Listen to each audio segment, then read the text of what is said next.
Got you. Let me go ahead. I just started recording it now. So, question was, with the $25,000 account, your goal is to make 500 a day. Yes, You pay for sizing. correct. Cool. So, a lot of different ways you can figure that out.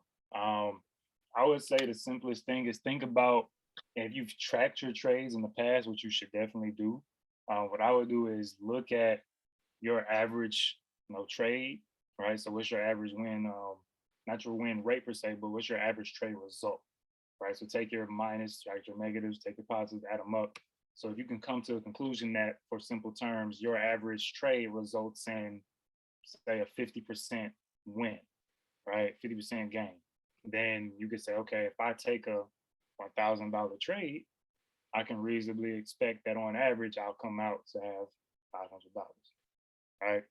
And so then you kind of play with those numbers, make it easier on yourself. Say, okay, I'm gonna just use $2,000. So now I just got to get 25%, which should be easy enough if my average trade is going to be a 50% gain anyway. Then having a $2,000 position, taking profits at 25% to get that $500 goal for the day should be fairly simple.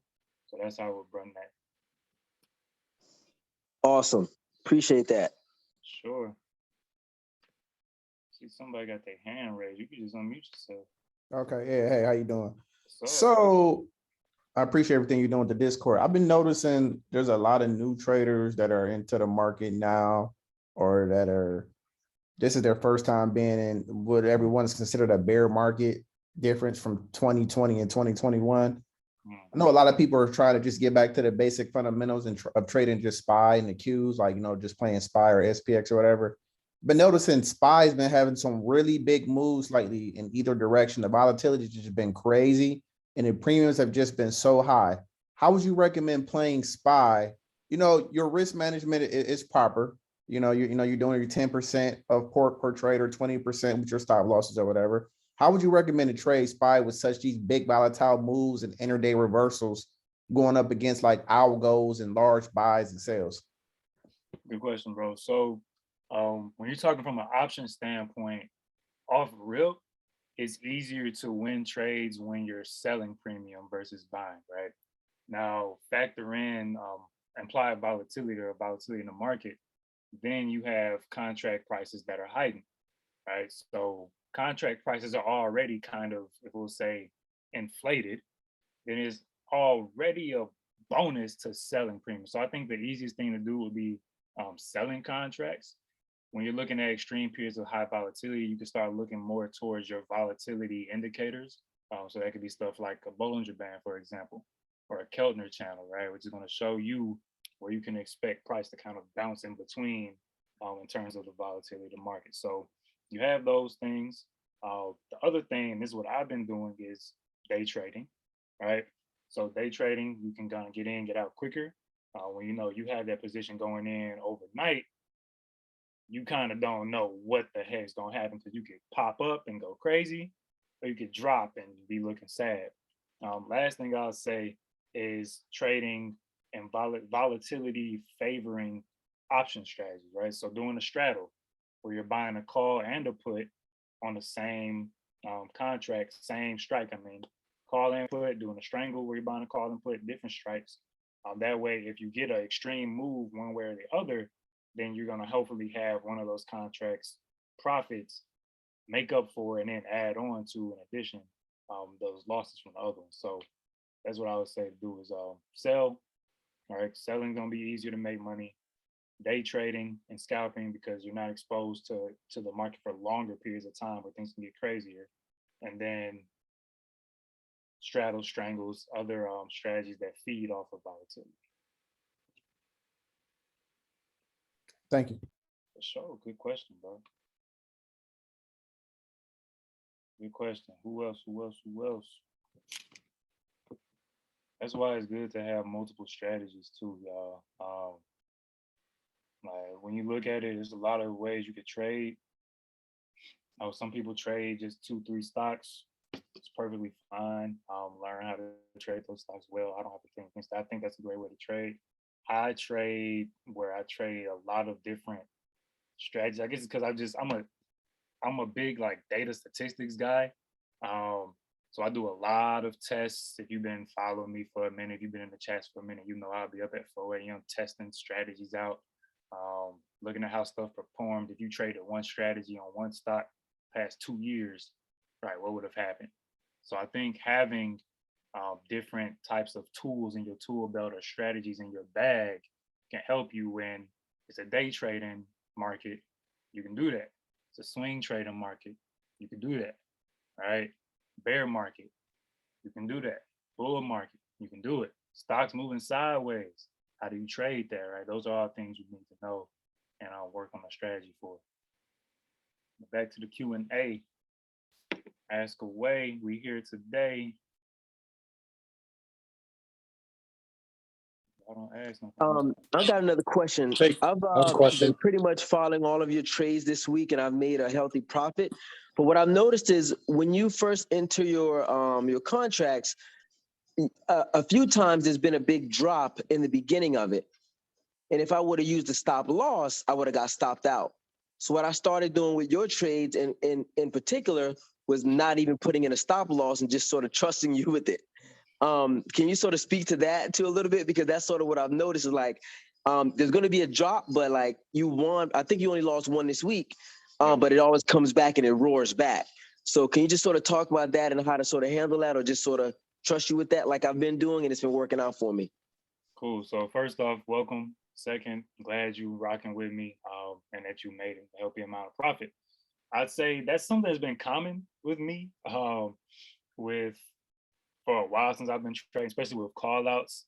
A lot of times people will enter after me, same trade, I'm down 20%, then they get in, I'm at break even. And they like, yo, I made 20% because I got out when you got out, but you was already down. So what the reason behind that is, and it kind of plays into why I only lost one trade this week. I think I traded 6, and that's what I called out. There was 11 different trades that I either marked on my chart to enter my watch list, Boeing and Zillow. I put out for watch list, and both of those popped off, and people took those trades. So out of 11 to 12 total trades, I only called out 6, lost 1, and then the other ones actually all would have been successful had I taken them. So the reason for those 2 things is because I wait for confirmation when I'm entering a trade. All right. So like I said, I have a lot of different strategies. I'll trade off of indicators. I'll trade off of just price.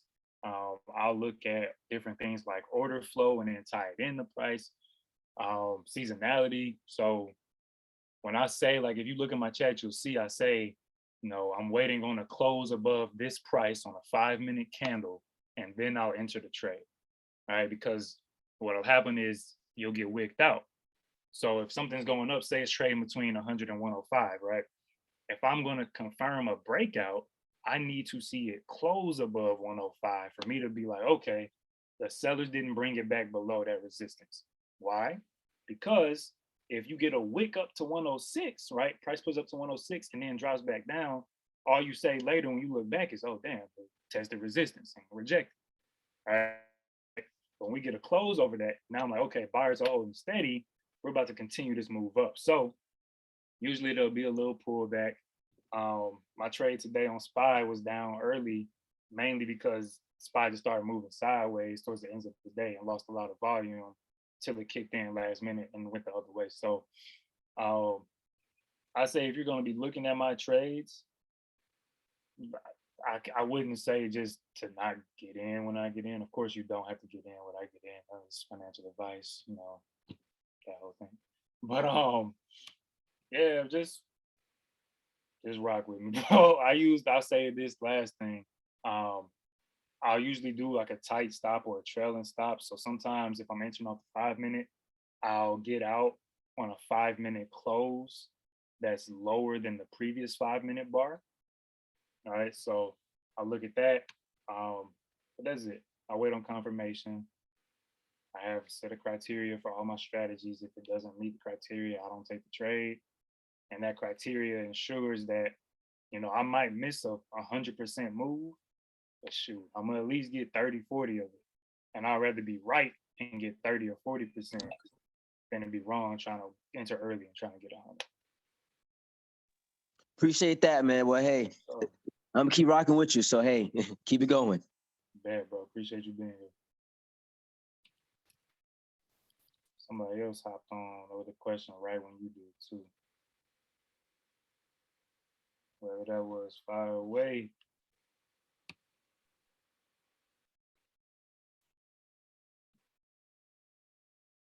I'm gonna wait and see if he asks a question. If not, I have a second question for you.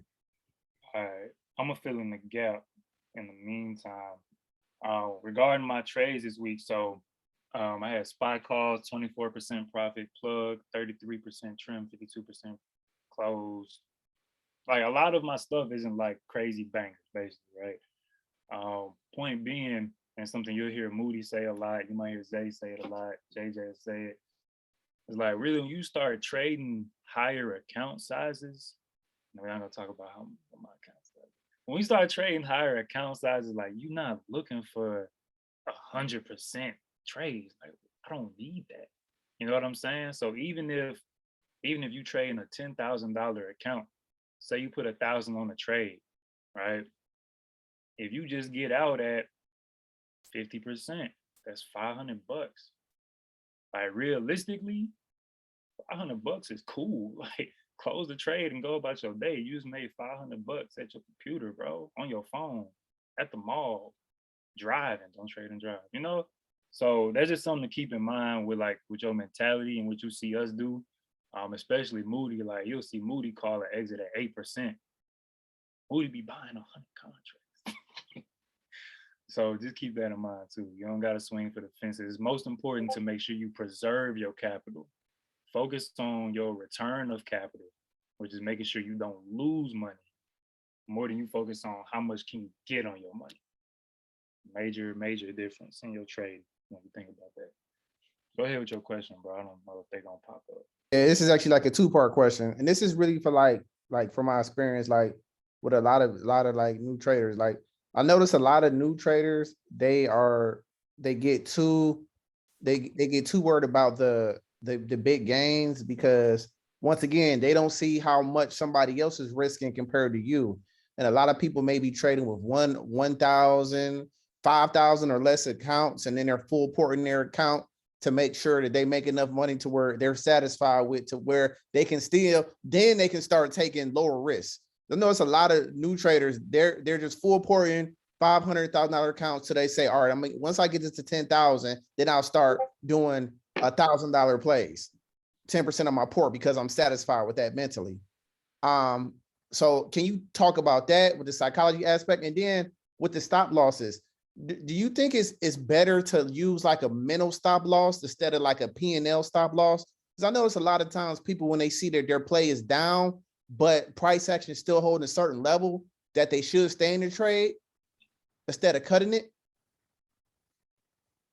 Got you. I'm gonna hit the stop loss question and then try to talk about the psychology and accounts and full port. So with the stop loss, it's different, of course, when you're trading options versus when you're trading shares, because options have theta, right? So like you said, you can buy into Apple's shares and you can buy an Apple call contract. Apple moves sideways the whole week. One person loses all their money, the other person still got the whole, all the money still there, right? So for me, when I don't like to do a mental stop loss per se, because that means you just kind of, it's adjusting, right? And that leaves there's nothing there, right? You can't track it, right? One. Two, you can't really explain it, right? So it's going to be a variable continuously. And then three, there's no real like discipline or accountability to yourself, because what will end up happening with most people is with a mental stop, they're like, okay, I'm down 20%, but it could turn around. Okay, I'm down 30%, but it could turn around. Okay, I'm just down 40%, but it could 60, 50, 80. Oh, well, now I'm down 80. There's no point in closing it because what else am I going to lose, right? So when it comes to stop losses, I think you should have a set stop loss when you enter the trade. Given the market and given the stock, you can adjust your stop loss, right? There's nothing wrong with adjusting it, but I think there should always be a hard a hard when this happens, then I get out. Right? It should always be some sort of plan that goes along with it, whether it's price based, whether it's indicator based, time of day, whatever it is, you should have some sort of plan. If this don't go my way by 12 o'clock, I'm getting out. Right. To go to the first question with people full porting small accounts, is like I said, with focusing too much on ROI versus ROC, right? Focusing too much on your return of investment versus return on capital. And when you actually look at the numbers, you'll see that, yeah, man, maybe you did turn up one account, right? You full ported and blew 8 accounts that were all $1,000 accounts. You negative 8,000. Then you take one of your 1,000 accounts, you play a random earnings trade, and you get a huge return, 700% return. Cool, look at that. Yeah, you made $7,000. Now your account's at $8,000. Great, you broke even.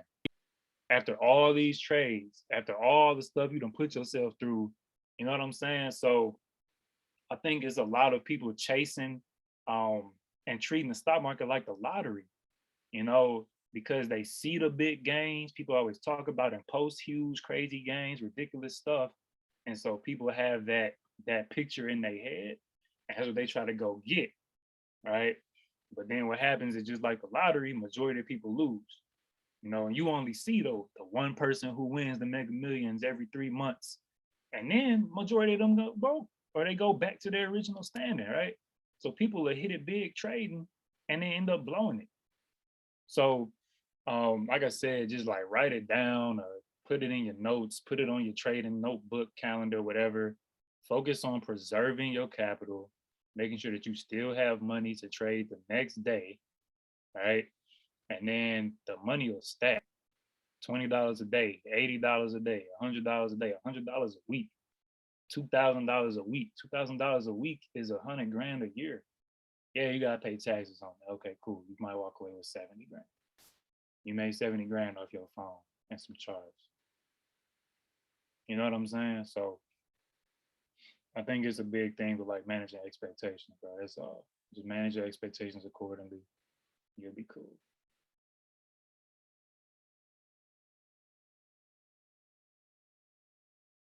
Great question. Yo, Jordan, What up? what it do? Hey, let's stay on the stop loss for a minute.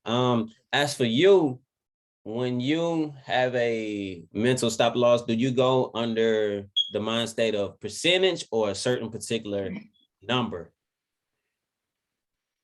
Like in your head, when you hit a certain number, you say, all right, I'm out. Or you looking at percentage? Usually it's a number, bro. With options, sometimes if I'm day trading or scalping, sometimes I'll do a percentage. It's very rare.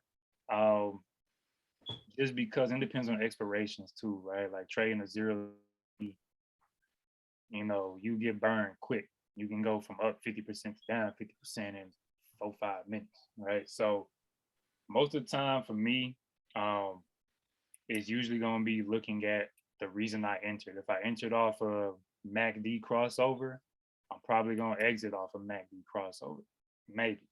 That's why, like I said, testing strategies out, seeing what makes the most sense. So what I found for me was similar to the guy said earlier. He followed my trades, saw that a lot of them went down and then reversed back up. Having percentage-based stop losses, you might have took my trades and finished with all red trades. Then come back and be like, damn, Jordan won. You know what I mean? So I like to keep it based on price. I'll keep it based on indicators, whatever the reason. Okay, another question.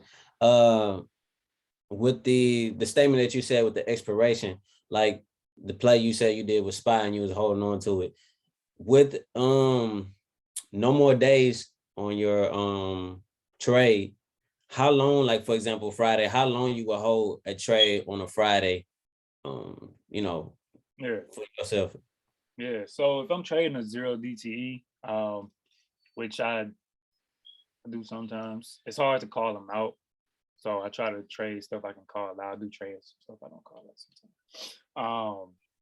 But for the most part, bro, I probably wouldn't hold the same day expiration more than an hour. Mm. But I'll tell you this too. Usually, if I'm going to trade, if I'm trading it heavy, like I'm putting a decent amount of money into it on my regular sizing, then I might be in it for an hour, right? I watch it closely. If it looks like it's just moving sideways or it's going against me, I'm gonna just cut it because time decay is crazy on the last day of expiration. I'm gonna lose 50% of my capital on this trade. Just watch it and move sideways. I'd rather lose 50% than lose 100. I'd rather lose 50% early than sit around and then maybe it goes back up. But choosing between maybe I break even, maybe I lose it all, I'll just take the half cut and deal with it. Other Okay. thing, other thing with that is normally when I do them though, I'll trade money that I'm cool with going down 80%. All right. So if you usually put 5,000 on a position, 0 day DT, 0 day to expiration, it might just do 500. And if I Oh, lose 500, I'm not tripping. You know what I'm saying? The risk to reward on my account balance is cool. right, Yeah. right. Okay. And you spoke on straddle. How often do you use straddle? Probably twice a month, maybe. I thought about Okay. doing one a day on spot. Probably twice a month. I'll straddle earnings that are expected to have big moves. All right, so of course, you need high volatility. You need a big move on a straddle play. So, what I'll do is when I know there's earnings coming up, they usually have big jumps or big drops. That's when I'll go and look at straddling. There's different ways you can pull it up. You can look at earnings whispers. You can look at stockearnings.com, Market Chameleon. So there's a lot of different things out there, but if it's a stock that's expected to move over 8, 9, 10%, then I might go ahead and straddle it. I'll look at the implied volatility on it and everything. So there's different ways to go about it, but maybe just twice. Okay. And like, would you say this would be a good time to use a straddle? Like when the president he spoke, you know what I'm saying? We didn't know how the market was gonna move, right? So would you say just playing around with the straddle for that day, would that make sense to do something like that? Not off of Biden speaking. Usually Powell. So the Fed meetings will have bigger moves than presidents speaking typically. From what I've seen, that's something you can always go back and test, of course, is look up, when Joe Biden speaks, how's the market move? What percentages? I would say no, just because you can do it if you're gonna cut the legs separately, right? So here's another way to do a straddle.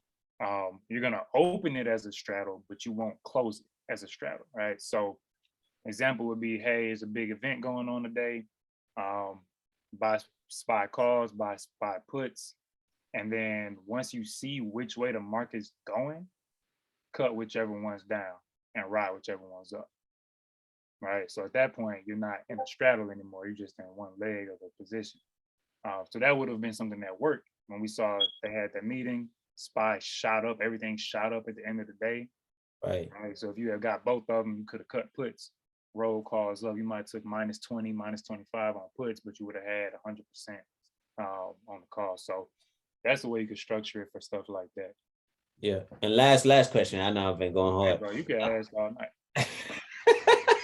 uh, if there was a actual book that you went about reading and learning or whatever, what was that book that you would suggest to anybody that saying they can learn something as of For the stock market. Yeah. I'm not gonna throw nothing out there. I'm just saying as for you, if you were suggesting a book. Yeah, probably there's a book, Trading in the Zone, which is one that's fairly well known. And then there was a book by this guy named Robert Booker, and I don't remember what it was called, bro. I'm actually about to look it up. But man, Perceive it a lot different than women here in the West, but there we go. I found it. It's called Trading by Faith. So the dude, like, I think he ended up being like the women in Dubai, they're middle. he ended up being like a minister or a deacon. He was cool with the pastor or something. He was big in his Most of church. them have education. But it's not like a book just about religion, but Yeah. it's really about how he kind of channeled his emotions on his trading journey. Yeah, it's just it's a dope psychology book when it comes to trading. So it's not So both of those books are psychology, pretty much. yeah, that's the biggest thing, bro. And then like everything else, you got like long-term investing books, you got swing trading books, you got day trading books. So that's more so depending on what you're looking for as an individual. Yeah. So like how to day trade for a living, that's a great one. I haven't read any books on swing trading. That was a lot of me just doing a hella Google searches. And then long-term like principles, you can look at Invest Your Way to Wealth. It's a big book I got over here. In fact, hold on one second. Oh, The Intelligent Investor is beast. Right next to. All right, I'm listening. Yeah, the Intelligent Investor, and then like you can go read Warren Buffett's like letters and essays too. But all in all, when it comes to like learning, I know you asked about books. I think it's quicker because that's how I got my start was books. I wasn't like Instagram and YouTube wasn't popping when I was learning and stuff. Discourse wasn't popping like that. So like just finding people, bro, who've done what you're trying to do and can teach it to you. Because the thing about it is like books, one, you got to interpret it yourself. Right. So it's not like how you talking to me right now. You can be like, well, what you mean by that? Can you explain that different? Like a book, you just gotta have that game. Right. And then it's not updated no often. Right. So I can teach you something right now. I'll come back tomorrow. Be like, yeah, bro, I just tweaked this and made it 10 times better. Right. Book, you get it once, So those are the 2 books or 3 books I say to look at. But I say try to find people, bro. Okay. And last thing. Bro, ask away. Look, when you said you go back and study, what do you mean by that? Like you actually just go back to the chart of the actual ticker and just see how it was moving throughout, the period of time, and then once the day present, you kind of have an idea what to expect, like how much it moves and all the extra stuff, and you know what I'm saying, that good stuff. Yeah, so I'm studying.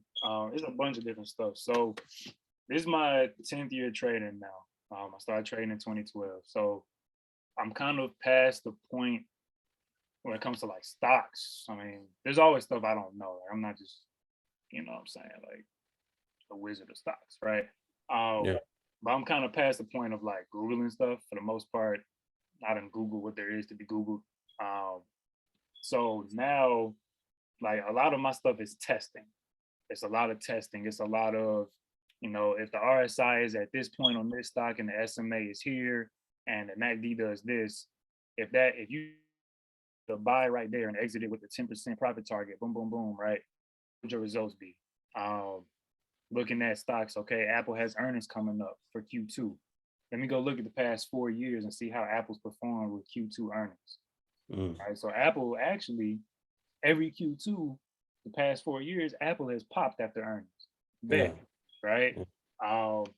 And so it's different like websites I'll go through. I've paid for subscriptions to analyze data. They got databases full of that stuff. You can run tests. So that's usually my type of studying, is just testing and improving and seeing how I can improve my own stuff. Look at my trades for this week. What could I have done differently? Right? How could I have avoided taking that L on SPY today? I mean, you're going to take losses, right? But, looking at stuff like that, could I prevented it? Type of study. You got another question to ask, bro? Okay, so let's go back all the way to 2012. How was that first year for you? The first year, my very first year was long-term investing. So I ain't know options existed. I didn't know day trading was a thing. Didn't know swing trading was a thing. Um, and that was back around, I mean, people were investing older than me, but back then it was still, if you Google how to get rich with stocks, it was put $500 into an index fund for 50 years and you'll retire a millionaire, right? Wasn't no day trading, swing trading, big talk like that. So that my first start was just buying into companies I know. Right. So I was buying Nike stock just because I knew Nike, Colgate, 'cause I knew Colgate. Fast forward, what kind of flipped for me was hearing that you're supposed to just hold them. And I was sitting here watching this thing go up and down, up and down. Some days I'm up $30, some days I'm down. So after like a year of kind of like that's why I still got that book. Like I'll just go to the library, bro. Go to the library, look up all the books they got on stocks, check them all out, take Yeah. notes on all of them, reread them, take them back, try to implement those things, see what's consistent. Right. So from all that reading, I was like, okay, so apparently, looking for companies that have sales increasing quarter over quarter of 25% or year over year of 25% is common themed here when looking for long-term investments, right? Or looking at companies who have a price to earnings that's below 15. These 5 books said to look for that. That's important, right? So I started breaking those things down so I could really dig deep and find the best long-term opportunities for myself. What eventually happened was I was looking at stuff and I was just like, dude, my account's at the same spot it was 2 weeks ago. All right, what's the point of this? Like, Right. people really making money off this, bro? Right. Yeah, it's Um, slow.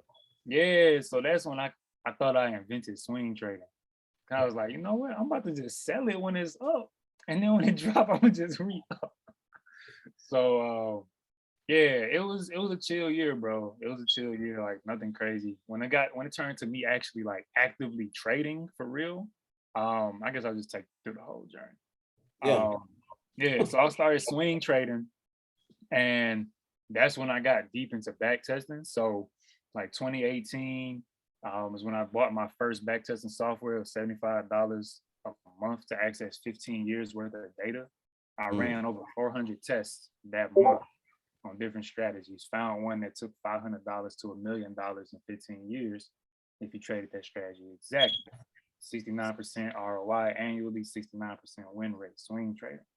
So what I did was after those 400 tests, that was test 388, I believe. I took that criteria and I started trading it.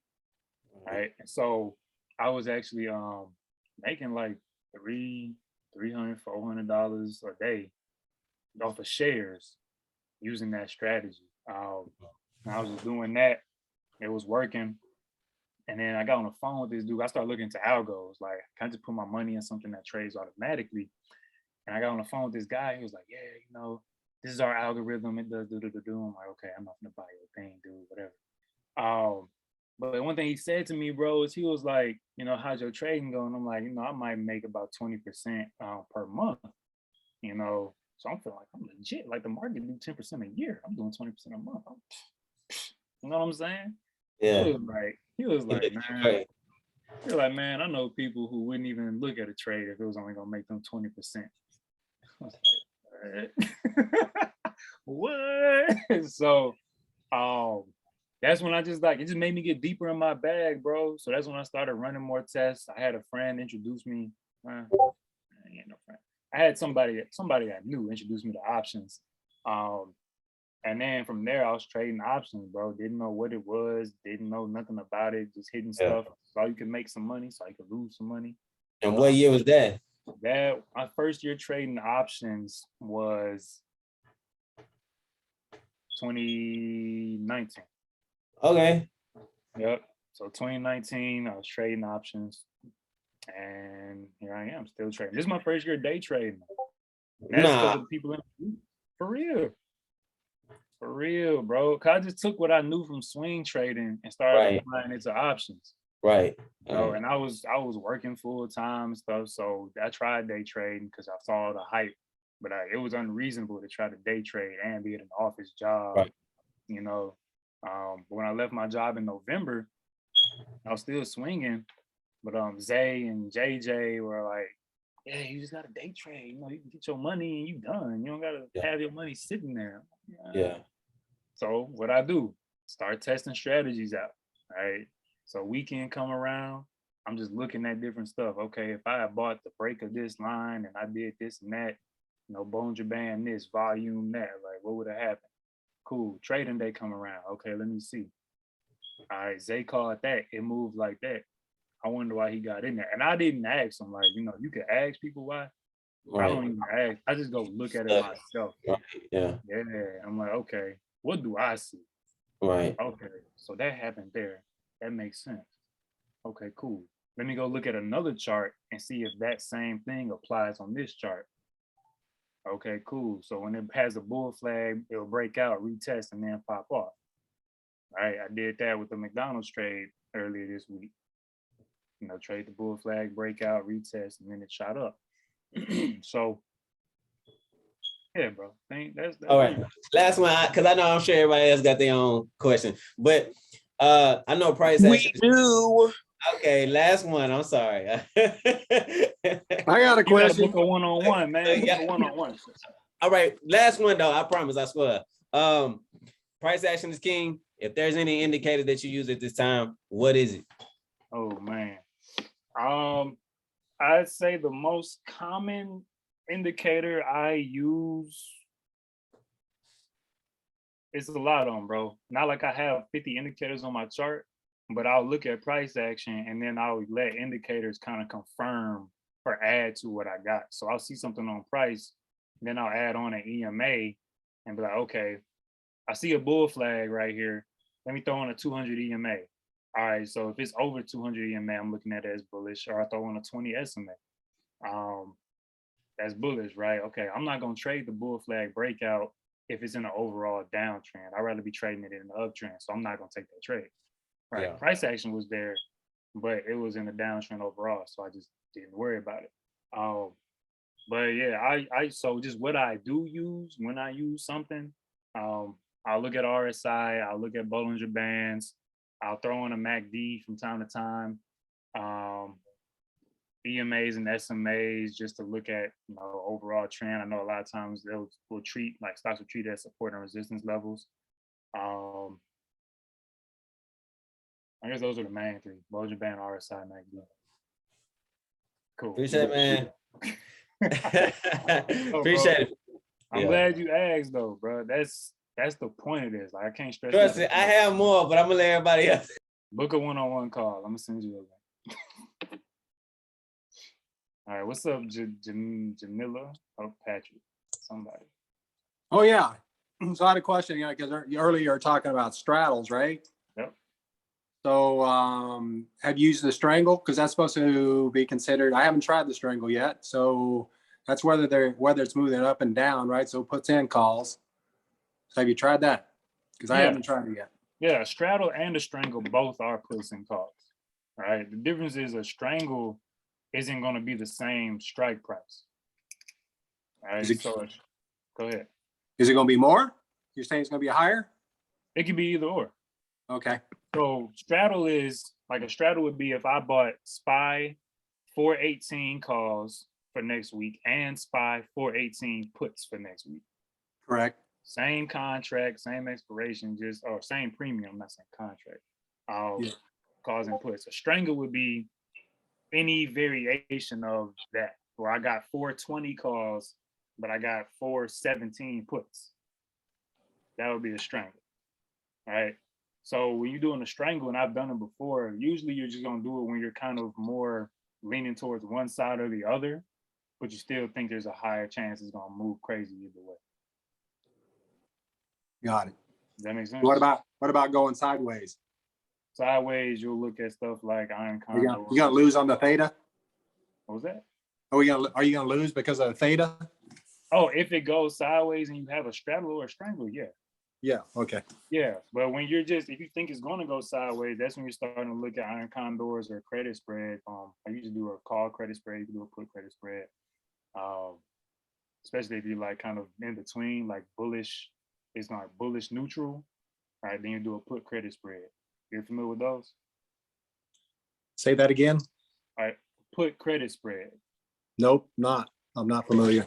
So just kind of real quick, you got call credit spreads, you got put credit spreads, and there's so many different like option strategies and ways you can mix and match to make all types of different stuff. But in short, a put credit spread basically in layman's terms is saying as long as this stock finishes at or above this price by expiration, I'm going to collect the full premium. So you're collecting premium. You're selling, right? Bringing in the premium, and as long as you want the contracts to expire worthless, basically, right? Right. Works the other way for a call spread. So you're basically doing it for the capital up front. Yes. Sounds like, yes. Okay. Interesting. Right. Interesting.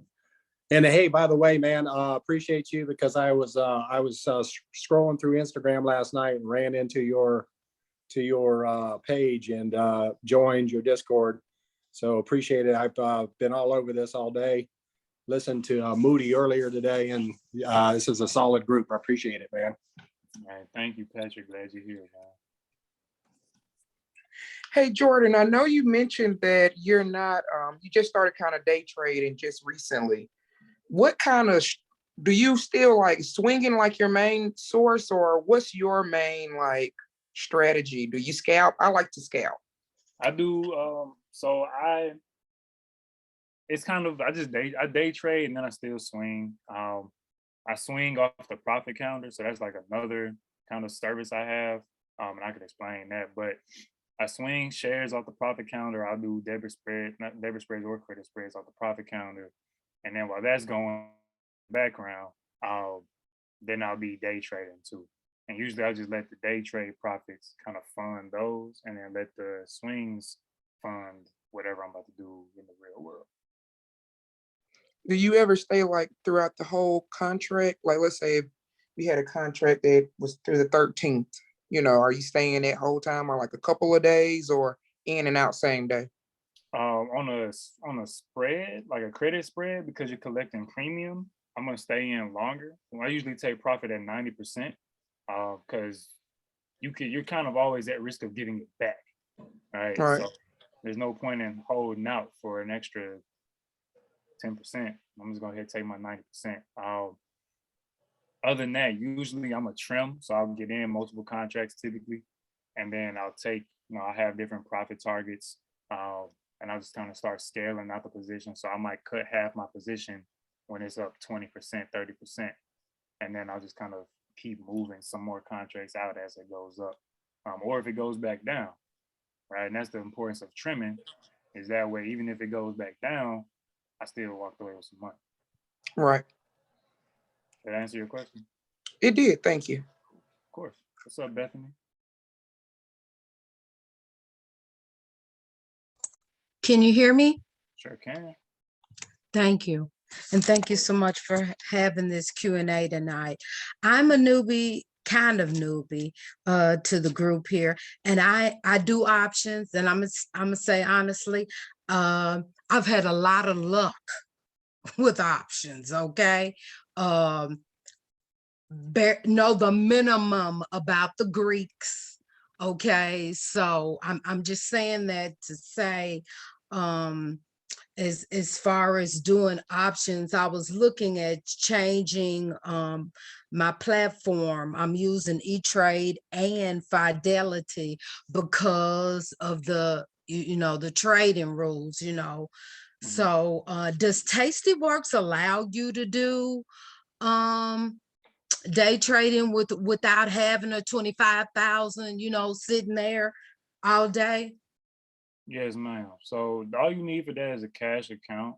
But not all brokers, like you said, not all brokers allow you to trade options. Right. Not like Robinhood. So yeah, that's why I use Tastyworks. Or not for that reason, but because they have the cash account. So when you're building up, you can do that. Okay. And so that I can learn more about technicals, do you recommend learning the strat prior to learning candles, or candles before learning the strat? In candles. other words, is it necessary to learn candles before getting into the strat if I'm interested in getting into the strat?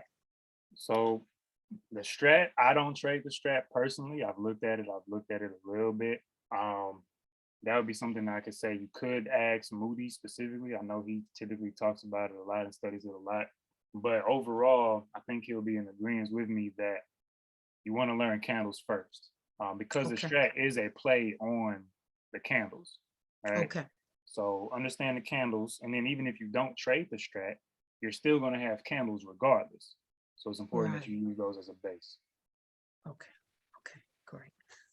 I have another question, but it's a little bit more about moving through Discord.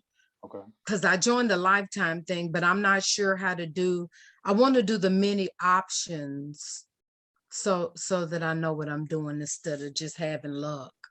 So you got the lifetime access, and you were trying to get the courses that come with it. Yeah, the many options course, wasn't that a part of it? But when I try to click on it, it's asking me for my credit card. I'm like, am I going about this the wrong way, or have I not clicked in the correct place or something? Go ahead and open a support ticket. So what I'll just explain to you briefly what I'll do is when people join Lifetime, I'm throwing in my course bundle with it. So open a support ticket, we'll get you taken care of in there. It's not the same link, so it's not tied with your Discord. It's a manual thing on my side to go in and you can create an account on my site, or put it in there if you already are on my site. Okay, great. Thank you. No problem. No problem. No problem. No problem. My laptop's on 7%, but go ahead. Jordan, I got another question before you run. Fire away, brother. Hey, so going through your Discord, I noticed that I didn't see much on futures, and I've had some luck with some Bitcoin futures. And is that something you're going to be adding? Yeah, so I was testing out and doing some crypto futures trading, man.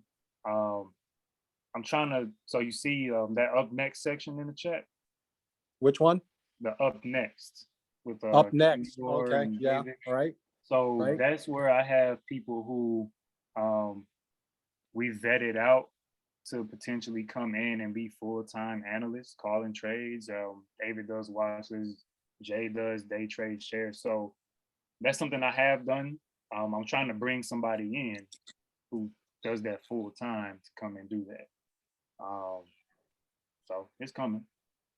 Right on. Okay, thanks, man. Of course. We do it off of so sorry. Chambrielle, Miss Woolridge. Where did she go? Hi, good evening, everyone. So I'm Shay Dub in the Discord, by the way. So the one that was drowning after the Fed spoke with the spy held on too long. But I was I'm wondering about back testing. So I use Thinkorswim. Mainly I'm doing most of my trading on my iPhone. I have it downloaded to my actual MacBook, but just with me working in the school system, being a therapist, having to like respond to crisis, I can't actually utilize the entire like desktop version of Thinkorswim. So now I'm trying to get into back testing. I just downloaded, what is that software called? I believe it's called Trader Sync, to kind of see like what's my percentage of my wins, my losses, and then journaling. And so back testing, am I able to do that? Because you mentioned purchasing software or membership. But am I able to do that in Thinkorswim, or like what would be your recommendation for that? I've hit big on like Chevron once upon a time. Now I just feel like I'm missing too much and it's becoming like really discouraging. So I'm really just trying to figure out like, you know, granted, like what's really working and what's not. So what do you recommend with that? So you can do, well, first of all, what's up, Shay Dub? It's so nice. Hi. You know, Face to the name. Yeah, you know. So yeah, you can do back testing on Thinkorswim. I've only done it like once. So I couldn't really just walk you through it, talk you through it. Primarily I just put them in the chat. I primarily back test on Profits Pi, Profits Pi. Okay, I see it. I primarily back test on there. I'll do Tradeitics too. Tradeitics just looks cleaner, but Profits Pi has a deep amount of like possibilities you can do with it. And then CML Viz Pro, CML VIZ Pro, they actually have options back testing. All right, so I think all of these cost, except for maybe Thinkorswim, but I'm not sure the extent of it. But with CML Viz Pro, you could try it out. It might be like 150 a month or something like that. But you could set it up to literally be like, if I bought 40 Delta calls 2 weeks out on Apple, whenever it hit an RSI of 30 on the daily, what would my results have been? You know, or if I sold it when it hit RSI of 60, right? Okay. And so that's another way you can go in, test stuff, and then have a viable strategy you can bring to the market. Okay, so it's like I'm more so back testing the quote unquote like the premiums, the expiration date. Am I factoring in like because I mainly use RSI, MACD, and I have 250 EMAs. Yeah. So am I like do I also include that into back testing? Or Absolutely. Okay. So with CML Viz Pro, I haven't used them since 2020, maybe. So I'm not sure if they have any new features or updates. I used Profits Pi the other day. So if you're gonna be just looking at like what price action did or what the stock did, not necessarily the option, then I would use Profits Pi. And then if you're gonna be trying to backtest specifically options, then CML Viz Pro. I know both of them, they have, you know, EMAs, RSIs, but Profits Pi, you can go in deep and like, that's why I did my 400 back test on, where I was like, what if it's an SMA of 200? What about 201? What about 202? I don't know if you can get that deep with CML Viz. It might just be like a 50, 100, 200. Okay, so would you say Profits Pi is more like user friendly for someone? Because I started this journey in like January, took my first trade in February, so I'm like very green. I feel like I've caught on for the most part, but again, just learning everything, putting it together, execution, getting greedy, and then also like everything that all traders go through at the very beginning. So would Profits Pi be more user friendly, or it just kind of just depends on what it is I'm really trying to do with it? Profits Pi is look in the mod video lessons in the chat. I think I dropped a link to a video I did running through it. Okay. You just have to kind of know what stuff means, I guess. So kind of click around, you'll start to see what stuff is that. Yeah, it's not as like a simple user face. Like CML Viz Pro is like real simple, easy. Like Profits Pi would be like a Tasty Works or a TD Ameritrade, and then like CML Viz or Tradeitics would be more of like a Robinhood level. In other words, a lot simpler. Okay. The Profits And Pi that'll has be in the mod lessons. Yeah, look at mod lessons. Should be a recording I did on there. I think it's titled "My Favorite Back Testers" or something. Okay, I'll check that out. Thank you. Of course.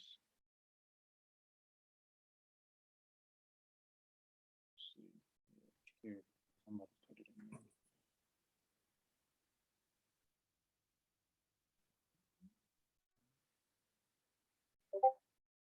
What else? Hey, Jordan, it's Patrick again. Hello. Talk to me, Pat. So, hey, I was curious, because she was speaking to you. Have you used the app Options Strat to get a visual on options? You can try that. I have not. I find it pretty useful. I just wonder if you had used it before. Options Strat. Yeah, it's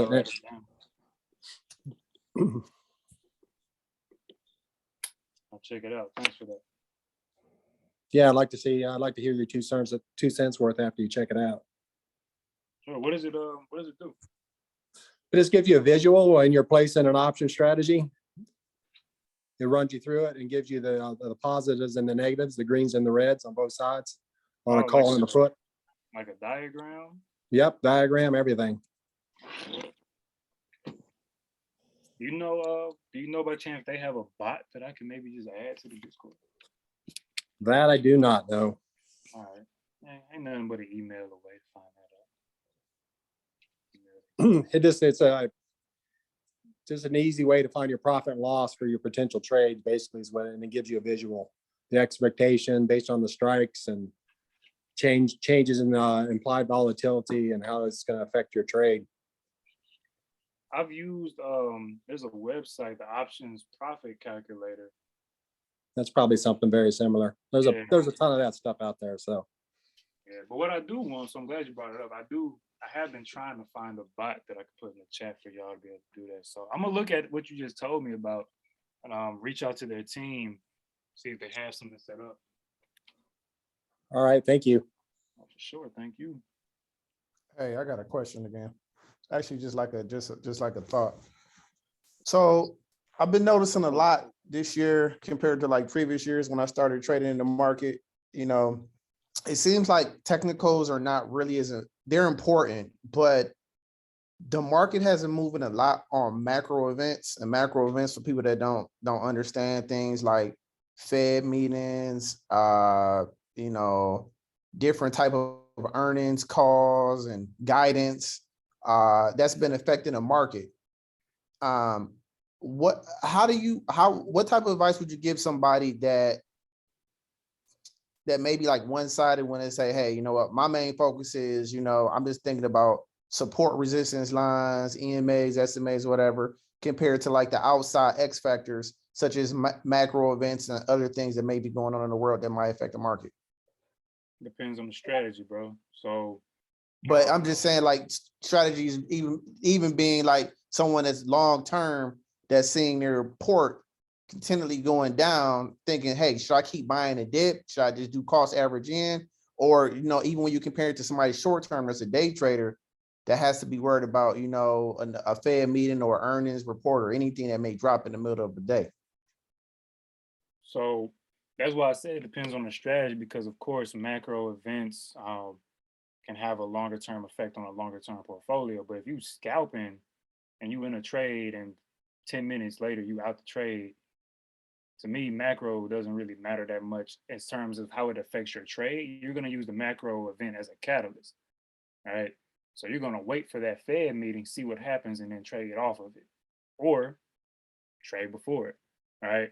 But for somebody who's in a longer term position and there's not really anything else you're going to do, that's when you start hedging, right? So one, you hedge, which would be you could buy puts, you can short, or you can buy inverse ETFs, right? ETFs that go up when the other ETFs go down, like SPY and SH, right? So hedge.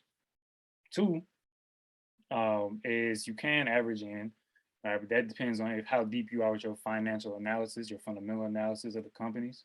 A lot of these companies were overvalued. A lot of these companies probably aren't going to go back up to where they were at one point, right? Unless Moderna does something new, Moderna probably won't go back up to 400 or wherever it was at, right?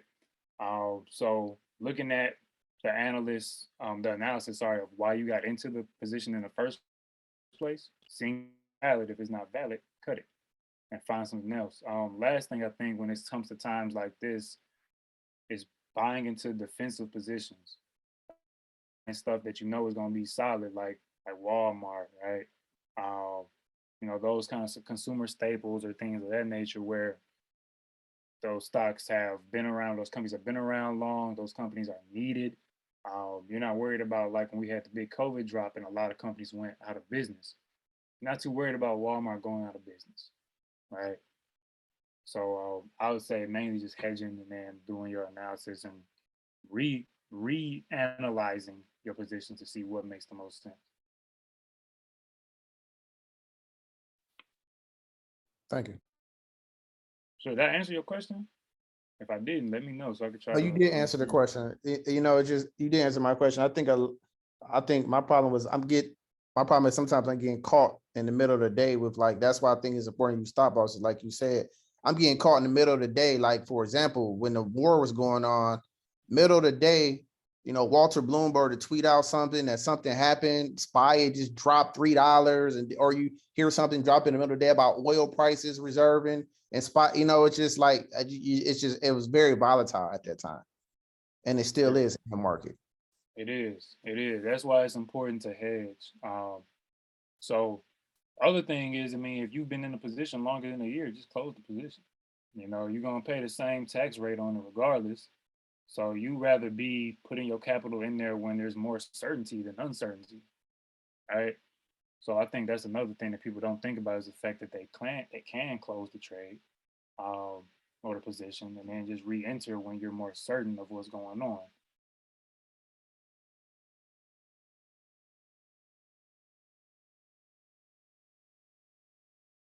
Think we good? Yep. Thank you. So that Denzel, I see what they hand up. Hey, how you doing, man? I had my hand up. Hey, I had a question. So Hey, what time frame do you trade on? Yeah. What time frame do you trade on? when I'm day trading, 5 minutes, swing trading, I'll look at the daily and enter off an hour. Okay. And do you set stop losses or do you just kind of like if you just going off the eye? No, I have a stop loss plan for everything. So if I'm entering off of price, usually I have a price-based stop loss. When I'm entering off of an indicator, I might enter off an indicator-based stop loss. All right, so it'll be like if I'm trading off a MACD crossover, I'll probably get in when there's a bullish crossover, and there's probably other factors. I'm not just blindly trading the MACD, right? But get in when it's a bullish crossover, and then get out when it crosses back over bearish. And this is where you start testing stuff out, and this stuff that I've looked at and tested out, and I do sometimes. You know, with the MACD, you have a histogram which shows you how close the bars are together. All right, so instead of waiting for a crossover, I might get out when I notice two lighter colored, green bars getting lighter, which means the lines are getting closer, which means we're headed to a potential bearish cross. So I'll go ahead and get out. So yeah, I always have take profit, stop losses planned out in advance. I think when you just have it floating around in your head and you're trying to eyeball it, it leaves too much up to your emotions and how you feel in the moment. Okay. Thanks, man. Sure.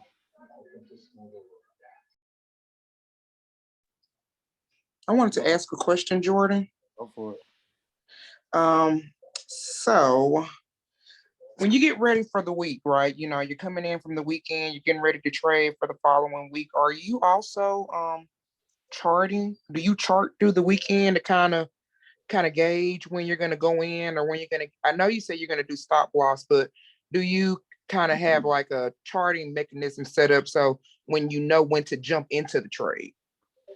So I don't chart over the weekend as much like I used to.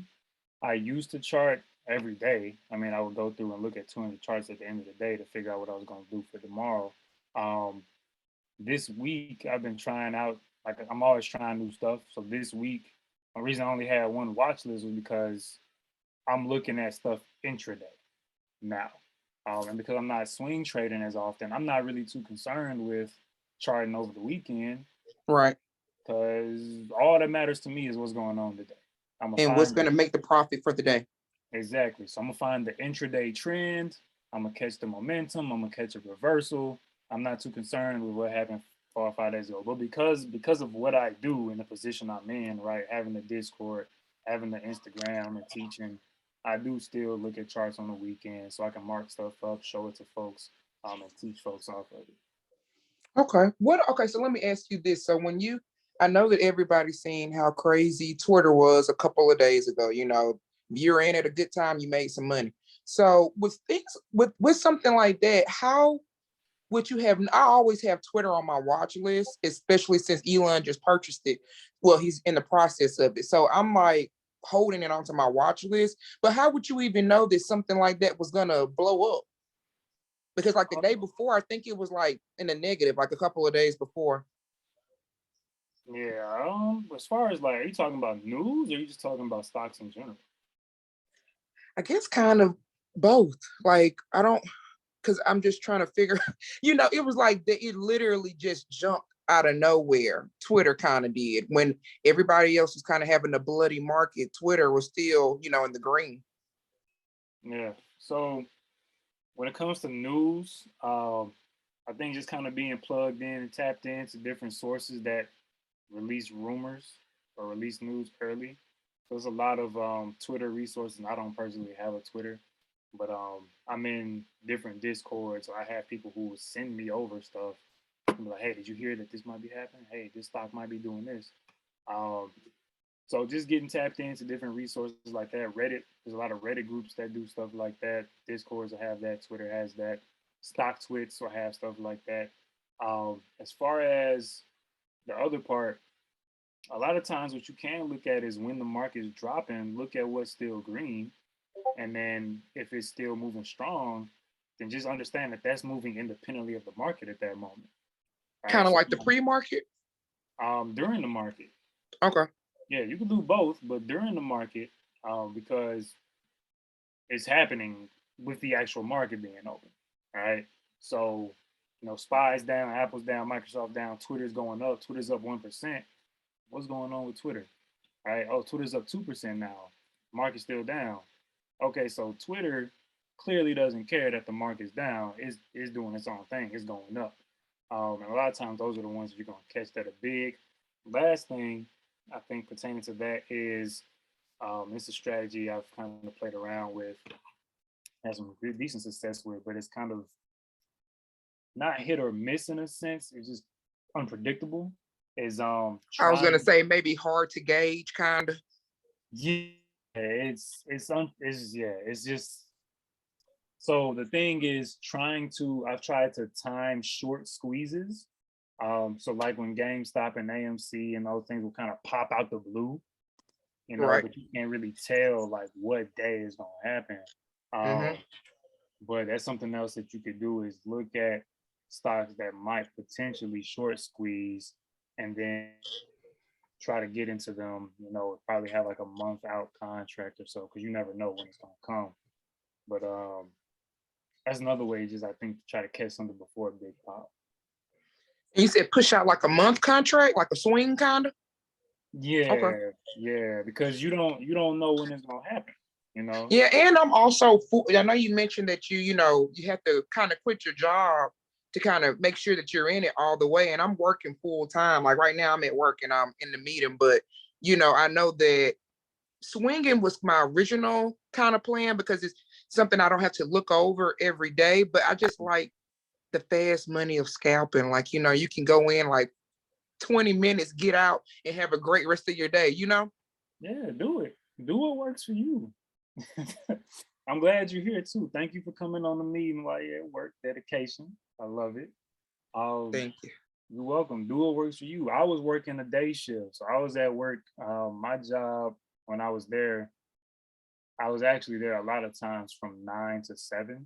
Um, I worked in sales, so it was commission based. So sometimes I was there at 8. I know exactly what you mean. Yeah, so I just really couldn't. I always was taking bathroom breaks. I'm like, you keep getting up, go to the bathroom so much. But if you're able to scout during the day and that's what works for you, then do that. You know? It's been a hit or miss, because sometimes you can literally, if you wait too long, it has to be really quick. So if you look at your mind leaves you for 10 minutes, you can possibly, you know. So I don't know. Yeah. Yeah. I mean, it's just like with anything else, is you're gonna have different strategies, you're gonna have different rules, you're gonna have different methodologies or frameworks for how you do it. But it's all like once you start learning, you learn from me, you learn from Moody, you learn from everybody, you learn from books and classes and YouTube and this Instagram and that Twitter, da da da da. Right. I think the biggest difference and the biggest shift that happened with me as a trader was starting to focus on learning intrinsically, like learning from myself. Right. So now Yeah. let me look at what Gabriel's doing. so I can try to see what Gabriel's doing, or let me try to do what Moody's doing. That's true. Okay, I learned this from Moody. Let me try it myself. Okay, what did I go wrong with this? How can I improve this? All right. And then from there, you start figuring out what works best for you, and whether it's scalping, swinging, or both. All right, you can create a. And as you can tell, I'm still like I don't know what kind of, that's what I'm kind of struggling with, what kind of trader I am. So I really appreciate that. You're welcome. Keep a log. Easiest way to do it. Do whatever you're gonna do. Keep a trade log. Have strategy 1, have strategy 2, have strategy 3, whatever many strategies you got. Track the results. Track how you feel about trading the certain strategies. And then you'll be able to look at it and say, okay, strategy 2, I lost half my trades. But strategy 1, I won 80% of them and profited nicely. All right. Strategy 3 was kind of hit or miss. I'm gonna go with strategy 1. And that way, you know, I prefer in my heart to swing. Me, I used to love swinging. I swore up and down I was never gonna day trade. I swore up and down. I'm like, day trading for the birds. I don't want to look at no charts in the middle of the day, man. I'd rather just get it in. And now I'm and just relax and wait to come back to it, right? No, I get it. But now I'm like, yo, now that I figured out how to successfully day trade, why would I swing? Did that answer your question? That does answer my question. Thank you. You're welcome. Perfect. What's up? We got Stacy, we got Shan Brielle. Hey, Jordan. Oh, we got Zoom user. What's going on? Yeah, this is Diego. Yeah, Diego, can you give me 1 second, bro? Because I have these women here with their hands that were raised. Yeah, you're good. Appreciate you, brother. Miss Stacy. Hi. There we go. Yes, hi. Good evening. Good evening. Thank you for my gift. I appreciate it for Mother's Day, and it'll be my birthday on Wednesday, so I'm so excited. I wanted to know, how do you all balance life? I'm a mother, I work. My schedule is pretty flexible, so that's why I'm able to do it during the day. But just how do you all balance life? Sometimes I can get consumed in doing what you call it and trading, and I don't do my job as I should. But then, just life happens. So how do you all tend to balance it? And everyone so far seems so even kill. You all seem so chill. You, Moody, Zay, for the most part, I listen to the men. How do you all stay so calm and do this stuff? So one is we don't sit in front of the screens all day. We all have lives, and even me as the person running the group, and them being in my group, operating kind of up under me in a sense, or together. I don't even really like saying up under. Like I got told Moody on voice the other day. Moody was on voice for like 3 hours. I said, Moody, get off of voice and go do something, bro. He's like, bro, I want to help in that. Bro, go outside. So it can be easy to want to sit there and want to make trades. But I think when you just either set a schedule, right? So you have a certain time block that's dedicated to trading or dedicated to charting or dedicated to being in the group. Or you just, I guess after a certain while, it becomes kind of part of your routine. Like just because you like working out doesn't mean you're going to sit in the gym all day. Just Right. because I'm trading doesn't mean I'm going to sit in front of the computer all day. I'm going to make my trades. I'm going to get off. And then when you have a set strategy with a strict set of rules, you're not forcing any trades. So it's easy to say, well, there's nothing there. I'm going to go outside with my son. I'm going to go to the mall. Yeah. And we have the flexibility because Zay doesn't have a regular full-time. Moody doesn't. JJ's a barber, so she's kind of flexible. So like none of us, I think, are just like up at the office or anything. So if we don't feel like trading, we could just go do something else, do our day and then come back and look at the trades later on. Okay. Thank you for that. Also, I hear that you all talk about the VIX all the time. When I look up the VIX, I see that there's like 4 or 5 different VIXs. Which one are you all talking about? And what exactly is the VIX? So there's some that you can trade options on, there's some that you can't. There's a lot of different things. All in all, the VIX, VIX, is a measure of volatility in the market. So basically, when the VIX is going up, that's saying that the market is more uneasy or it's harder to predict. There's going to be wild swings, right? You'll hear, and I'm gonna say this because it's not 100% true, and I don't like people saying stuff like it's a hard fact. It's not. You'll see sometimes that SPY and the VIX move kind of inverted with each other. So the VIX will go up, SPY will go down. SPY goes up, the VIX will go down. That's not always the case. So don't just assume because you see the VIX going up one day that SPY is automatically going to drop and full load puts. It's not always the case. But typically, the VIX can be used to measure volatility. It's what it is. And then kind of in the back of your head, think about it as a measurement of fear in the market. Higher VIX, a lot more uncertainty. Gotcha. Thank you. You're welcome. Anything else? Not at this time. Thank you. Perfect. Miss Woolridge, and then we got Diego. What's going on? Okay, so this came to my mind. So I am considering doing more day trading. I did intend on swing trading, excuse me, instead of day trading. And so with that transition or possible transition, when you're trying to secure profit, so of course, most of us that day trade, we know how stressful it can be. We're going from the 1 minute candle, 5, 15, trying to see like when to secure that profit. And I know even last night on Moody's, I asked, how do you secure it? You know, and some of them gave me suggestions, but when you are swing trading, like what is the best way to secure those profits? Because you're most likely, I guess, not on the phone, checking your charts. Is that where like the trailing stop loss come into place? Or like, is there something else that I have not run across yet? Repeat the last part for me. So pretty much, is there a another technique outside of like trailing stop loss to pretty much secure your profits if you are more so doing swing trading instead of day trading? Okay. So yeah, so you could scale out, right? So like I was saying earlier, when I'm taking a trade, and typically I do it whether it's a swing or a day trade, I'll start unloading my position. 50% of my position will get cut around 20-30%, right? Unless it's showing me that this stock is going to flip, then I'm gonna get out completely.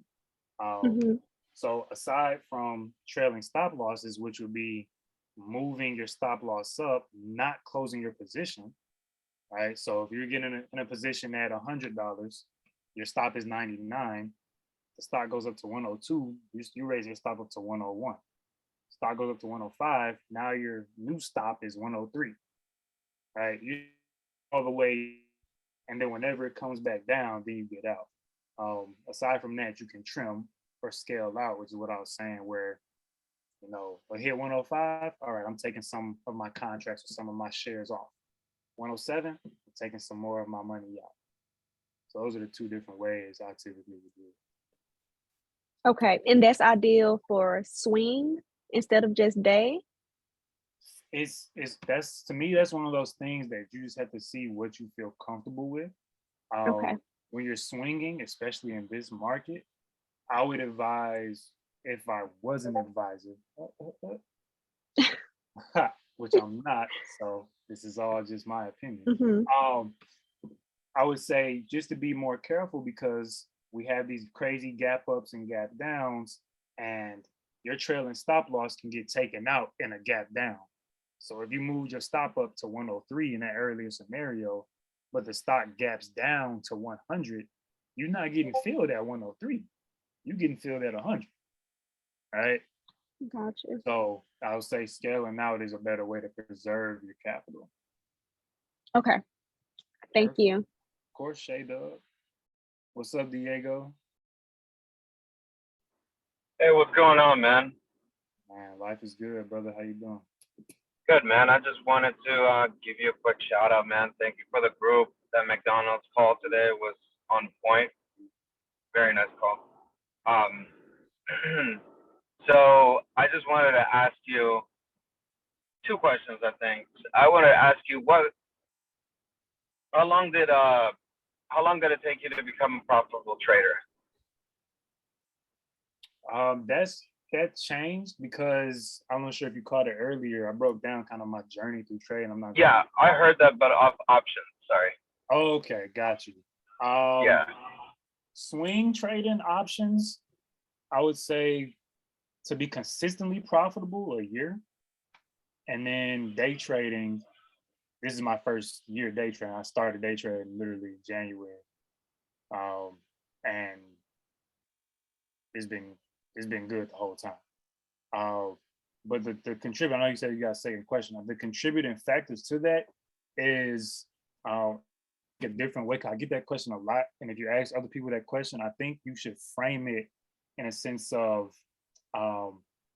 how many trades did it take, or how much studying did it take, how much practice did it take, because it's not a year thing.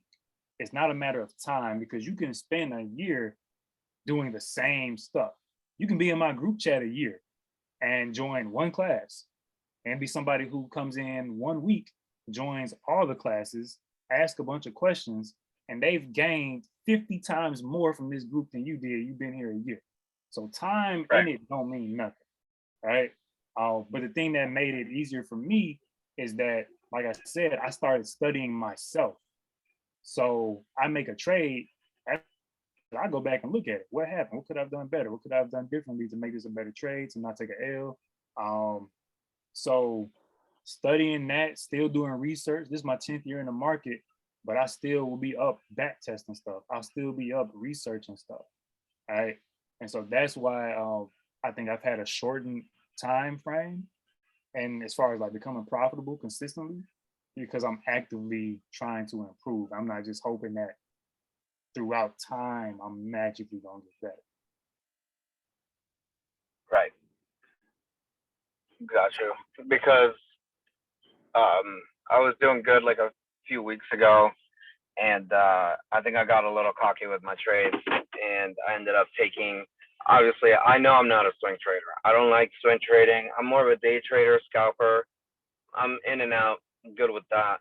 I took some NVIDIA calls till on Monday, and the market didn't bounce. I was trying to catch a bounce, didn't happen, and it swallowed my money up. So, but I bought way more contracts than I should have, and yeah, that was the problem. So I was just like wondering, like, you kind of pretty much answered my question. What kind of trader am I? Pretty much. So Yeah, focus on setting rules for yourself. Focus on setting rules for yourself. And it's easy, like everybody has that time where they get real cocky and like, oh snap, like I'm turning up, I'm winning, or I'm gonna make a bag on this play. I'm not gonna say I thought I was invincible this week because I hadn't lost until the last day. I was like, damn, I'm feeling good. I ain't lost nothing yet. Okay, come on, Spy, go ahead and give me a bag. And then I took a 54% loss. I'm like, how come you didn't cut? What's usually your stop loss at? So the reason I didn't cut Spy, because I wasn't watching the percentage, I was watching price action. And so until it made that final kind of move, it just kept moving sideways. So I wasn't losing value on my contract because I got in and it flipped on me. I was losing value on my contract because the contract expired Monday. Theta was eating it up while Spy just kind of bounced up and down in this little 50-cent range.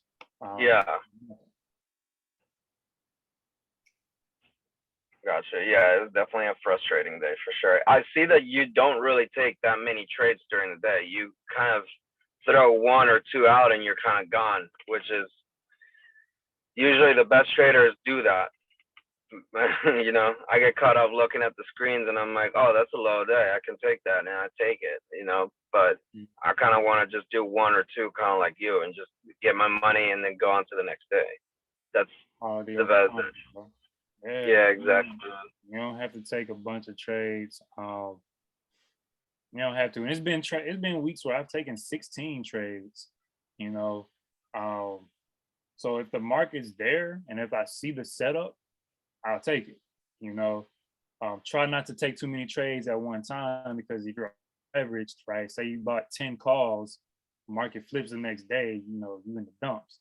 So try not to have too much money out at one time.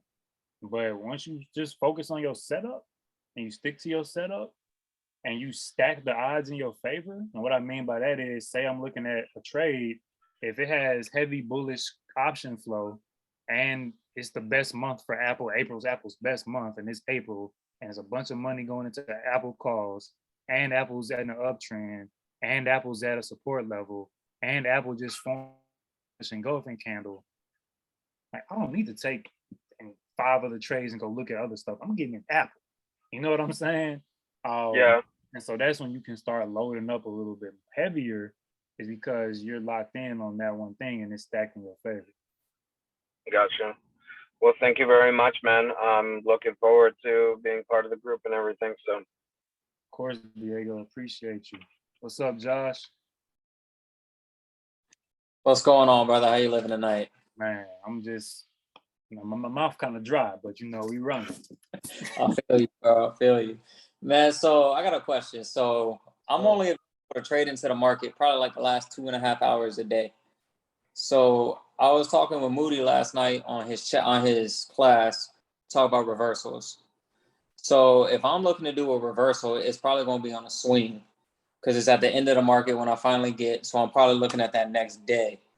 So if I'm looking to trade like that, is that something I'm going to be looking at that one day, and I see that 2-2 reversal sitting up? So I know the market's about to end for the day. I see a 2-2 right here.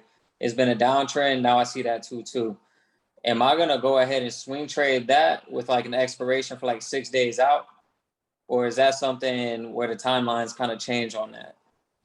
So from my knowledge, the 2-2 would be part of a continuation, from my knowledge about the strat. But I think at the end of the day, if you're going to enter at the end of the day, in this market, it's a little risky. It's kind of like, I don't want to say it's pointless in a sense, but it's just volatile. It's just too volatile, bro. Like, it's just so volatile. So if you're gonna do it, go light. And I don't want to sound like generic with my answer, but I truly believe a lot of stuff, bro, you just have to test out and see how it goes. I don't trade the strat, so I can't speak on it too deeply, but you can add Moody anytime and he'll be happy to jump in. But I think, whenever you're in those situations, paper trade it, right? So you can just write down, hey man, you know what? I see this forming, I would enter this right here. It's at this price, cool. And then see what happens. I got you. And then start tracking it and you're like, oh damn, the past 5 out of 8 times this would have hit, right? And would have hit big. Cool. Next time it comes up, you do it. Okay. Yeah, so then to go off what dude just said before me, so watching that screen, bro. So I was in Microsoft today and I was in at 33 and then it bounced all the way down. And I was like, man, I'm gonna buy back in at 16 because it's going back up. Bought in at 16, bought in even more at 11. And then she started skyrocketing on me. And I was like, here we go. And so I had to replace something on my truck. I was like, man, let me so I put one in at 34 cents. I was like, oh shit, 10 minutes goes by. She had 33 cents and then nosedived all the way back to 6. I lost $400. So you day trading and scalping, you better be paying attention, everybody, because that's an L. Yeah, bro. So that's kind of how I was saying, you don't want to over leverage into any one position or even any one direction, especially when you're trading single companies, because they're gonna move independent, right? So if say you just load up on Microsoft CEO does something stupid, right? Microsoft drops, Tesla might just be chilling, right? So another thing is, and that's why you'll see I averaging down a lot. And that's something I'm gonna just talk on it because y'all just gonna get a real me. We've had other analysts in the past who would average down like crazy on a position, no shade, whatever. they would average down like crazy just so that they could close it out. And their percentage on the trade was minus 40. But when you averaging down, you're putting more money in it, right? And so for you and for anybody else, you know, you always want to analyze the position before you get in and then reanalyze it as it's going on because your money's still there, right? And so if you're looking at Microsoft, your reason for adding to that trade shouldn't be, okay, well, let me just average down and maybe I can try to scoop something back if it pops back up. No, your thing is going to be, let me look at the chart. Okay, why did I get in?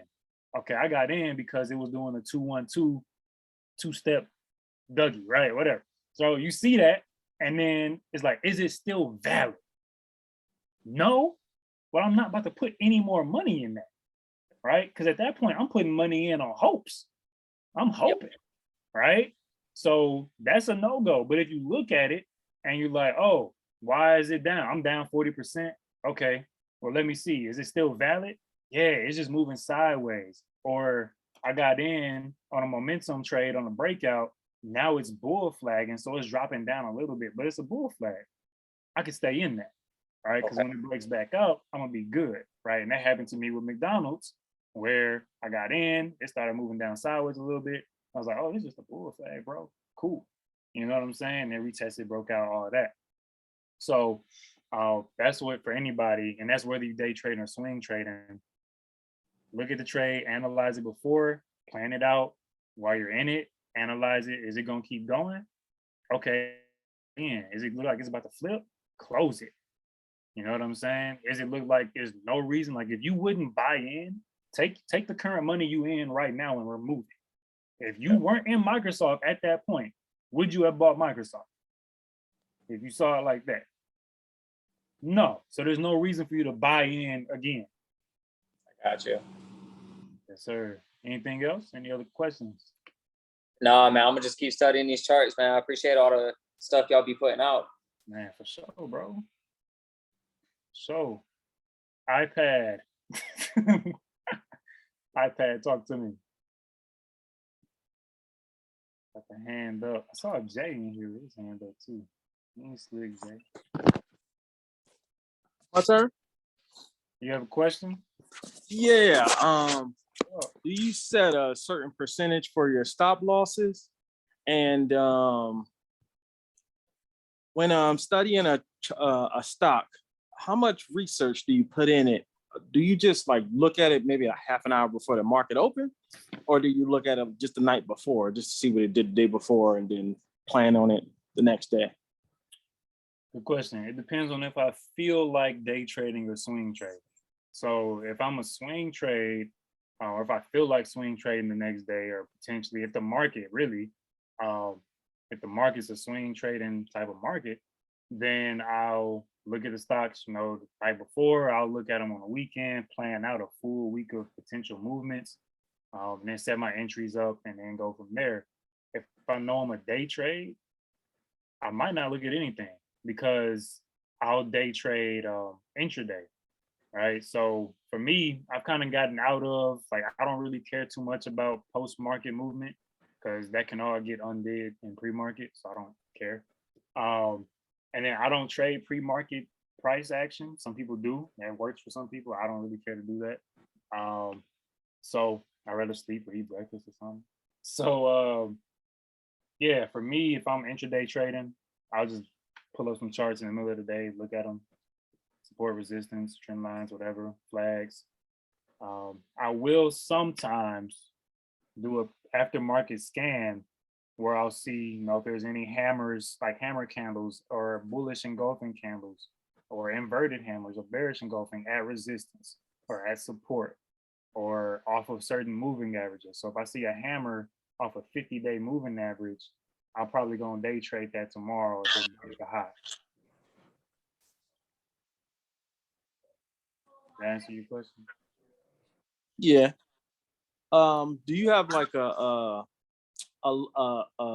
loss limit? So once you hit a certain target, you're like, all right, that's it for the day. And do you have a gain limit? Like I made this much. Let's say you, I don't know, made 6,000 in a week. Would you just be like, and it was Wednesday, Would you just be like, all right, that's it for the rest of the week, or just keep going until nothing, it doesn't look right anymore? So that's twofold because of the position I'm in, running the Discord, calling trades for y'all, right? So what I'll do is, because of that positioning that I have, I'll just trade lighter. So normally I'm dropping 5,000 per trade. Okay, I done made my money for the week Tuesday. All right. I'm not gonna leave y'all hanging. I'm gonna still find valid setups that I would trade normally. I'm just gonna trade them with maybe $1,000, right? So even though I don't plan on losing them, I'm not taking high risks. I'm still not putting up the gains that I made. So I keep going, but it's very loose, and that goes to somebody's question earlier about how do you still manage life and day trading. You know, once I hit my target, and I just shoot for $2,000 a week. A lot of times I hit over that. And a lot of times I keep going, even if I hit it on Monday. But that's me. And it's just like, it's a lot more lax. It's a lot more chill. There shouldn't be a reason why you make your target for the week and you start forcing trades. You already have the money, right? If you go to Vegas, you in a casino, you come out and you up 10 grand, 5 grand, whatever. There's no reason for you to keep putting that back out there. Like, bro, lock in there, man. So hopefully that answers it. I keep going, but it's very only highest quality setup I see. Okay, yeah, that makes sense. My last question, because I'll let someone else go. Someone may have asked this question before, but do you have like a certain number of stocks in your watch list that you pay attention to, or do you guys just pay attention to like certain sectors and then that makes you pick which stocks you want to look at? My watch list got about 230 stocks on it. But that's why that's me All though. right. And I trade criteria. I have a criteria based, like all my strategies are criteria based. So for me, I'm typically only looking at stocks that have weekly options. So pretty much any stock that has weekly options available that's typically over $20. And the average value traded on that stock itself is about or above 400,000 shares per day, will be on my watch list. And I don't care if it's Ford, DraftKings. Ford isn't gonna be $20 typically, but DraftKings, Facebook, Amazon, Tesla, whatever. You know, if I have these 5 things that I'm looking for a trade, and it meets those 5 things, I'm good to go. All right. The other side of it, and I think it's better to do this as a beginner trader, is start with and stick to 4 to 5 stocks. There's people who trade for a living and only trade 4 or 5 stocks. Right? It's less noise. There's less noise potentially. It's less distractions, and you kind of get used to it, and you get more like gut feelings about stuff with that stock. The way I trade with less noise, even though I have 230 something stocks on my watch list, is I know what I'm looking for. I have my criteria in my head. So I'm just flipping through. I might look at the stock 5 seconds. Nope. Nope. Nope. All right, is this in a pullback on the uptrend? Nope. Okay, next. Is it a pullback? Nope. Next. That's how I trade, personally. Okay, I thought of another question. I don't want to keep holding people off. How many indicators do you actually wait to be confirmed on before you take a trade? So this week, I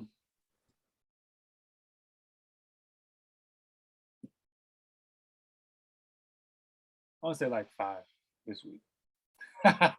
This week, I think it was about 5. So this week I was testing out a different strategy, something that I have been researching. I started back testing. About the past 2 weeks, I've been looking at it, fooling around with it in crypto and all different types of stuff. So this week 5, I say overall though, I typically need at least 3, right? So I'm typically going to be looking at trend, and it doesn't matter if it's a day trade or a swing trade. The trend, if it's a day trade, it's just going to be on a smaller time frame, right? So a swing trade, I'm looking at the daily trend being in an uptrend if I'm gonna go calls, right? Or if I'm swing trading it, I might just look at what's the trend on the 5 minute or the 30 minute, right? So I like to look at trend. I look at support and resistance levels regardless. I like to enter off of candlesticks. And then that's where I start adding in the indicators. And sometimes those will be parts of my indicators. You know, they have indicators that will give you signs of trend.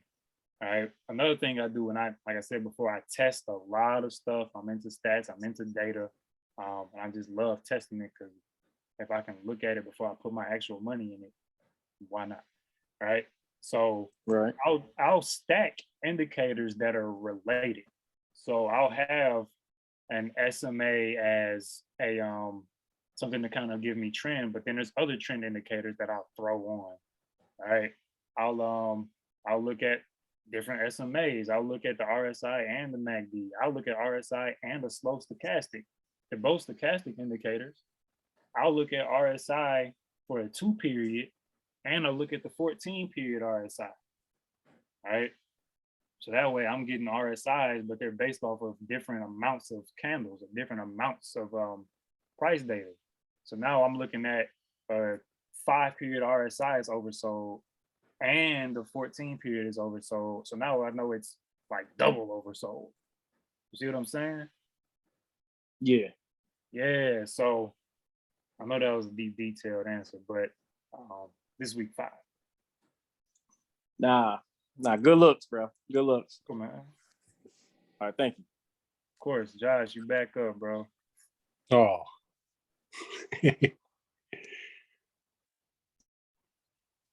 Talk about me? You got your hand up still. Did you mean me? Oh, my fault, bro. Good. Listening, I'm looking at these charts listening. I ain't even know I hit the hand up button or nothing. Oh, okay. That's fine then, bro. I'm trying to make sure I got to everybody. All right. You got me, bro. You straight. Let's do it. See some more hands up. Y'all can just unmute.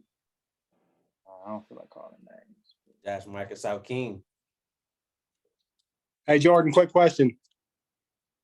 What's up, Patrick? I haven't gone to sleep yet, man. Hey, I haven't eaten dinner yet, bro. Oh, man.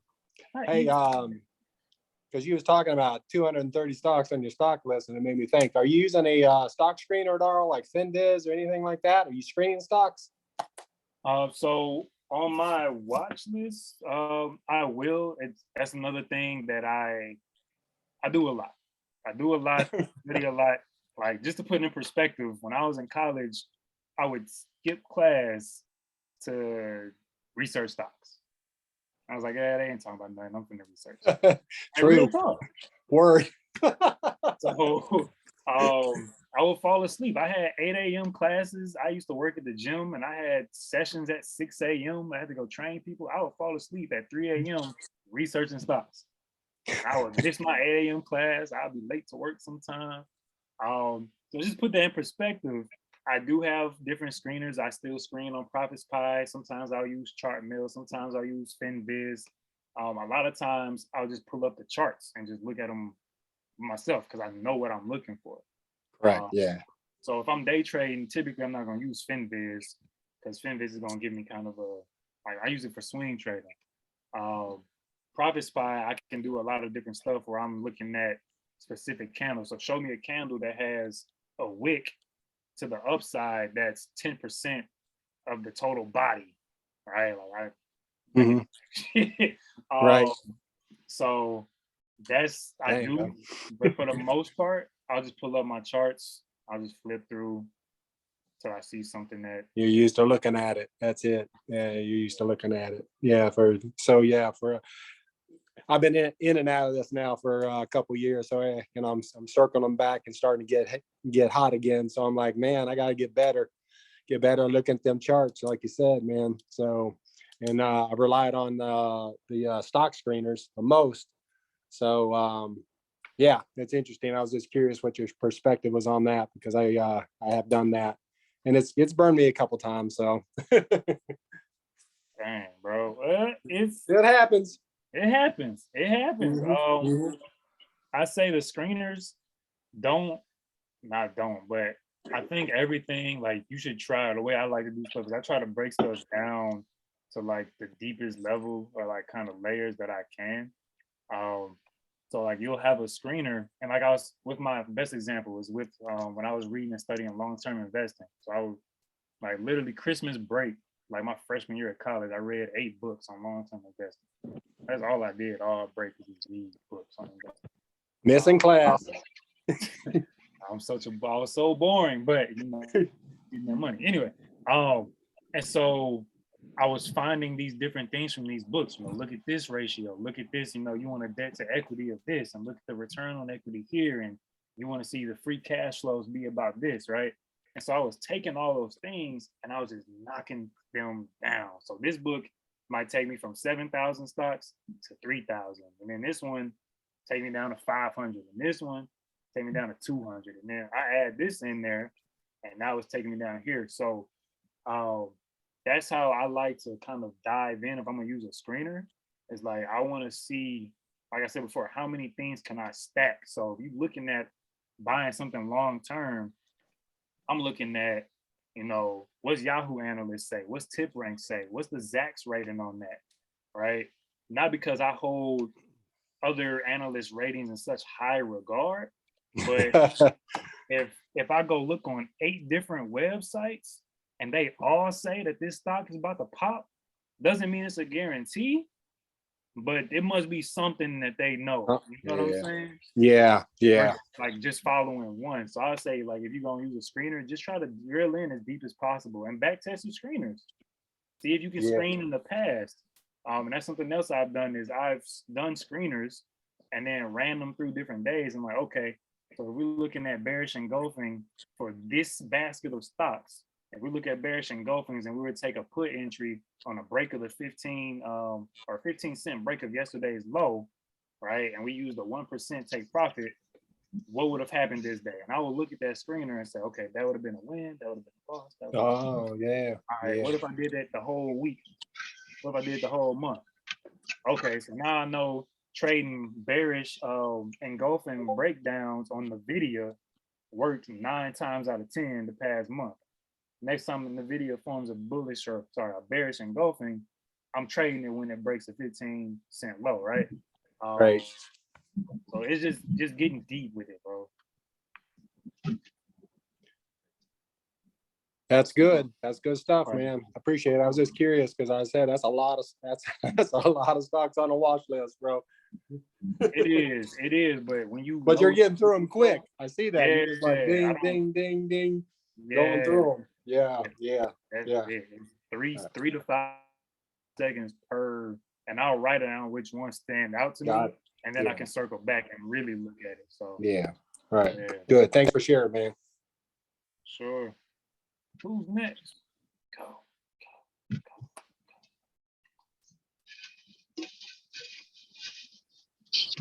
Somebody got their hand up. We know Gabriel got a question.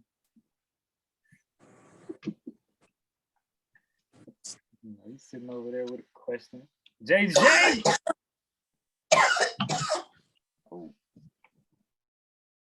What's up? Do I have my hand up? Why do I have my hand up? I didn't mean to. Sorry. Sorry. You just want to say hey. Hey, JJ. Jordan, how many, or maybe this never happened to you. How many accounts did you blow before you was really just consistent? How many accounts? I've blown accounts. I didn't keep count. I mean, I don't think it was more than, and you gotta look at that. We're gonna talk about accounts, and I think talk about the amount of money in the accounts too, right? Because you could blow a $100 account. You could blow 10 $100 accounts, and it's just $1,000, not just 1,000. But you know what I'm saying? So I've blown multiple accounts. I'll say maybe 10, definitely no more than 15. They were all like smaller accounts. Like, let me try to build a $500 account trading this strategy. A lot of them were testing strategies. Instead of paper trading them, I was just like, let's just do it with $500 and see what happens. So I've blown accounts before. The biggest reason, if I had to say why it happened, and then why it doesn't happen now, is a matter of position sizing, and then a matter of not forcing trades, not getting in your head about stuff. So, and again, like I said before, focusing on preserving capital and not focusing on how big can I get a gain. So like I done blew accounts just trying to trade Tesla calls nonstop and Tesla earnings and trading earnings, trying earnings strategy. So once you find your criteria that works for you, stick with it, and just work on maximizing it. Test things out, but common rule, like if you're ready to screenshot your profits, close the trade. All right, like that's when it's screenshot worthy, close it. When you're negative and you think when you first have that, damn, this is going down, close it. Right? When you think, oh, I sure hope this turns around, close it. Right? And like you'll see, and this is what happened when I blew those accounts, is sometimes it'll flip back around. You're like, I hope it turns around. But more often than not, it's not turning around. And the reason you hoping is because you know it's not turning around. And you just hoping that the magical stock wizard is gonna care about your account, and he don't. Right. Thank you. That's the institutions taking your money. Exactly. And they will do that happily.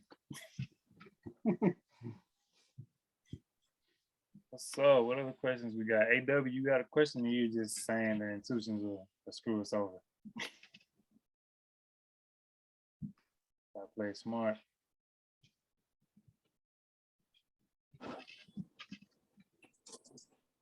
I got a question. Can you hear me? Talk to me, Dennis. So I read in your bio and just been following you for a while that you use stocks, or I guess options or passive income to pay off your student loans.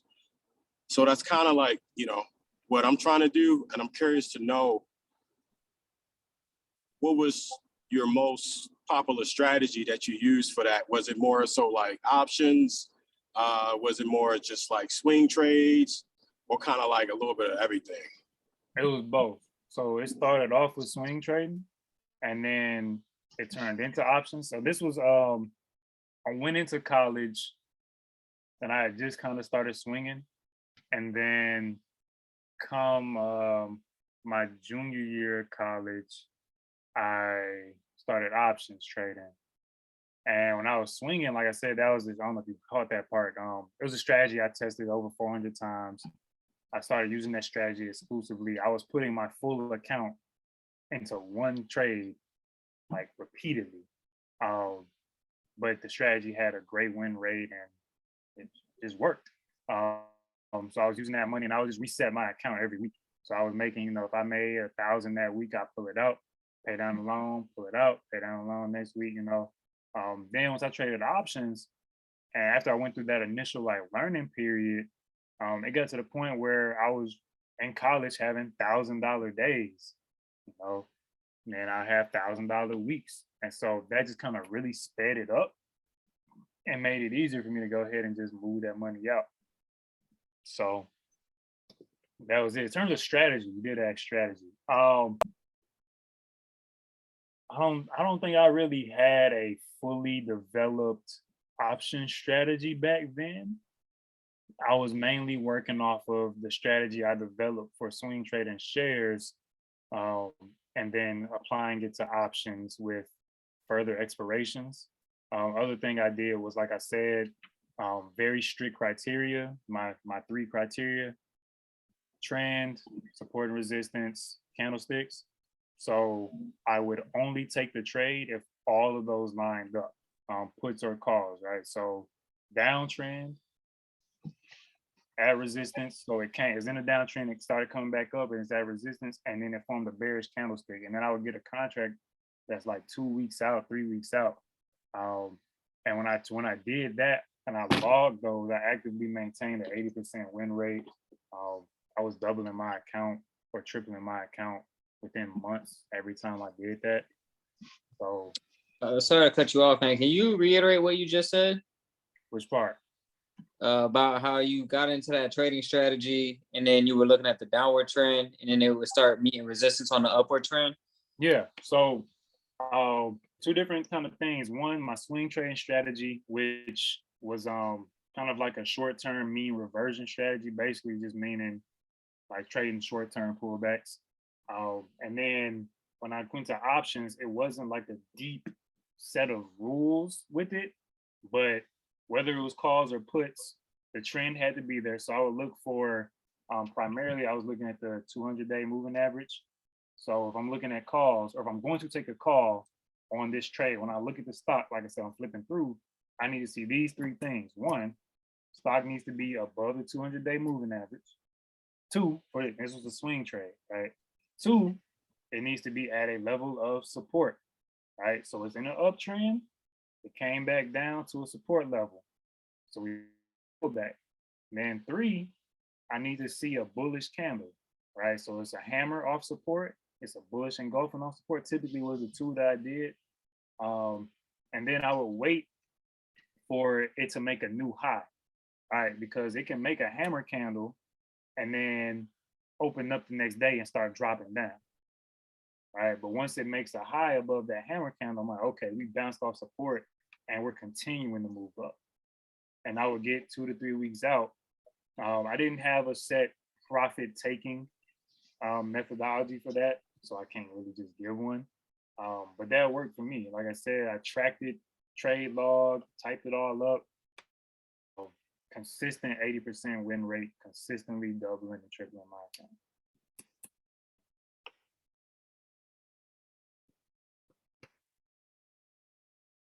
Why don't I go back to this?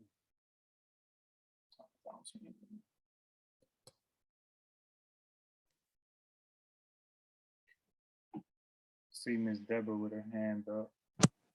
Hi. Hey. Thanks for having me or inviting me.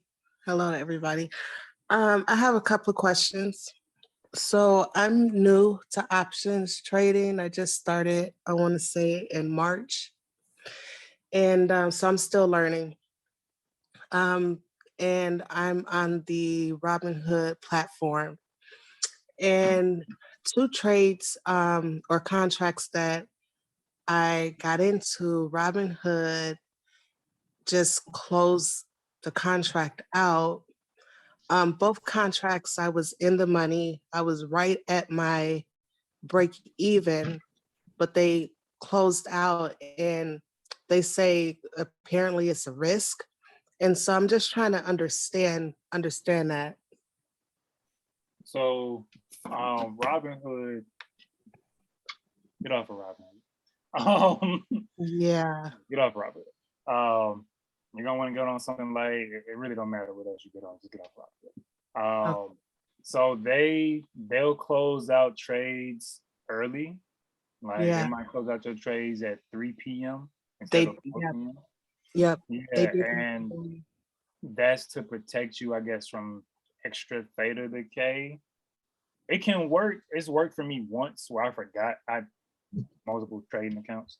And I was in a trade and I forgot I was in a trade and it closed it out automatically. I'm like, well, thank you. But it also can work against you when you purposely are holding on to something. So I don't know if it's something in the settings. I just got my Robinhood account back from a PDT ban again.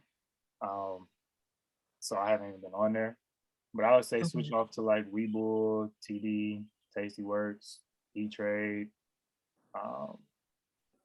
Yeah, Robinhood just does that. Yeah.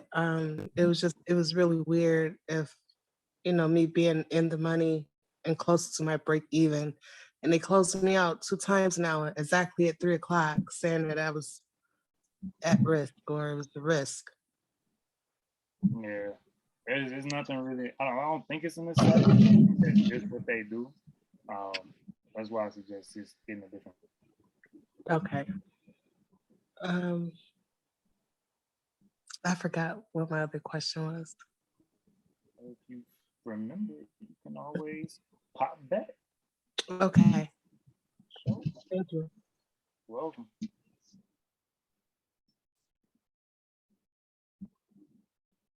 Who else? I got a question, my man. So So I'm having a little difficulty understanding the importance on the SMAs and EMAs and the time on the and the time frames that they work better in. what's your question about? Um, would the EMAs work better on a higher time frame or a shorter time frame, or SMAs say They can work on any time frame. So think, what are you talking about in regards to day trading or swing trading, scalping? exactly that's the thing. Um, I'm day trading and swing trading. That's what I find more of my profit coming in from. But I still have a hard time understanding, the EMAs and SMAs and which strategy I could use it better for, if that makes any sense. Okay. So that's where it's gonna come to you testing it out. That's where you can back test as well, because it's real easy to back test EMA strategies. So it's really just back test moving averages. But they quote unquote work in a sense across all time frames, because all it's doing is giving you a average of the price on that time frame. Right. So how you determine to make your strategy off of it, that's where you start looking at for swing trade. A 15-minute or a 5-minute moving average cross doesn't mean, because you're going to be in a position for 8 days or whatever. So the 5 minutes is going to have a bunch of moving average crosses, right? But if you're looking at a 1 day or a 1 hour, there's going to be a lot less crosses on there, which you can use for your entries and exits. So just look at it and test it out. A thing I'll do, or I've done, is, do you use TradingView? Don't really matter if you do it or not. I'm sorry, what was the question? Oh, I asked if you use TradingView. No, I use Thinkorswim. Okay, that's fine. That's why I said after. It really doesn't matter. So what you can do is set your moving averages up that you want to look at and test, and then you can pull up your chart and you can use the vertical line tool or the horizontal line tool, but I'll use the vertical. And where you see the crosses, put the vertical line, right? So if it's going to be a buy signal, make it a green line. And then if you're going to test like exiting on the cross, make it a red line, right? And so what I would do, and what I have done, is what I'm telling you to you, is go back to the beginning of the year, start from January 1, right? And just mark, okay, this would have been an entry, this would have been an exit, this would have been an entry, this would have been an exit, right? Mark that up, and then you can go back and look at it and see how viable of a strategy would it have been. And then you can start figuring out how viable a strategy would it potentially be. Got it. Thank you. Another quick question. Have you read or seen the Mark Douglas, I think, like a professional trader videos? I've read a book of his, but I've never watched his videos. I don't know if his books mentions a lot about how his theory is more of probabilities in trading, opposed to completely looking at chart analysis and all the other analysis out there. Mm-hmm. So, I don't know how you read, because I watch his things and he talks about how it's more about probability on things. One, certain markets do certain patterns, and if you do your analysis and on the history of the charts, and time frames and everything, you see the same patterns, and you will see how many times they repeat, how many times they go your way, and then then you place your trade based on the probability of your studies of that history of that stock. If that makes sense. Yeah, I haven't, to be honest, I haven't really put that to test myself. I'm still doing what I usually do, my analysis and all of that good stuff. But I just wanted to know your take on it. Yeah, it's different ways people trade, man. So I know people who only trade support and resistance. I know people who only trade with indicators. I know people who hate indicators. Uh, I've met people who don't use charts and trade successfully.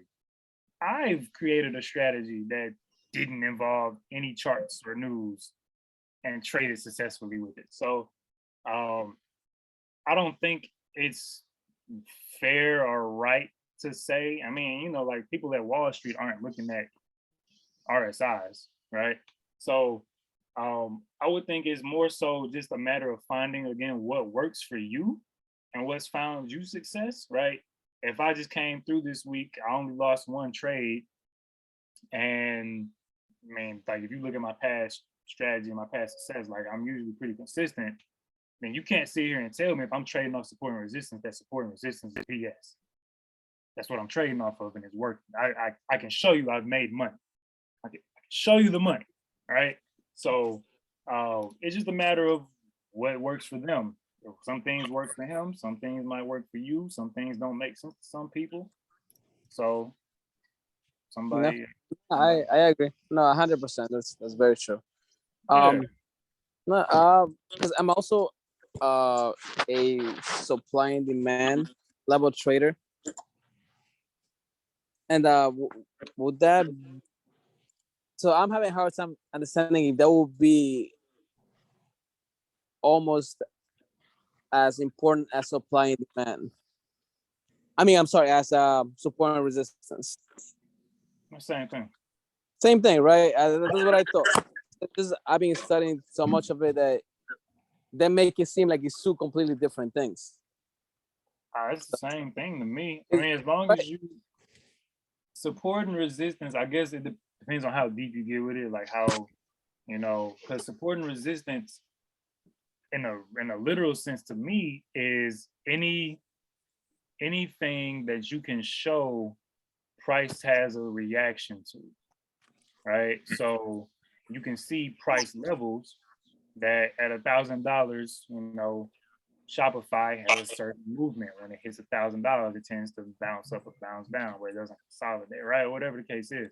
But you throw on a 20-day moving average, and a lot of stocks you'll see bounce off the 20-day moving average, right? So a 20-day moving average can be a resistance in some cases, or it can be support. Trend lines, same deal, right? Fibonacci levels. Your chart doesn't have Fibonacci's automatically on it. But if you throw a fib on your chart and you say, oh, it's bouncing off the 0.61, all right, now you identified a level of potential support. So yeah, bro, just take I like to take what people say. Like you can definitely tap in and listen to different people, watch different people, hear from different people. Some stuff is gonna work for you, some stuff isn't. You could try some stuff out. Different stuff work for different people. Moody trade the strat. I don't see myself trading the strat, but we both make money. You know what I'm saying? So just do you. At the end of the day. And I 100% agree because I tried trading this strat, tried understanding it. I couldn't get it for my life. It's a lot. But, oh man, believe me, I tried. I'm like, all right, let me figure this out. Let me sit down, look at this shit. Let me figure this out. Bro, I couldn't save my life for it. Someone tell me do this strat to save your life. Nah, I couldn't do it. It's all right. That's why you just move on to something else. Hello. Yeah, for real, man. I got oh shit, sorry. But did you have any other? Okay, he just muted himself. What's up, bro? Are you on your computer right now?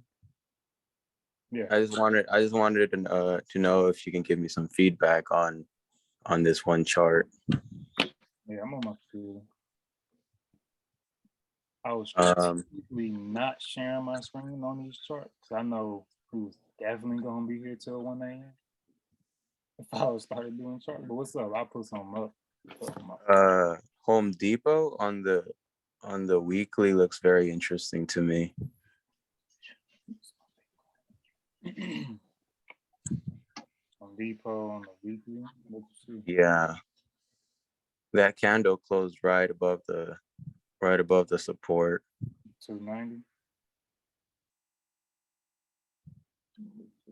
You think we see some upside on Monday next week, or? Yeah, I think a lot of stocks kind of close that support on the weekly. I see Home Depot resting at that 294 level after bouncing off 290. Yeah. I mean, I got in SPY calls. If you swing over and look at, even looking at the weekly, you'll see it hit 405 this week, bounced off 405 May 17th, and 404 May 10th, and 403 April 5th. So that 403 to 405 level has consistently been support. So I think we can see a little rebound Monday or next week, as long as nothing crazy happens.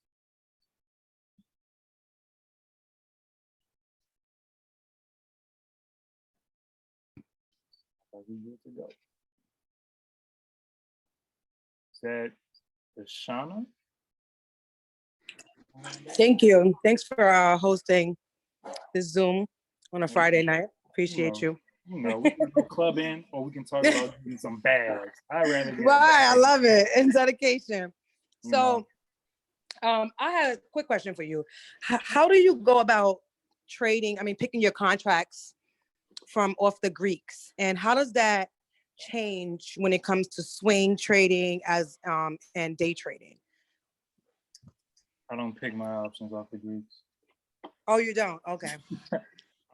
No, I really don't. So that's another thing that's out there that I started looking into, because there's strategies based purely off of Greeks. I don't do it.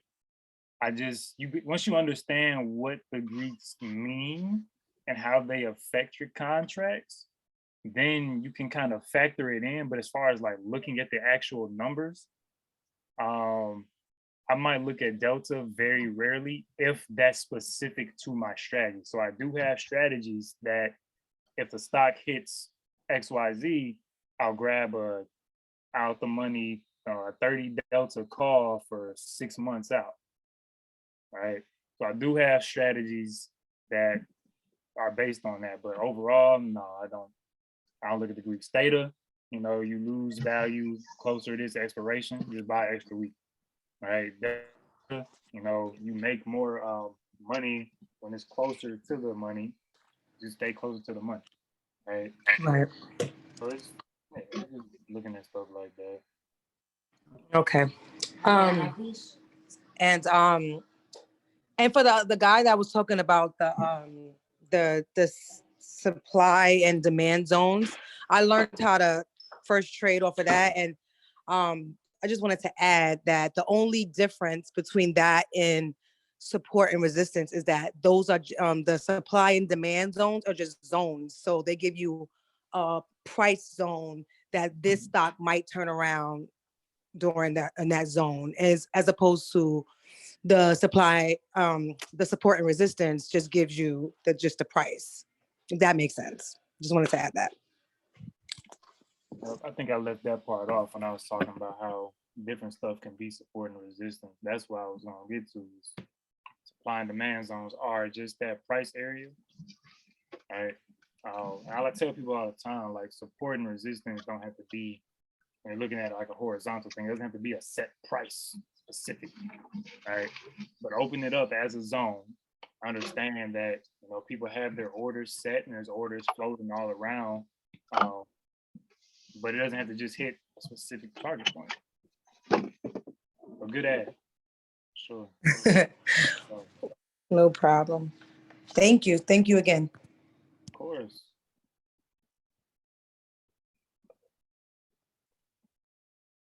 So we about, how long are we in? 3 hours into this?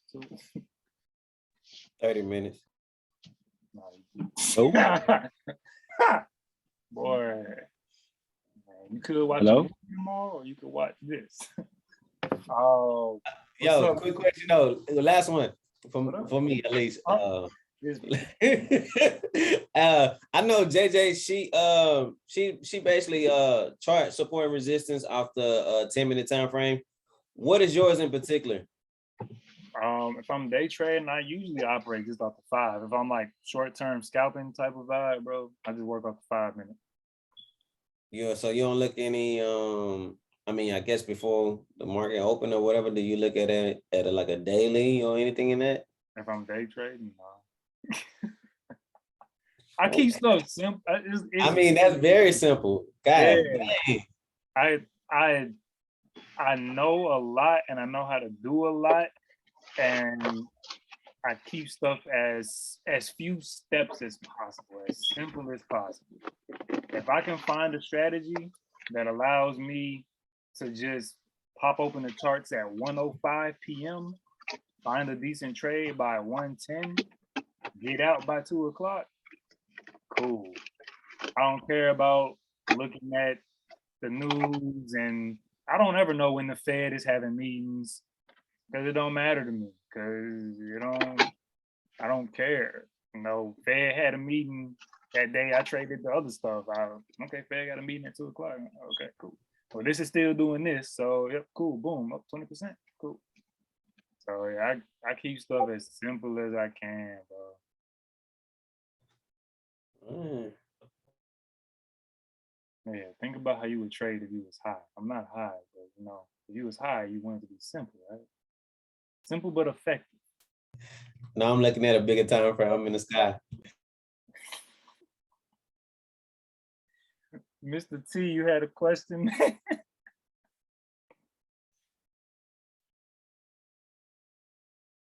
Muted themselves back. Oh, What's hey, you up? can hear me? Hey, Yes. what's up, man? So I just wanted to touch base with what one of the members was saying. Robinhood, when it's 3 o'clock, they'll sell your options, whether you're in the money, out the money, losing or winning. Like, I think that's so stupid. That's why I stopped using them. Trash. Sometimes last minute options, especially on SPY, they be skyrocketing or going down, and you have puts, you're making money, and you have these calls. You know, that power hour is a huge money maker most of the times with SPY for me. Yeah, dang, that's crazy. So I haven't been on Robinhood in a minute. Do you know if can you still buy 0 DTE contracts after 3 on Robinhood? No, they won't let you. Not on expiring day, they won't let you. You know what? You know what? The way I explained to people in the past is like Robinhood is like the Planet Fitness of brokerages. You know, like Planet Fitness, they got Smith machines. You can't deadlift. You know, it's a bunch of stuff you can't do, but you get the basics. It's kind of like Robinhood to me at this point.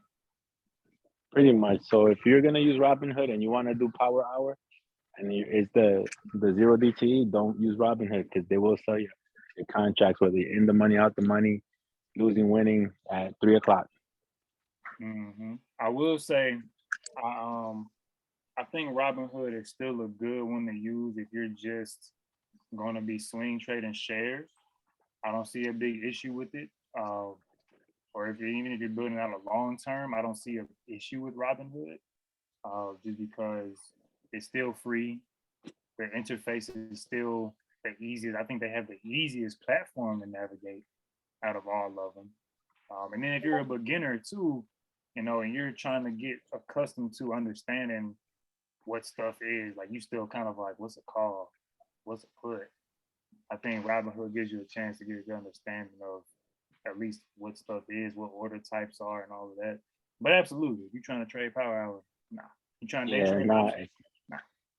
Yeah, it's not gonna work. So just a heads up for all the members, Robinhood for 0 DTE, 3 o'clock, they cut you off. If you're gonna trade spread, margin account. Thank you. Oh, for sure. Thanks for popping on. Deborah. What's up, Miss Deborah? Hi, again, Megan. I still don't remember that second question, but I got a new question. Is there a platform where you could day trade without needing 25,000? in Yes. your account? Yes. So you can do TD, Ameritrade, you can do Webull, you can do Tastyworks. You might be able to do Webull and others. Oh no, you can't do Webull. Yeah, Webull, TD, Tastyworks are the ones I know you can do. I've done it on those before. Robinhood is the only one that comes to my mind that won't let you day trade a cash account with options. They won't let you trade options at all on a cash account with Robinhood. So yeah, what will happen is when you flip over to a cash account, instead of worrying about a PDT rule, you'll just be getting good faith violations. Basically, if you start the day with $1,000, you can make 10 $100 day trades, be perfectly fine the next day. All right. You make 11, now you're using funds that haven't settled. All right. And that's where you get a good faith violation. And then depending on the brokerage, after a certain number of good faith violations, they might pause your account for 90 days, and things of that nature. And usually it'll have some sort of warning that might pop up and say, hey, you're making a good faith violation or a GFV. Don't do that. Yeah, I already I was almost banned a couple of weeks ago. I got really excited with Twitter, so I was doing day trading with the Twitter. And I think I did like 3 back to back, and they was like, no. So I had to call and have them, undo my account. I was just like, I'm sorry, I won't do it again. But do you remember if that was a PDT or was it GFV? What? What platform were you on? Robin. Okay, yeah, you were getting a PDT violation. Yeah, go ahead and go to the Discord and just hit the trading apps. I think it's like number 2 under start here, and then you'll see like a Webull link. You both get free stock. Okay. That would be my gift since I gave away so much.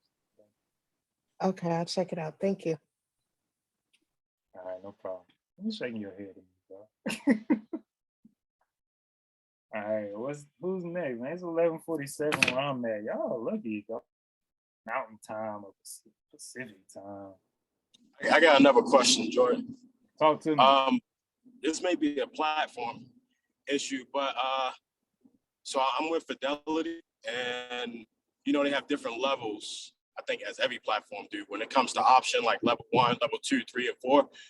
So level 1, you can only do covered calls, buy covered calls, sell covered calls. Level 2, you can actually, buy calls and cash covered puts. But my question is there a way where, I don't know if other platforms, if they allow you to just go from level 1 to level 2, or is it like a certain cash amount? Is it a certain experience? Because I know sometimes depending on how you answer the question, how many years you got experience, I'm trading, stocking this, they'll go off that. But Fidelity, I'm having a hard time getting off of level 1. And covered calls is cool. It's a nice little income, but I don't want to keep buying 100 shares of a stock as collateral. So I don't know if that's the same with every brokerage or every trading app, or is this just Fidelity, or I don't know if you're familiar with Fidelity anyway. Yeah, so it's all of them. All of them have it. That's a routine thing. I will say a lot of them don't give away what it is, but you can Google it. You can go on their site. You can go on YouTube. Yeah, I went on Reddit. People say just put 10 years, 20 years. They don't really care.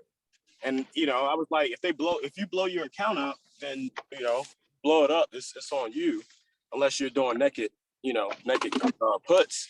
But I'm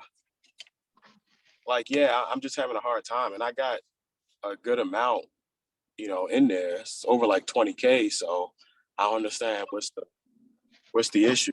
But yeah, I just didn't know if there was another app that I may have to switch to. I didn't want to pull everything out, but if I had to get quicker, to get to another level, then that's something I'll do. Yeah, I would say you did good to go on Reddit. You can try YouTube. But yeah, from what I've seen, when I did try to dig into it, a lot of them weren't just disclosing what the criteria was. You know, yeah, saying you have a certain net worth, right? Saying you have tons of experience, that definitely helps. Um, I think a lot of them go off of how many trades you take on their platform, but it varies. Okay, cool. Thanks. Yeah, different platforms are easier than others.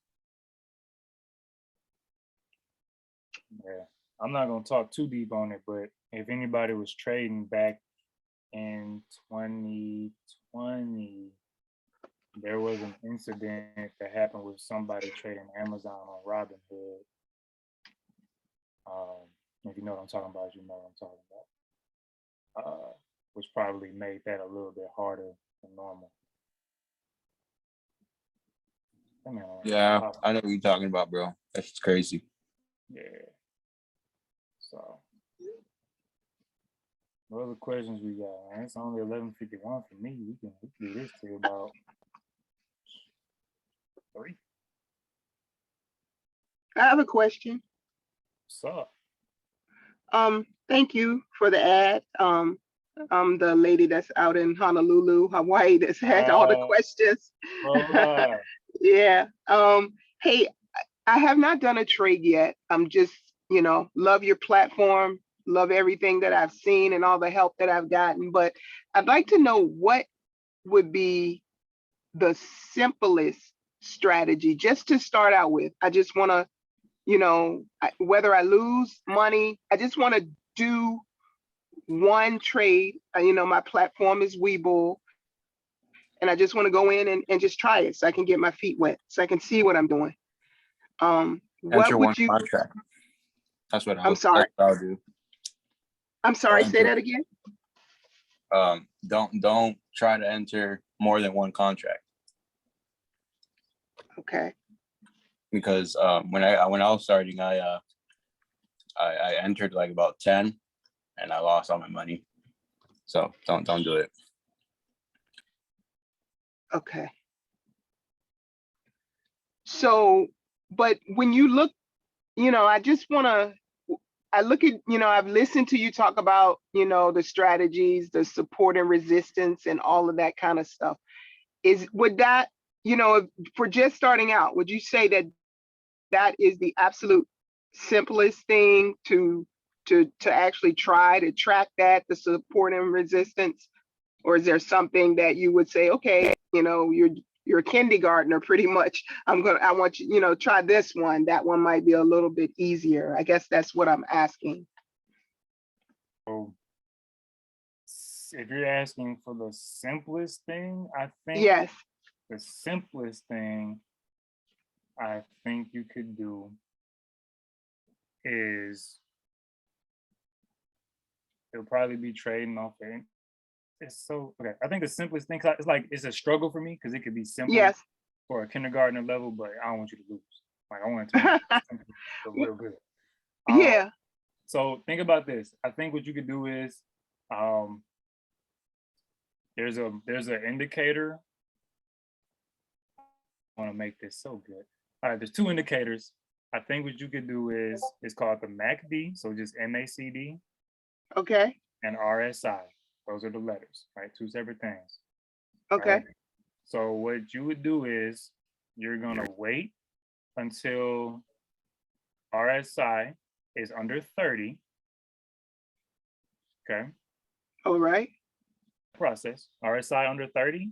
Once that happens, wait until the MACD, there's gonna be some bars on there. Wait until they turn green.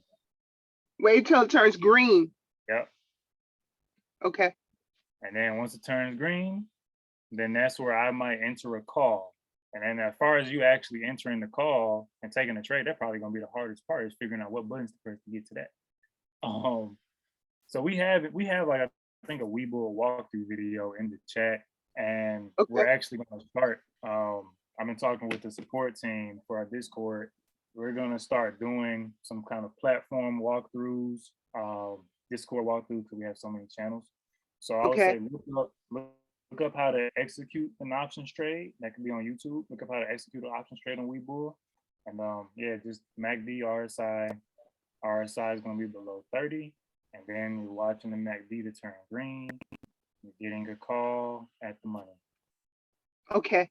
Sounds like a plan. Thank you. I'm almost finished your course. I think I'm just almost finished, and then I'm going to jump into the others. So yeah, again, thank you. Thank you for the ad and all the support. I appreciate it. Thank you for being here. Thank you for getting, it's probably 6 o'clock your time in the afternoon. Oh yeah, 5:55, no doubt. You ain't up late. Not at all. It's going to be 12 in the morning for me. But no, seriously, thank you for getting on, joining in, being active, engaging, asking questions. Like I said earlier, that's what this is for. Like I make my money, the traders, we make our money. You know what I'm saying? But to be able to come in and provide, you know, and give our time to people who actually care. Like I just want y'all to get a bag too. Yeah. Listen, it was hard to find, but when I found you, I was just like, no, I'm not going anywhere. I talked to one of your analysts earlier. I think it was yesterday. I was like, oh no, I'm not going anywhere. No, this is great. No, I appreciate it. Thank you. Wonderful, wonderful, wonderful. A lot of folks have been soaking in all these questions. If there's somebody to ask a question though, that you don't unmute yourself. If there's somebody to text me and tell me to go eat dinner. So I'll be successful. Ate hustle for lunch. Ate grind for breakfast. Gabriel, what's your other question, bro? When it's quiet, I'm just gonna call on you. I know you got something. Actually, I really don't, man. I mean, right now I'm just listening to see if it's something I haven't heard yet. Yeah. It's all good. Well, hey, look, if anybody got a question, you have full reign to cut me off. I'm gonna just start talking about stuff.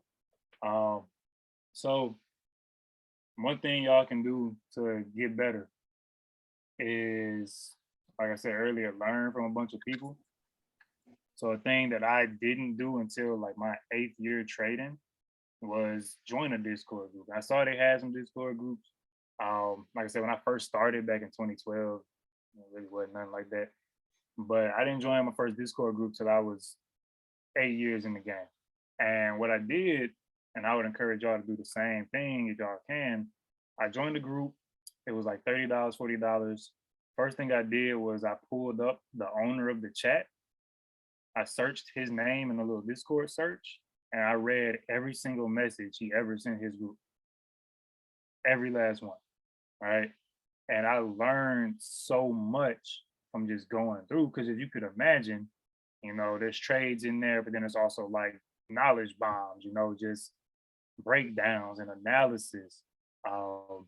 So I took a lot of that away. It was stuff I didn't even know existed. Like it was literally stuff he was talking about in the market. I didn't even know the thing. This is my 8th year trade. So do that. Another thing I do, and what age did I start? See, y'all trying to clock my age, bro. Dang. I'm young, but I'm old. Dang. Jeez. Spill the beans. I'm gonna get it out of me today. If you ain't put the math together earlier, you just I tried to cover it up. But but yeah, so even now I'm in a bunch of different Discords. Like obviously I can't sit here. My boy just text me and said go eat dinner. Obviously I can't sit here and actively be in their Discord and run this Discord, but what I did before I had my Discord was I would go in their stuff and learn from each of them. You know, some of them are really good at crypto, some of them are really good at options, some of them just had really good classes, right? So I was going in, you know, I buy the membership and I go watch all the trainings they had, right? So the same thing we got. We have a section where it's a bunch of trainings that we've done. This is going to be in there if Zoom lets me save this 3-hour class. But this is going to be there, right? So now what I do is, since I pretty much have like a lot of the stuff you see in the Discord is from me going through different Discords and seeing provide to their chat that I don't provide to mine. Right? Okay, they got support tickets. I should probably add that. Oh, they have education sections. Oh, they have crypto lessons. I should add that. Right? So that's what I do now as a Discord owner, to bring value to y'all and help y'all out. But do it with y'all trading, right? You trading options. There's a lot of people who say they left other chats to join mine. I think you can be in multiple chats and get something different from multiple chats. All right. So join other, I encourage you to join other chats and see what you can learn from them.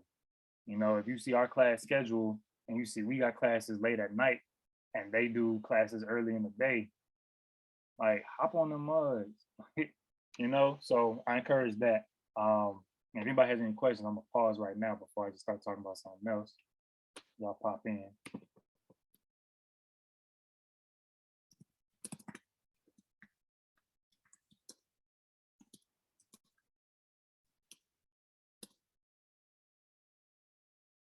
Hush over the crowd. Cool. So that's one thing. Pop into other Discord groups if you know if it's your financial situation, if you think it's worth it. I have heard and I have seen Discord groups that bash people, that trash people, that talk about random stuff that's not stocks. So I understand leaving those groups. Another thing is same thing with Instagram, you know, following pages, right? And going through the past posts of those pages because some people recycle content, but a lot of people don't. And so there's stuff that I've taught on my Discord, and I'm sorry, on my Instagram, the stuff that I've covered, the stuff that I shared, that if you just come on my page once and you look at the last 3 pictures I put up, you probably are like, oh, his page is just full of him traveling and telling people to join the chat or showing chat results or something. It's not the case, right? You scroll down my page, you'll see where I was still working my full-time job, shooting videos every day on my whiteboard,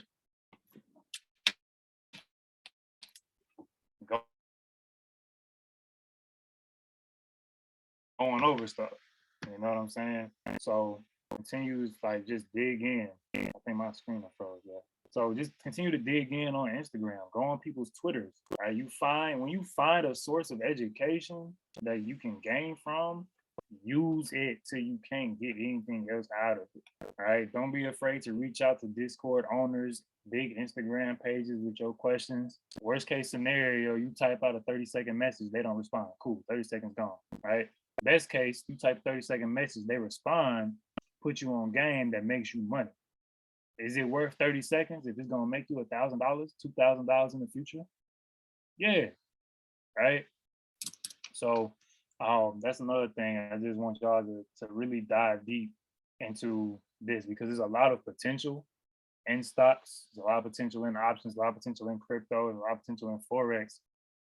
It's money to be made across the board, but you can only get out of it what you put into it. Right? Like I was saying earlier, me becoming a profitable options trader took a year. Other people, it takes 8 years. That's because in the amount of work that they put in over 8 years, I put in 1 year, right? So y'all might not know, Moody only been trading 14 months, maybe. Like Moody hasn't been trading over 2 years. I know that, right? But when you talk to Moody, when you see Moody's call outs, when you hear Moody, you know, analyze stuff, he knows what he's talking about. Because that whole time period, this year and a half that Moody been training, he been going hard, right? So just lock in, man. Y'all have other questions, please ask. You're welcome again.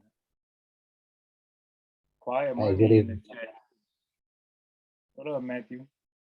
What's going on, sir? I Wait, appreciate the 1 second, real quick. Moody. What's going on, bro? Hey, bro, we on the Zoom right now. How long you been trading? What you mean on this Zoom? I'm supposed to be on the Zoom? No. Just I'm telling people about how long you've been trading. How long have you been trading for? Since January 1st, 2021. 2021 or January. January 2021. Yeah, the first when I enabled options and started trading options. Bet. Thank you, bro. You can go back to sleep, bro. Well, And you should have asked him. that was weird. No, bro. Ask him how long. Ask him how long did it take for it to click for him. How long Like- did it take you to? How long did it take you to start making money consistently? Who you on the Zoom with, bro? The members, bro. Oh, You on speaker? I'm like, bro, who are you talking to about me? How long did it take for it to start clicking? To be honest, I'm honest with people. I got super lucky. In a bull run coming through like February, January, February, March. It was just a nice little bull run. I made most of my money through like cryptocurrency, but as well with options. I would say it started clicking for me. Everybody said I was already fired and it was clicking for me like at 3 months, but for myself, like I found a lot of confidence. I would say like I want to say 6 months. Let me see, January, February, March, April, May, June, July, like around July. Because I remember like after my birthday, like it's not that I felt untouchable, but I started understanding that. I don't know if this is gonna sound right, but I had a mentor that would like that really he didn't degrade me, but he made me feel like everything that I knew was from him, and that's why I knew it. So I started feeling like I was better than him. But that's when I learned that I was like, okay, just try to be better, just try to be a better person than you were yesterday. But I would say like 6 months, it started clicking for me. I knew how to read charts within 1 month. And the reason I knew is because I asked one of the analysts, I was eager, I was on a call. It was like 11, wow, it's crazy, it's 12 right now. It was like 11 o'clock at night. We were talking about business stuff. And I asked Kwame and somebody else, don't want to mention that person's name, how long did it take them to like read the charts where it's like they knew like this was a Head and Shoulders and stuff like that, and they told me like 3 months, but they started taking it serious like after their second month. So I like to fight time, so I gave myself a threshold to like, all right, that means if somebody learned it in 3 months, that means I can learn it like quicker. So I stood on a 1 minute time frame to try to be able to start like understanding the patterns and understanding everything, getting it to click. But it's gonna take time. Just understand that, and it could possibly click quicker than it clicked for me. The reason it clicked for me is because I started studying the strat. It was when I just understood patterns and things of that nature, I was still getting confused because I was drawing all of my support and resistance on my daily candles. Like not the wicks, but the body candles, the opening and the close.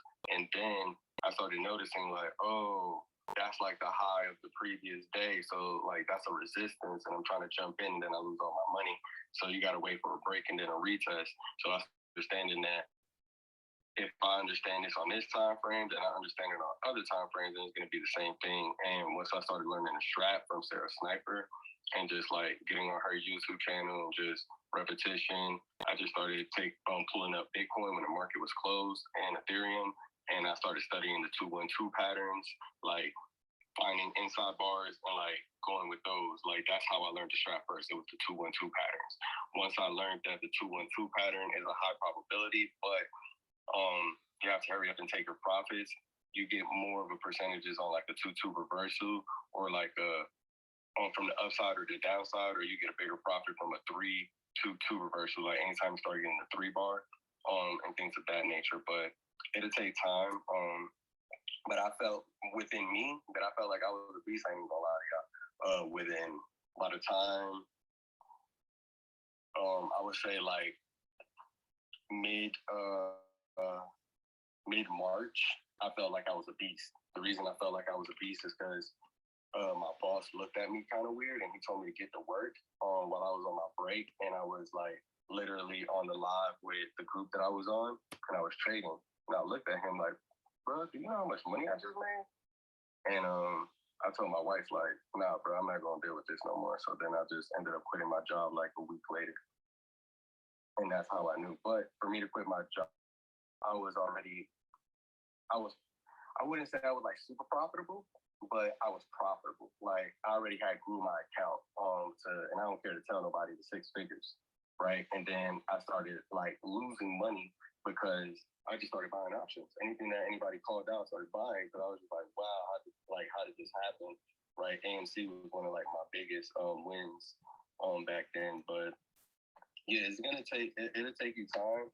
But one thing that I would say that how I learned to scale accounts was once you see like that you're having consistently green weeks and your account is going up by the hundreds or the thousands, whatever the case may be, by $50, I don't know, right? But you have to learn to also like let me see, how can I say this? Like, let's say you had $1,000 account and you grew it to like $5,000 within 2 weeks or something like that, right? You have to what I learned for myself is stop trading so many stocks, right? And put enough capital behind one trade. And that's when my trading started going like crazy, that I was just like, wow, I made this in a week, I made this in a couple of days. And it was because I was able to take $2,000, $4,000, $5,000 and just put it behind one trade and understand that 10%, 20% was a lot of money. Like me just growing my account, and then when I was able to take like 50% and 100%, I just became risky. I was just like, wow.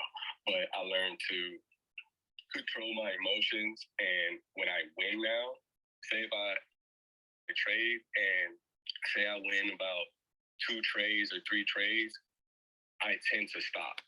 Unless, like day trading, unless I know I'm getting into a trade and I'm swinging it for the next day, or I'm swinging it for a couple of days. And that's how you know, like, oh, I still got a couple of secret runners or things of that nature. But yeah, hopefully that helps. Thank you, bro. Absolutely. Man, Moody's a prophet.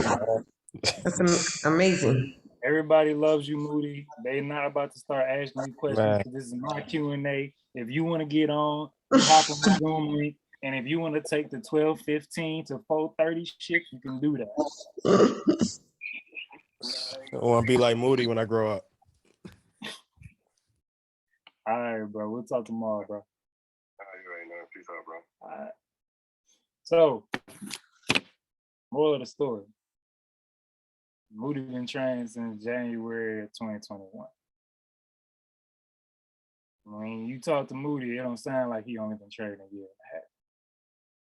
You see Moody's trades, if you look at Moody's account, like none of it say year and a half trader of options. But like he said, like you just heard him say, he asked people how long it took them.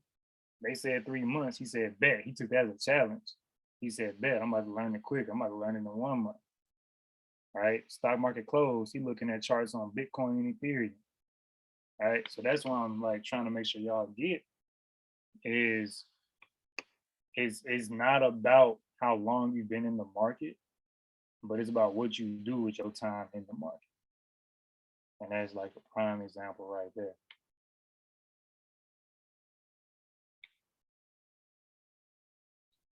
Somebody man the Zoom invite.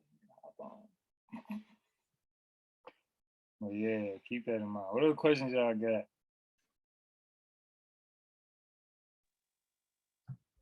Yeah, Jordan, come on, man. It's Matthew again. Hey, appreciate y'all. So, question I have, I just got into learning about stocks investing. I started with options trading September of 2020. So, kind of right when everything was kind of shifting, and it was really kind of this real large bull trend, and there's a lot of conversation about the market kind of going back to what it used to be, and how you can't just throw a dart anymore and make money. So really trying to get tight on technicals and everything else, but wanted to get your thoughts on picking the right strike prices for long term calls and puts on options because that's where I keep getting burned. I think I stopped going way out of the money and started getting closer to the money, thinking that would help. But then we had over the last several months, we had all these stocks kind of fall off the cliff still. But just trying to figure out your thoughts there.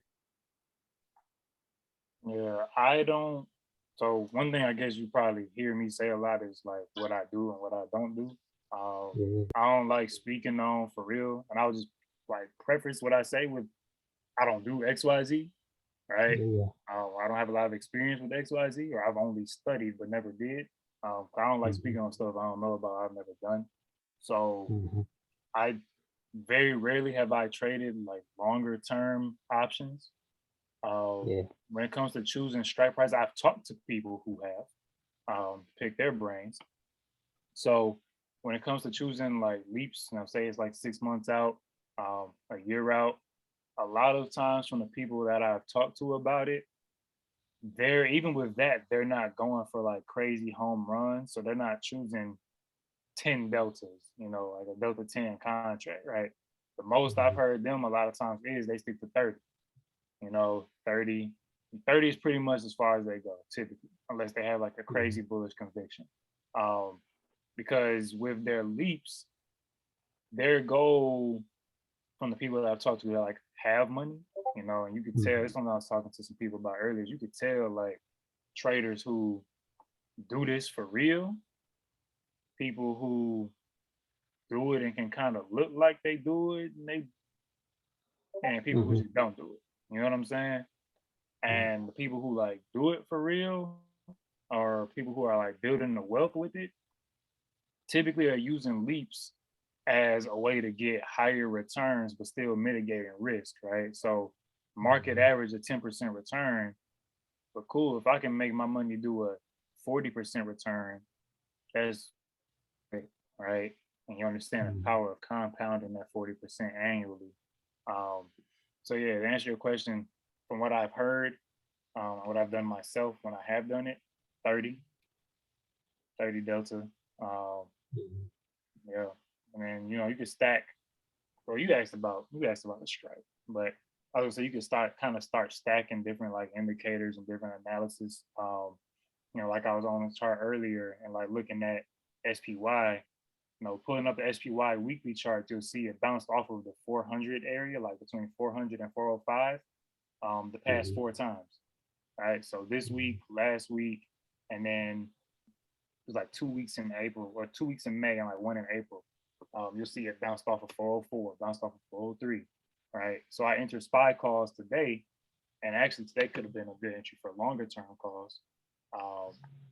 But you peep stuff out like that. So if you are looking at leaps, you can do that. You can also look at it's something I've done, but I've looked into but haven't tested, is looking at and kind of pulling together different estimates.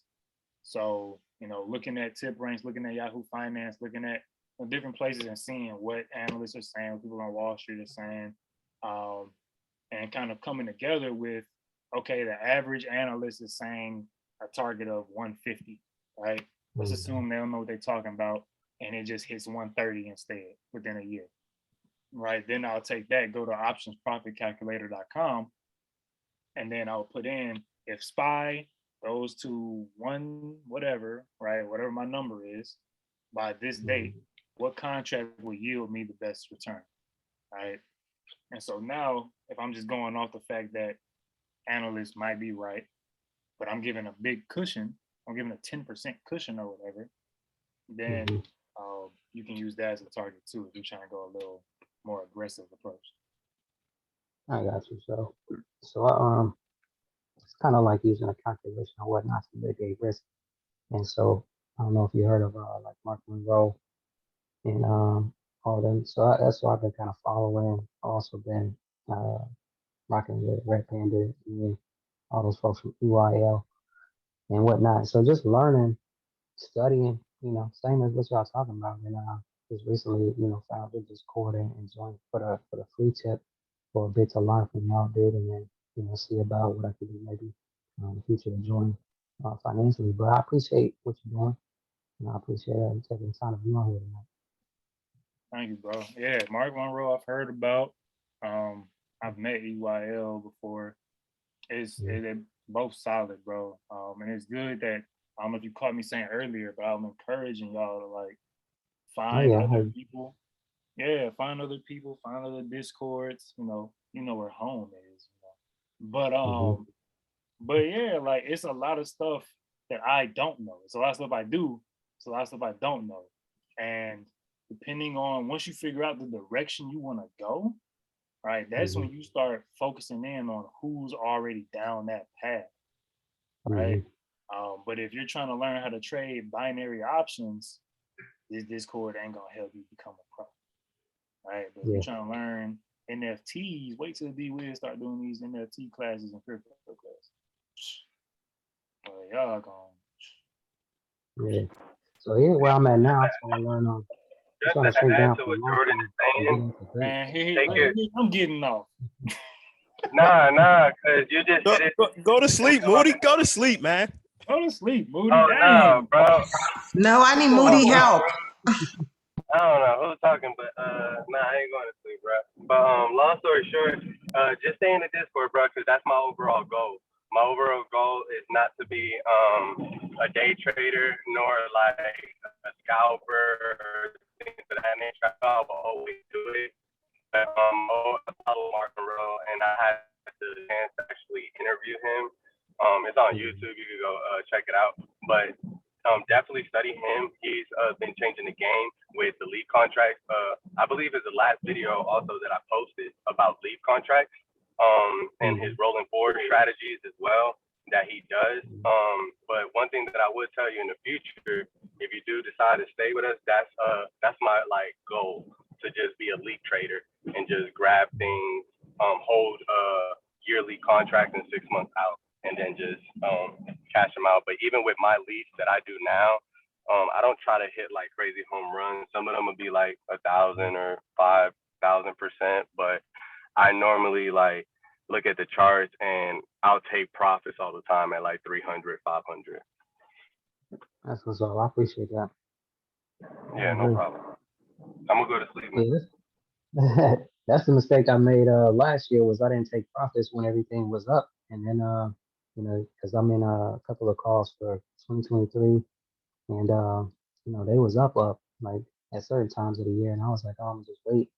And then things just changed. So now I'm still holding them, but they're not up like they was before. So hopefully, things will continue to move or whatever. But I know my strategies is also getting better the more I learn. So that's what we do. Just keep building.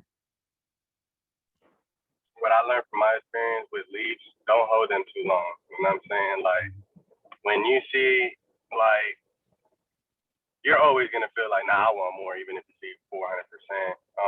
But one thing that I would tell you is like, look at the time that you was holding it, and then also when you're up on a lead and you up like say 600%, 700%, or let's just say like 100%, and you start seeing that you're losing profits on it, take your money. And that's one thing that was hard for me at first when I first started was like I'm holding some contracts that I didn't take profit on, but I'm holding swings now. Runners now, and some of them I ended up cutting at break even or taking losses for, even though it wasn't loss, but the runner itself lost, right? But long story short, you'll get in the mindset of, oh man, nah, I'm gonna just hold this because I hope it's gonna go back in there. Just go ahead and get it. I mean, not get it, but take your profit and watch the charts, and you'll be able to get in lower than what you got in last time. Right. That's the good strategy right there. That's the strategy right there. That's what I think. That's what I think institutional money does. Based on what I've been seeing in trends in the market, and like you said, just kind of watching things and just looking at it, seeing when the big money comes through, when it kind of exits, and I think that's what I'm seeing is that wave of them getting in when it's low, get out when it's high. By the time everybody else realizes they out, this is a rush to get out. Then once it's low, big money comes back in. So that's the plan from now on.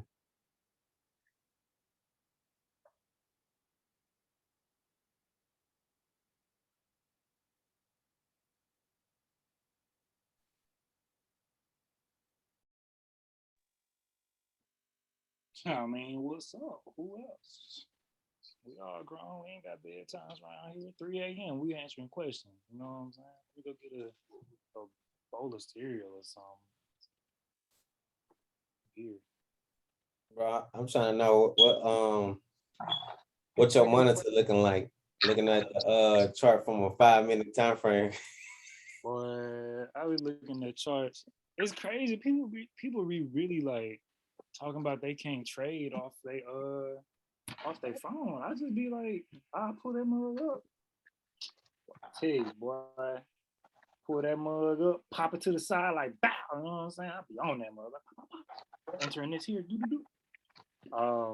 Sometimes I do have 2 phones. I got 3 phones. But typically I got 2 phones with me. So sometimes I'll be looking at charts on one or entering trade on one, sending in Discord on the other. It's easy to trade off the laptop, but a lot of my trading I do off my phone. Like just one phone. Gotcha. Yeah, I ain't got all the fancy setups. I just got a whiteboard, another whiteboard. I got 30 monitors. They cool though. They cool with they fancy monitors. Simple. If you was high, could you look at 30?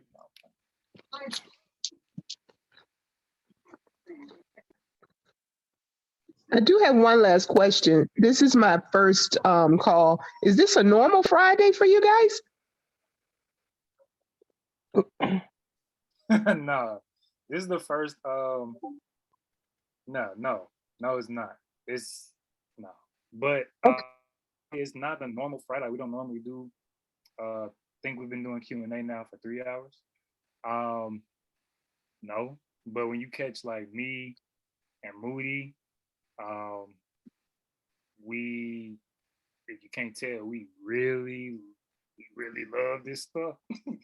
Yeah, I do too. I just was like, okay, if this is a normal Friday, I got to start preparing myself, getting dinner ready and everything early. So I just wanted to know. Okay, great. It just happens. And as long as y'all got questions, I don't mind answering. I just got back from Myrtle Beach. I ain't ate dinner to get some food, but I'm gonna sit right here with the laptop and charged it up. I'm here. So no, but yes. Let's give it up for Jordan. Come on, y'all. I appreciate that. Don't keep me going. I might play a song for you. Jordan, somebody asked earlier in the chat the best stocks for small accounts. You said the best stocks for small accounts. They were asking you that. So when I'm trading, I think like when it comes to looking at stocks for small accounts, you want to find kind of like normal. You want to find stocks that have good volume. You want to find stocks that you look at the ATR, right? So a stock like small account stocks, small stock that don't do. Well, just think like a stock like Ford a while ago. Like Ford back in the day was only moving like between $10 and like $13, like over and over again. Like it wasn't no point in trading. It was 50-cent moves, right? So from what I've seen, JJ and Zay do, they both tend to trade momentum and breakouts. So when you're looking at those, because you got to catch the move, all right? But you're not going to trade a stock that's moving between $17 and $17.20 too often. So Neo, Plug, Snapchat, Bank of America, Lucid, go look at Zay and JJ channel. If you're still on here, look at Zay and JJ channel, see what stocks they trade, and those are stocks that trade small accounts. Jordan, What up? how would you compare the market today to the market a year ago? Because from what I'm seeing, I see a lot of movement. Like a year ago, I would be profitable on swinging options like Tesla and all these blue chips. But today's market is like it's up $10, it's up 50, then it goes down 50, then it just waddles in the middle in one day. I'd say trading now, like just specifically, really this whole year, um, is about how quickly you can adjust to the market and keeping in mind that the market isn't adjusting for you.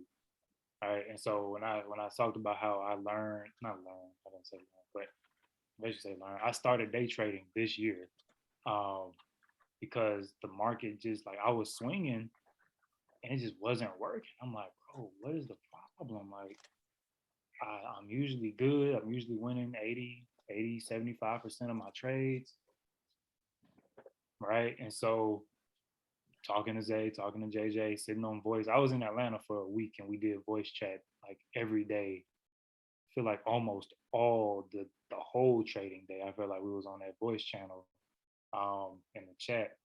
And I was like, you know what? Instead of me trying to stick to this thing that seems to not be working right now, I'm going to adjust and day trade. I'm used to trading calls. Okay, now I see calls ain't getting me nowhere. I'm going to adjust and trade puts. So I think the biggest thing right now is your quickness to adjust to what the market's giving you. Whereas last year and the year before, you could kind of just do whatever and be fine. As long as you bought a call, you could pretty much be straight. Yeah, I agree. Thank you so much. Of course. I've been having a little bit of issue with trying to adjust to the market, man, because I've been getting killed sometimes. With Tesla usually does a $40 move, but then it goes down $40, $50. Then man, it's so unpredictable. I'd be like, what the hell? Yeah, But one thing that I learned that is very, very, very important in my trading, I used to be so emotional. Like I would make $1,000 in 20 minutes. I'd be like, oh my God, I'm rich. Then I would lose 1,000. I'm like, fuck, like what did I do? But now I can make and lose and it's the same because I know I could get it back. So that's something important that every trader has to master is take out the emotions of losing or winning. Absolutely. There's different ways you can look at it too. A lot of it, I still stand by. Like a lot of it depends on you as an individual and what you test, because you can have, and a lot of it depends on how your mental, I guess strength you can call it, because you can have a profitable trader who wins only 40% of the time, right? Like me personally, I couldn't imagine losing over half of my trades. They were like real small losses, right? And that's when you start looking at your risk. So it's like all of it got to come full circle where your position sizing and your risk and your entry rules and your exit rules and like all of that kind of ties in to where you can trade profitably with a 40% win rate, or you could trade profitably with an 80% win rate. It's ways that I've seen you could be unprofitable with an 85% win rate, depending on your strategy and your risk to reward ratios.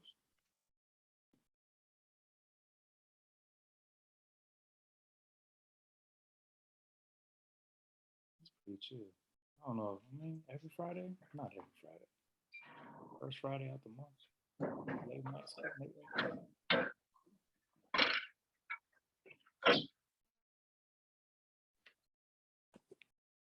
What else y'all got?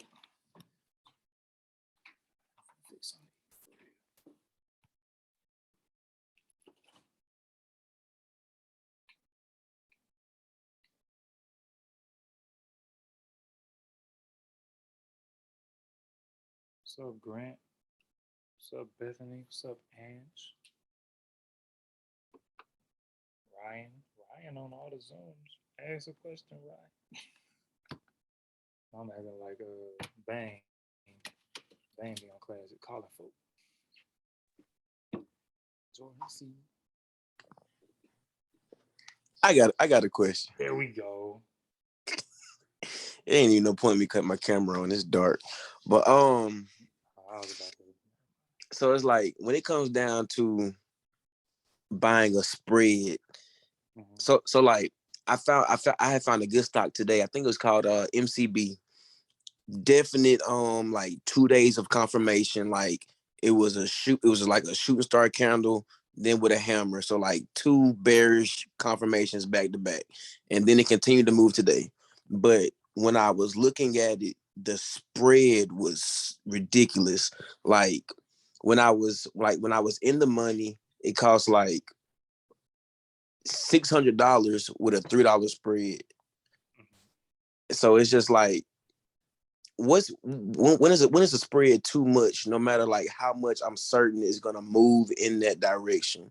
When is a spread like too wide? And I think once you start pushing, I've done spreads before, so it kind of depends. For me, it kind of depends on the stock and if it's a day trade, swing trade. Like I've traded a spread before that was $100 difference, or $1, right? But $100 difference. But that stock also costs, I think it was like a $600 stock, right? So you can do that. Typically, though, I would say try to stick between like there's actually like a $5. When I say $5, I mean literal, like, the ask is 90, the bid is, oh sorry, ask is 95, bid is 90. I said once you start pushing past like $10, you just run the risk of overpaying, um, and so you'll basically just be starting off in the negative. Like as soon as you enter the contract, you already down 10%. Which means you got to make up extra. So when you see that, either just don't trade and find something else, which you have to just accept and be disciplined to do, or try to get filled at a limit price. And that's something that's worked for me sometimes is I'll see the mid and I'll see what it's trying to put me in at for my order. And then I'll just kind of be like, nah, let me see if I can get filled at for less. And a lot of times it's worked. I'll get filled in for less. Appreciate it.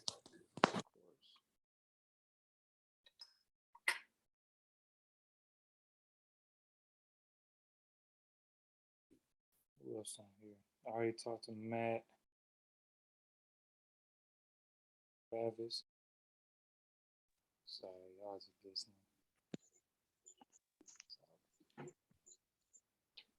4 hour long Zoom.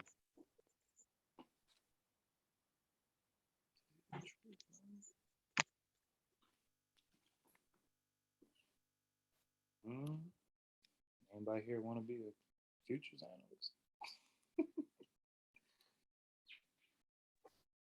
Hey, I got a question. Just gonna say you want to be an analyst. What up, bro? What up, man? Hey, chart and price action. I tend to go to the monthly chart, weekly chart, and the day chart and get all the support and resistance, the bounces. And I just go to the 15-minute and I go to the 5-minute. Am I charting too much or? So you flip from the monthly, weekly, daily down to the 15 and 5? Yeah. What? How long are you holding your trades? I've been day trading, but I've been basically trading off of breaks, market breaks or bounce. So like if it like today, like SPY was at that 410 level and it broke it. So I take trades like off of that. I don't think there's nothing wrong with if you day trading and you're gonna have a 15 and 5. I don't think there's nothing wrong with that. And then really, I mean, the further out your time frame, the stronger those levels are gonna be. The more critical those levels are gonna be. So I don't think there's nothing wrong with it, bro. Really, especially if it's worked. I don't think there's nothing wrong with it. I think having bounces off of those bigger levels, because you have a 5-minute bounce or a 5-minute support test, it's just kind of like, oh, it's just a 5-minute support.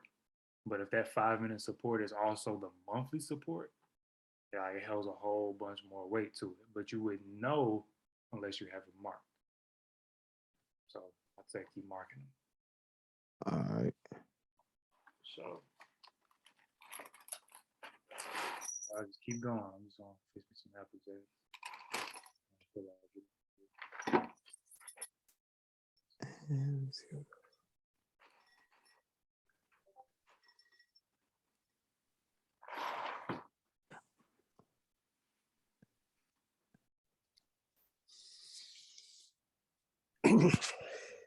Jordan.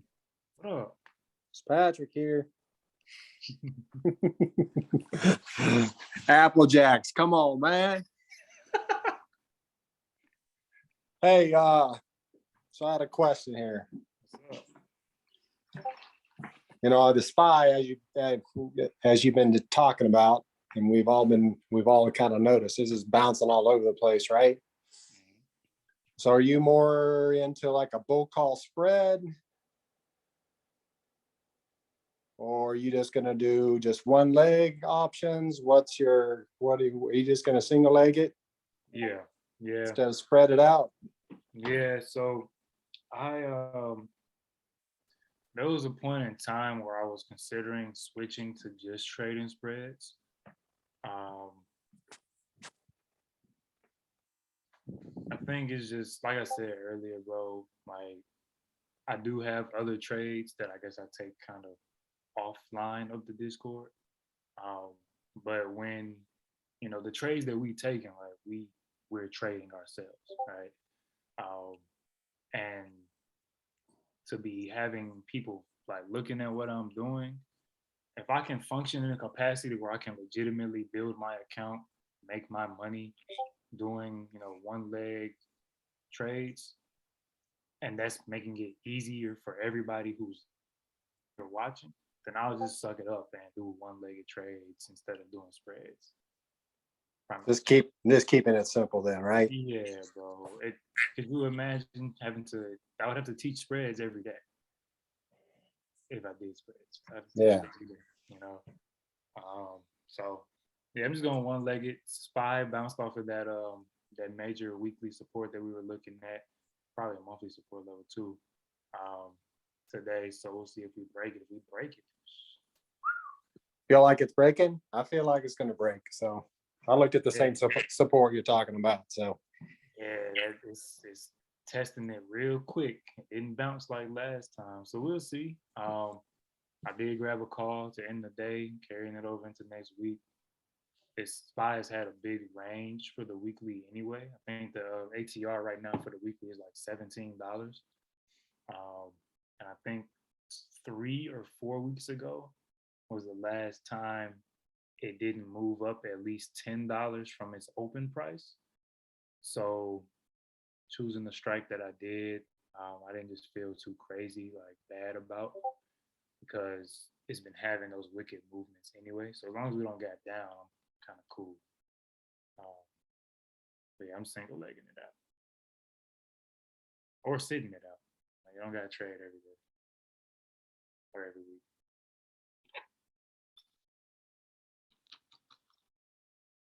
Yeah, I mean Applejack.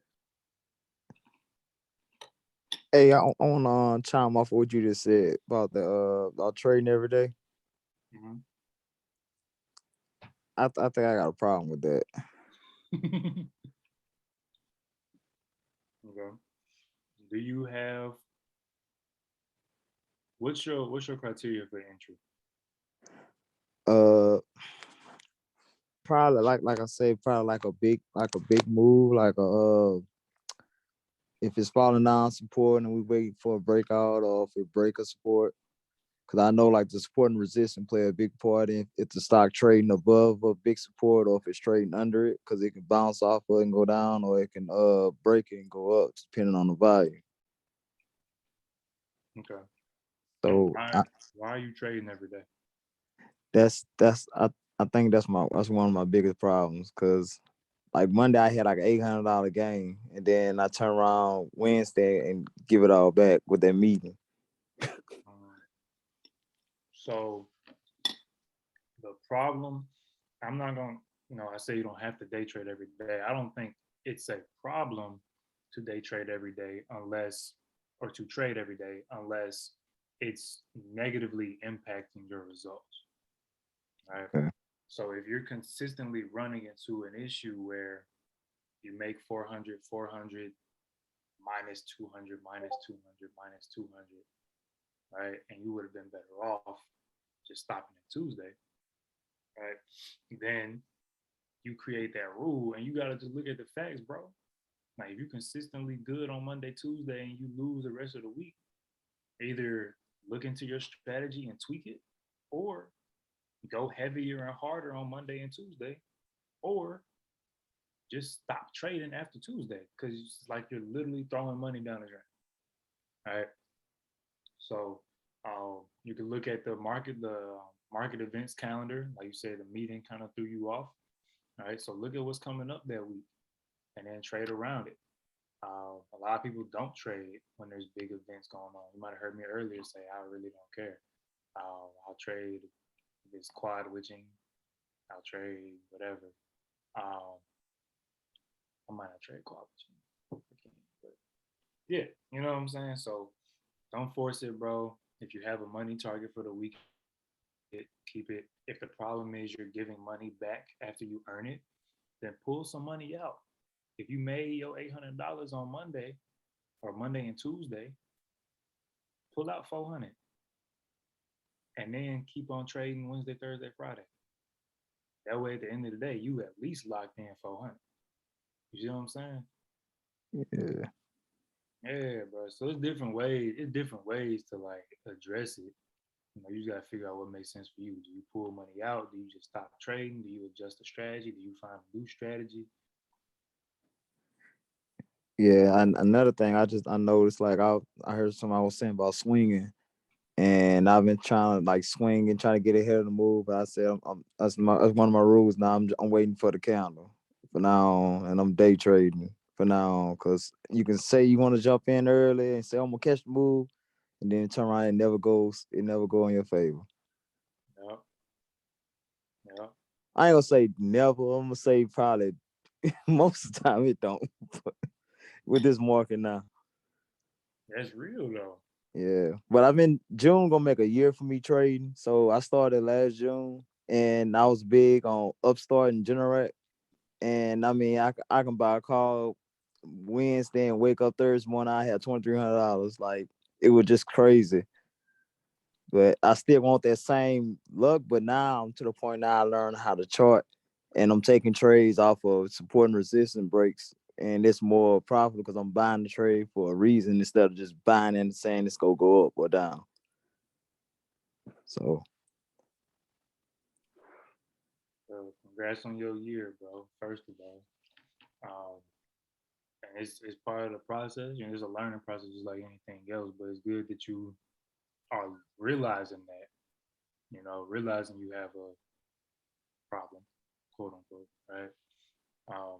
And then to start working through those solutions to figure out what it is, bro. You already said you're gonna start waiting on confirmation.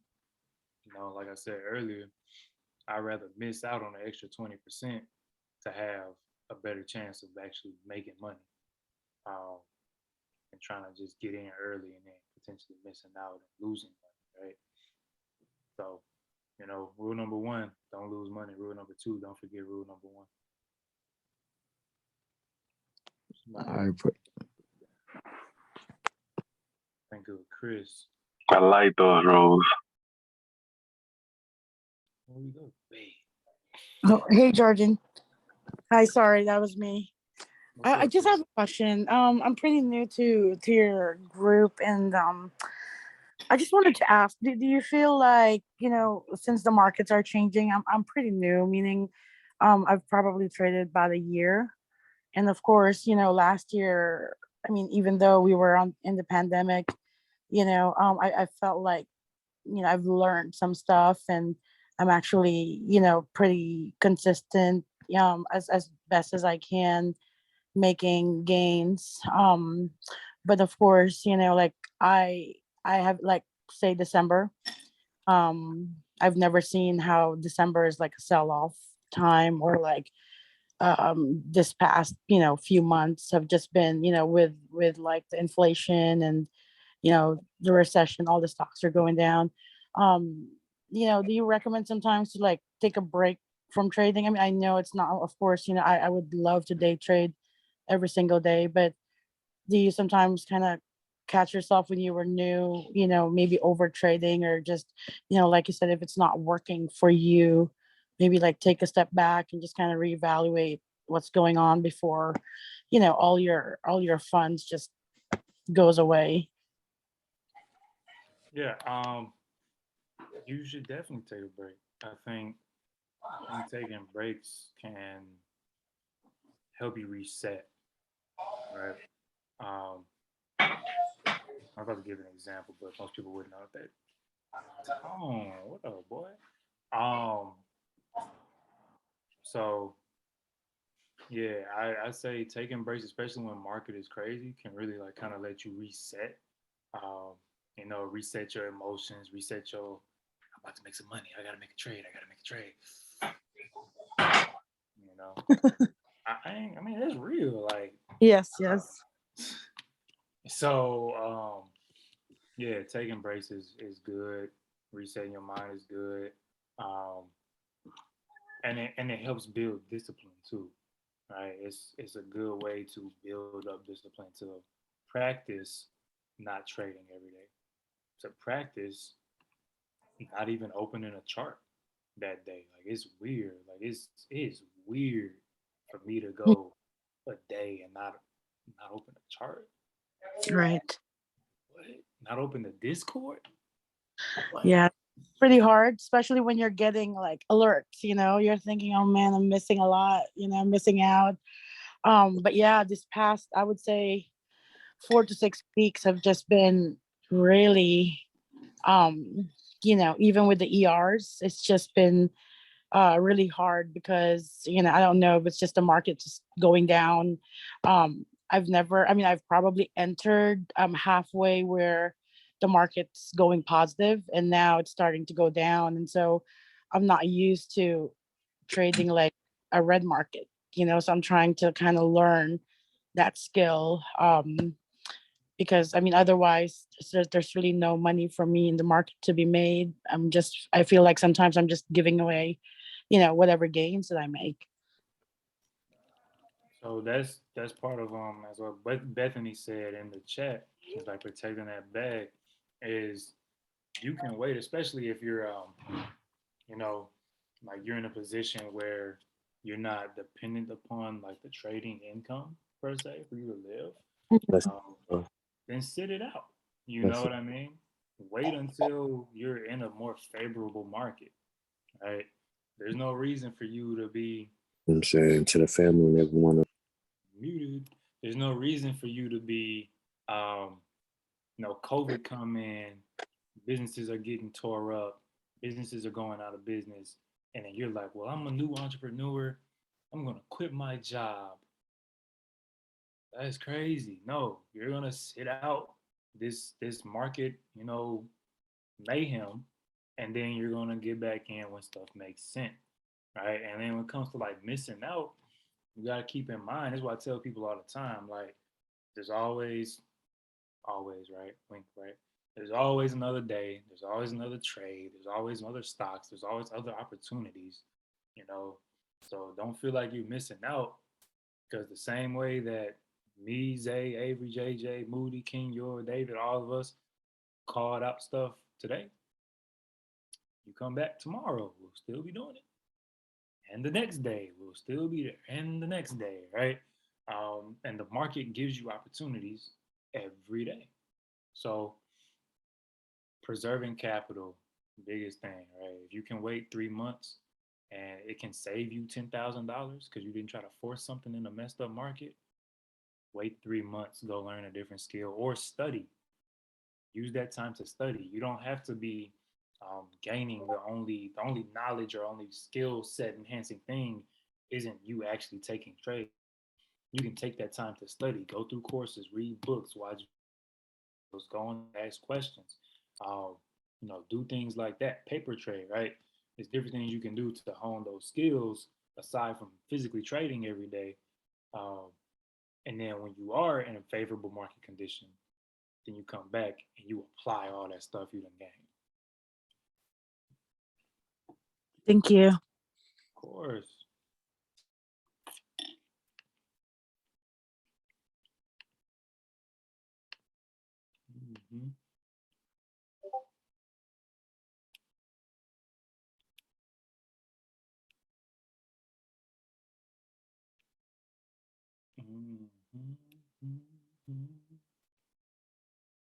Oh yeah, since y'all here, if y'all have any feedback, suggestions for the chat, like I was gonna say this earlier, but I didn't know how to say it in like a regular sounding way. But there's any other Discord you in that's doing something at a higher level, my group chat is, or is doing something that we're not doing and you would like to see done, let me know. Cause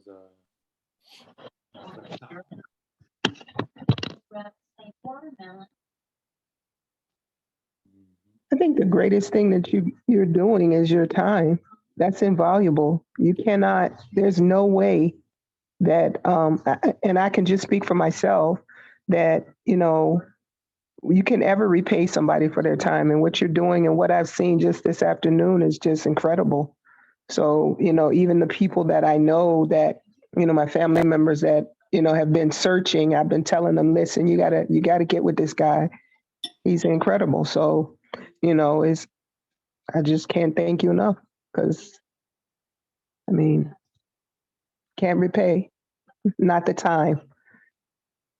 I'm sure there are a lot of other things you could be doing. So considering that you're in Hawaii and it's 6 o'clock in the evening for you and it's 1 a.m. for me, I could be sleeping. No, but I appreciate you for real. Yeah. Yeah, I do. It's a lot. The part of it, well, the biggest part of it is, of course, like I can say it all day until like I'm blue in the face or whatever color I would turn. Like this is really just for y'all. Like the whole business is to help people who are new to the market learn, get a bag, and continue to get bags, and then teach their kids and their family how to get bags through the stock market. Um, that's what we doing, and that's why I said like I want to know. Like I really want to know. Like DM me, put a support ticket, put a chat suggestion. Hey Jordan, I'm in this random group chat and they have do, and it's helpful, bro. That like watch how quick you see that pop up in my chat. I don't play. I don't play. I don't play about y'all. Get ready for them futures contracts then, bro. Oh, Come on now. bro. Real talk. I got some stuff lined up after May. Good. I got some stuff lined up. I have learned something from that one Discord on that futures contract, so it's good. I'll hit you up. It's coming, bro. It's coming. I can't hire 30 people at once, so I see you smiling. That's good. bro, if you knew what I had planned, and then like what other people got planned, that we gonna LFG. yo. Ha. Put your seatbelt on.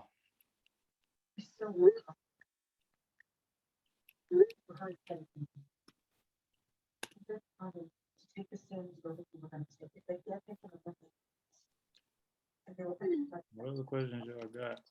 I'm just up in here eating my apple jack.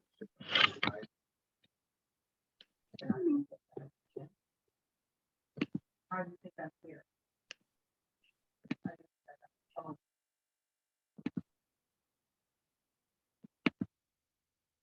So many texts and DMs. This morning,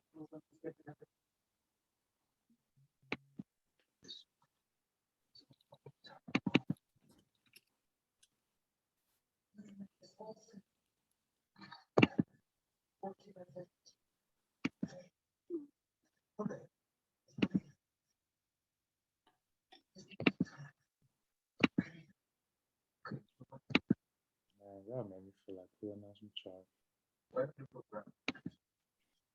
No, I ain't going to sleep. Yeah.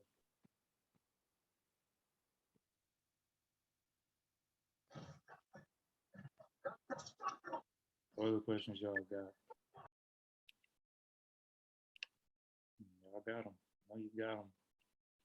back of your head.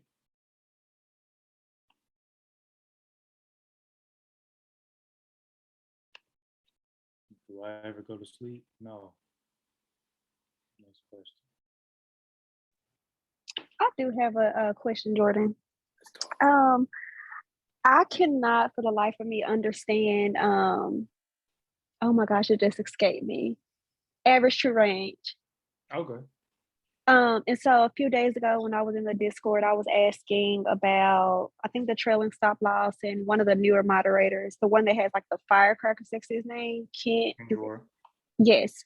He was explaining to me to use that, the ATR, for, I believe, stop loss. So I then tried to look up some things for that, but I was not able to comprehend. So are you able to kind of break it down a bit for me? Yeah, so the average true range is going to tell you the average range that equity moves in on average, right? So, so like if you put it up on the stock, and I'm gonna tell you what it is and then how you use it, right? So, how you're gonna use it is you can basically look at it like if the average true range for a stock is $8, right? That means you can expect reasonably the stock to perform at least an $8 movement between the low and the high. So if a stock opens at 200, moves up to 208, and then just bounces up and down between 200 and 208, right? It's staying within that $8 range, right? So if the stock is at a ATR of 8, right, and it goes from 200 to 205, right? Different ways you can look at this would be, one, you can look at it as, okay, well, I know the average range is $8. It's done nothing but move up, right? So I'm gonna get out at 207, 207.5, 208, right? Because that's the average range as on the day. The other way you could use it would be, 1 second. Shouldn't have did that. The other way you could do it. Take your time. You're fine. You're fine. The other way you could do it would be just kind of the flip of it, right? Where you know that it's weird to explain, but it's just, I guess the easy way to think about it is just thinking about it like the stock is going to stay within this dollar amount. The high and the low are going to be between $8. Somewhere there's going to be $8 worth. It could be 4 and 4, right? So if you get a 4 move up here, right, now you can expect if it comes back down that it might make a $4 move down to the downside, right? That's another $8 range. So I've used it like that. I haven't used it for stop losses. So I'll say tag Ken Yor and ask him to explain it. Tell him to teach a class on it. Tell him hop in voice chat. So with that in mind, if it's gonna keep that quote unquote range between the high and the low, so if it make like lower lows or higher highs, you then have to recalculate based on the ATR. So it's just like regular, well, not all indicators. So ATR is usually going to be off of the last 14 bars of price action, right? Typically, when people talk about ATR, they're talking about the daily ATR. So you wouldn't be recalculating it in the day, but you would go into it, or you could look at the chart and say, okay, SPY looks like it's about to break out on the 5-minute. All right, and this is how I've used it for profit targets, but not stop losses. SPY's about to break out on a 5-minute. Okay, the ATR for SPY is $5. So I know that we can expect SPY to move within at least a $5 range for today. Right, it might push a little bit under, or it might push a little bit over, right? So if we're breaking down the 5-minute chart and we've only had a $1 move today, then I can expect SPY to at least go up another $5. I mean, another 4. All right, now we'll just have a big bullish bar. Does that make sense? Say no. Yes, it does. I think I'm just gonna play around with it a bit more for like paper trades to see if it makes sense. What you said absolutely makes sense. I think I just need to see it actively in the market and test it. So thank you. You know, anything for you. Anything for Shay Dog. Her name Green and shit. All right, somebody just asked about divergences. So I'm gonna pull up trading view and then we're gonna be up till 3 in the morning. All right. So 1 second. So yeah, bullish to bearish MACD divergence. Divergence with indicators, typically you're gonna see it with like RSI or SPY. So let me pull up my screen. Share screen. All right, we about to see a bunch of stuff on here. So this is just me testing a bunch of stuff, right? This is the ATR actually, but so usually my chart don't look like this, but this is all different stuff I've been fooling around with, testing out. So real quick to just look at divergence.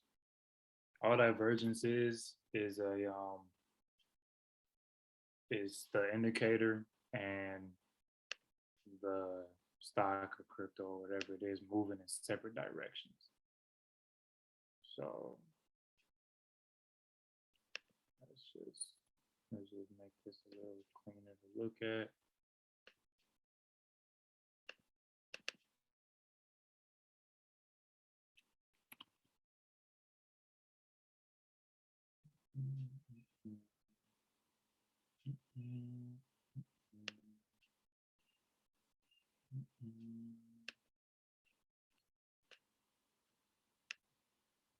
All right, so all right. Let's get this off here. So what you'll be looking at,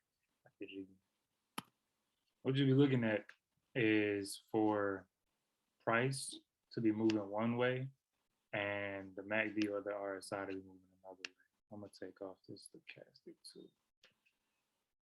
So it's real clear. All right. So we look at SPY and we'll try to find an example.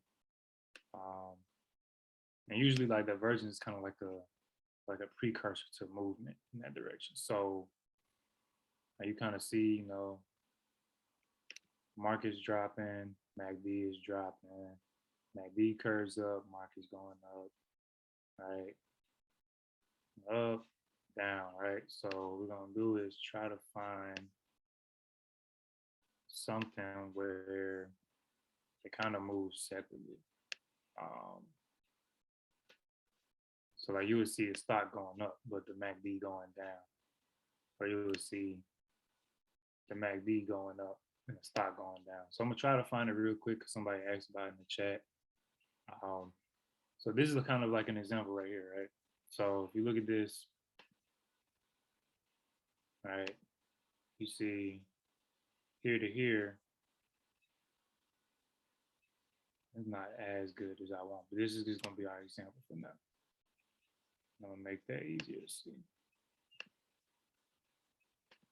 It's definitely not easier to see. All right, so you see like clear higher highs, right? All right, and then you come to the MACD. If we like make a line on the same spots, right? So it is actually it's kind of flat, right? So the MACD is starting to flatten out, but the stock is going up. All right, so that's not like a true like deep divergence. Like divergence would be kind of looking at it like this, like if this was the MACD line, right? But that's just kind of an example looking for what you would see that would look like divergence.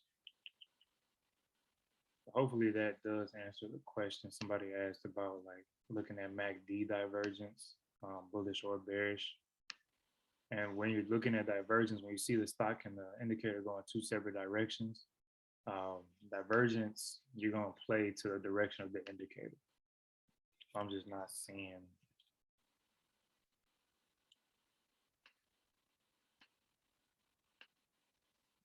I'm not really seeing a good example. Oh, so here you go.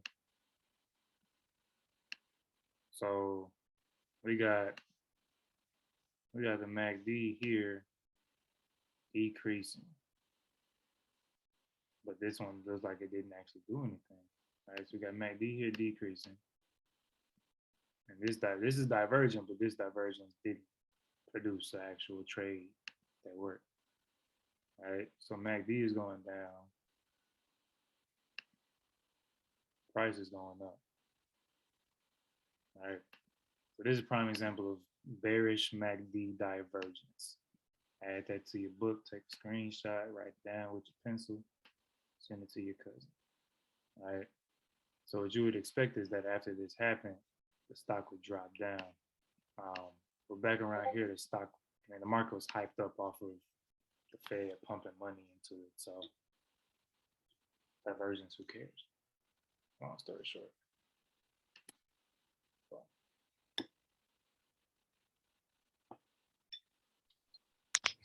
Hey, Jordan, that was an indicator. You had them price targets. That was pivot point Fibonacci. Okay. So hit pivot point, and the indicator's pivot point standard, and then that setting was Fibonacci. There's different settings in there.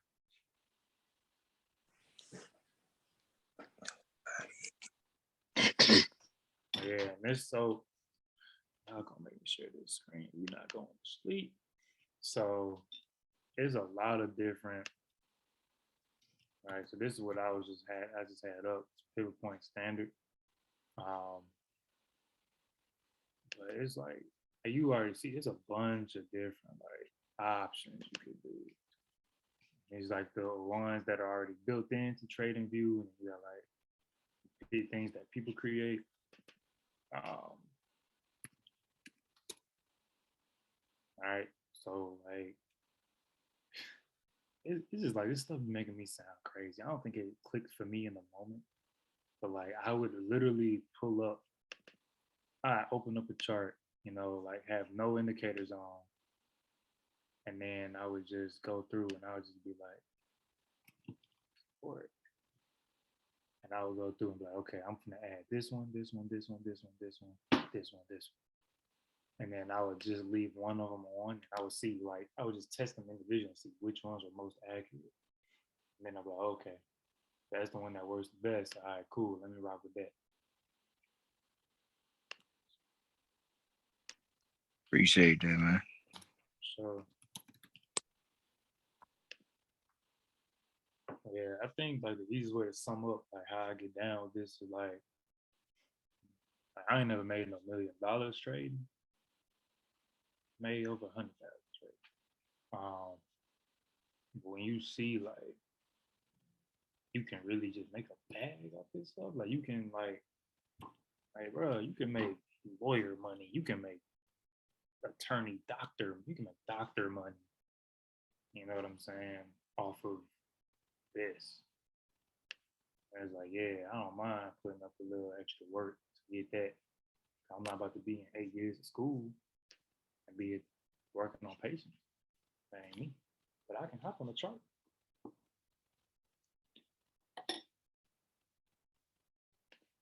But yeah, there's literally like, there's so much stuff y'all could do. Like, y'all really trying to get work. Y'all really trying to get that work. I'm gonna answer another frequently common, like a frequent asked question. It's like, do I do mentorship? And I did before, but I stopped. The reason I stopped, one, it was very time consuming. I was doing it on top of running the group, on top of working full time. on top of handling the business side of stuff. But let's figure this stuff off. But oh,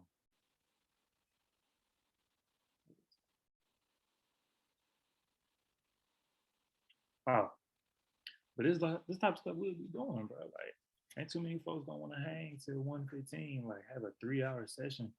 I think the other thing is like I was gonna have to charge for it, like you know,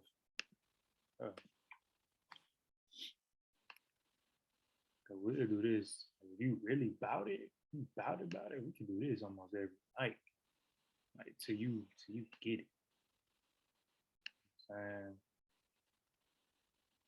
deep drop right there. Anyway, so this is what I'm saying, but y'all really want to get some work in. This is all stuff I've done before. I type in strategy, come down here. Somebody put something in the chat. What's good? You about it? Rock with it. I'm gonna do entrepreneurship. I'm looking at doing entrepreneurship mentorship maybe next year, maybe. I think I'm just done with stock mentorship. We just took a lot. So what I do is I come down here, search strategy up, and I'll just hop open. I'm gonna stop at like 3. I kind of want to see what this will like. Okay, I want to see what this one like. Cause I got TradingView Premium, so I can literally open up a bunch of stuff. But so I'll open strategies up. You know, closing.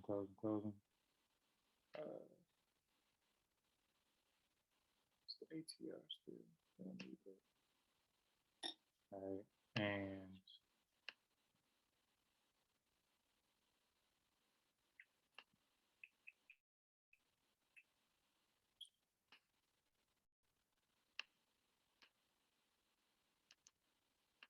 I have to figure out how to put that back. Okay. Strategy testing. Trading panel. Oh.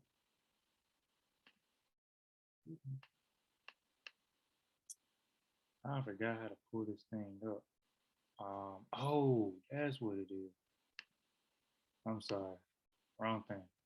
So you got to find the ones that have the they got to have the little arrows next to them. They got to have the arrows next to them.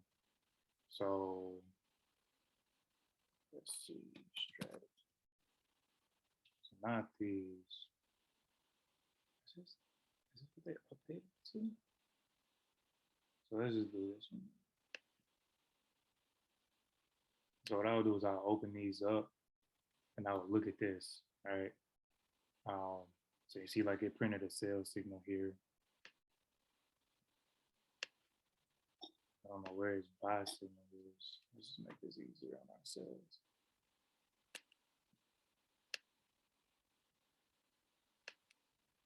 So sell signal, all right. Buy signal, so that would have been valid, especially for a swing, right? Sell swing, all right. Valid. Low key, high key, all right. So it's in the chat. Nice, yeah. So like this stuff, like this is like dead serious, bro. Like this is stuff that like I ain't gonna say this stuff that like made me successful, I guess, but I think just like it's part of the stuff I did to like really get it. Like I just decided it wasn't gonna be no way I wasn't gonna like eat off of this. So whatever I could try out, whatever I could test, I did it. I love this 39 of y'all on here. Even our friend in Hawaii, who was just it's like 7 o'clock for her. It's okay. So I would look at this and I'd be like, okay, cool. So buy signal, swing for like a 7-day swing, money. Sell signal, 7-day swing, money. Right? Sell signal, you bought a 7-day swing, money. You know, or 10-day or whatever the case is. Even if you went long here, you know, you would have had some profit real quick because you got in at 160, like 167, at 172. So like that's still nice. You can figure out your own rules and like trimming and take profits and stuff, but like money, you know what I'm saying? So here's a trade that would have lost, right? Sell this. No, you buy here, you probably would have made money. This would have been an L, right? So I look at stuff like this, and like you can see right here, it say 46% profitable. Profit factor is 2.495. That's basically just like the risk to reward on closed trades, right? You need to get trading view again. Look in the chat. There's a referral code. We both get $30. Look in the chat. Trading apps, channel 2. Right. So I would go through here and I'd be like, bet. Let me oh, I took stocks off my watch list. So my watch list that I usually be going through is this 191, say 230. I forgot I took stuff off of it. So I'll come in and I'll just flip through, right? So I'll flip through, let it adjust. Ugh. Right, you see that? So I know GD not gonna work. Right. Right. So profit factor, think of profit factor like for every dollar that you make, for every dollar that you lose, that's how many dollars you get. So every time you lose a dollar, you make a dollar, right? Right. So this ain't working. Right. So I'll just come through and I'll flip through these. And I'll do this. Maybe 5 a.m., maybe 2 a.m. I'm like, all right. And I'll make a note. I'm like, okay, so Apple did good. Apple had a profit factor of 2. You know, Walmart 30-minute chart. You can't trade this strategy. Right. And there's one more thing I'm gonna show y'all about these.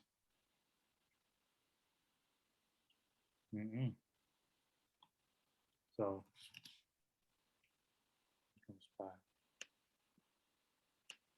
so we're not gonna like there's no real success gonna come from trading it with a one profit factor. We can bounce time frames. All right, see what your results will be on different time frames. All right. Other thing, you're unmuted because you got a question. All right. Other than you do trading view, I want to say you got to be on the paid version to do this. Is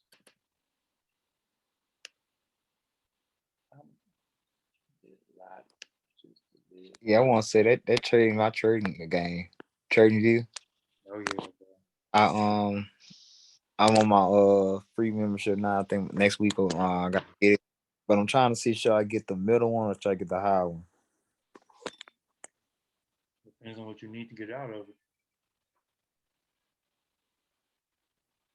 Because I haven't lost a trade since I got trading view. It's instead of the doggone meeting. Sound like you might need to get the advanced one, bro.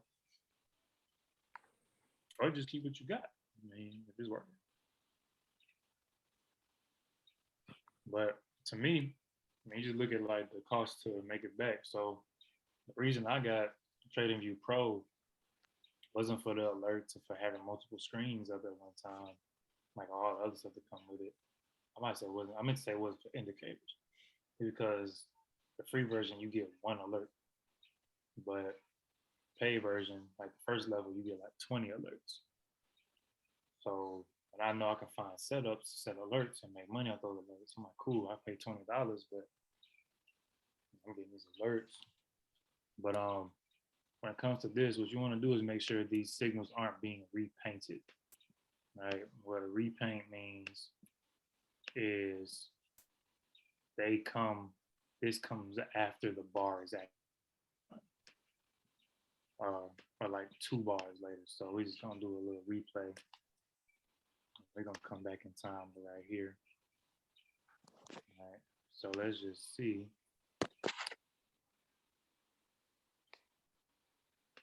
All right. So we still don't have the sales signal at all. We are here. No sales signal. Oh, okay.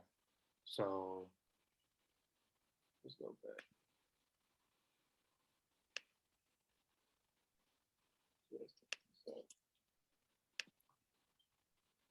So So that bar closed that day. That 30-minute bar closed, nothing. So the next close, this came up. So not too bad, really. It just means that you really wouldn't be entering on this bar. So if you're gonna go look at like the back test numbers and stuff, not completely accurate because they're talking about you entering off of this bar, but the sell signal don't pop up until the next bar closes. Right? Little thing to keep in mind. No, and that's when it says to actually get the position. But yeah, so Are we looking at the line turn red and green? Is that what we're supposed to be looking at with this back testing? This particular one was just looking at different strategies on TradingView and seeing how they work across different stocks and ensuring there's not a repaint feature, which there is on this one, but it wasn't bad. So this is like something you could do. Like you could literally trade this strategy on Apple. And like I said, when you look at it, if we just pop it back open real quick, I gotta shrink this. That's so if we open this up and we go, I'm not gonna do it how I normally do it, but if we just go, so if we come back to January, right? We got a short signal here, right? We got a short signal here, which would have been a big win. That's a dub. And then if you held it, because it never gave an exit, supposedly, even bigger dub, right? And so what I would do then is, of course, like I would go in and like look at the time frame, how long these trades last on average and all that, right? That's a win. As long as you don't get faked out by that, that ends up being a win. This is like just week-long trades, right? So this is something like I would look at this and I'm like, damn, okay. So this year on Apple, these are the trades I would have took, and I would have won them all. So if I put this indicator on my Apple chart and I buy a contract that, how long is this? This is January 28th, February 3rd, February 14th, February 24th. So, man, if you get at least 2 weeks out and you hold the contract for at least a week, like that would have brought profits every time except for, I mean, this one you could have just cut at profit, but you were at least in profit every time, is what it looks like this year. And then this one, you would have took an L right here, made some money here. So that's something else. If you just want to like look at stuff, there's a lot of strategies locked up on TradingView. But like I said, I literally was just typing in strategy, and typically I do the ones that people created themselves and go.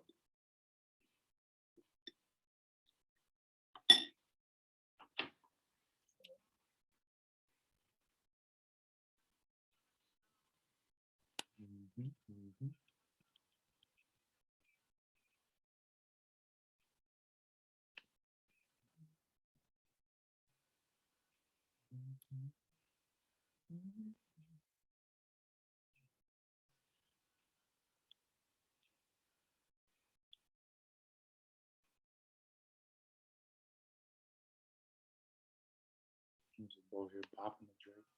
So let me actually.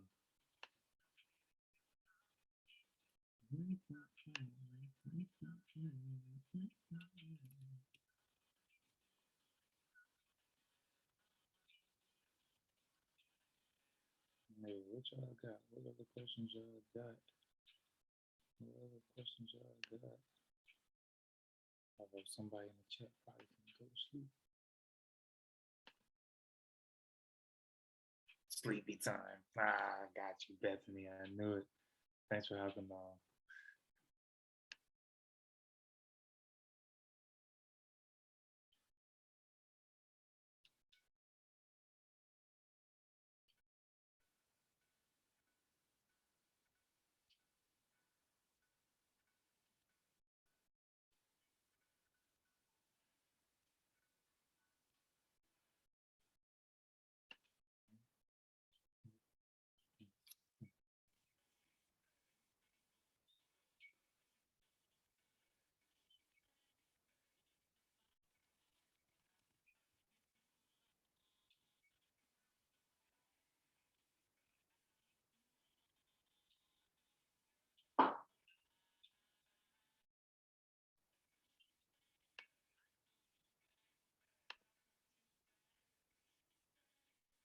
looking at the bots. Shay Dub ain't going to sleep. My dog. So I'm gonna answer the question. I'm gonna run a class on the bots at some point.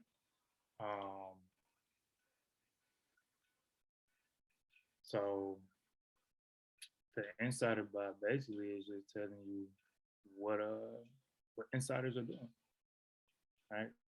I guess you're in the Discord, right? So let's put it up. Are the insiders like Wall Street people or like the people that own the companies? Okay. So insiders are gonna be people who work for the company and have to I think it's called like an SEC form. It's the dark side.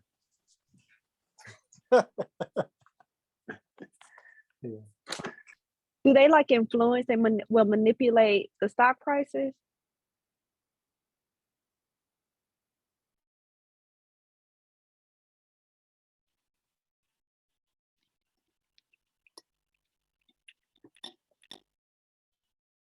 My computer moving slow. My computer on 4%.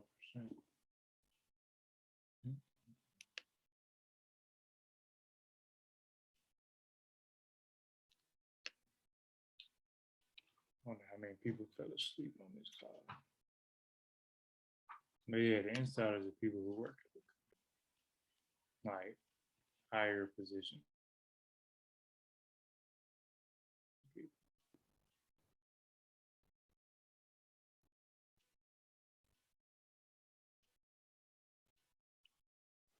Thank you. Yeah, you're welcome. Yeah, I'm gonna run a class on the bots probably next week.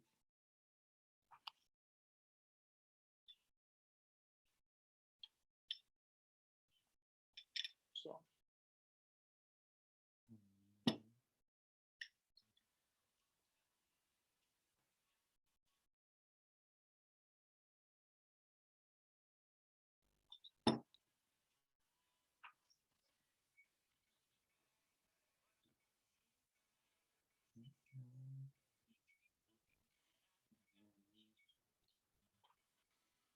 what else y'all got?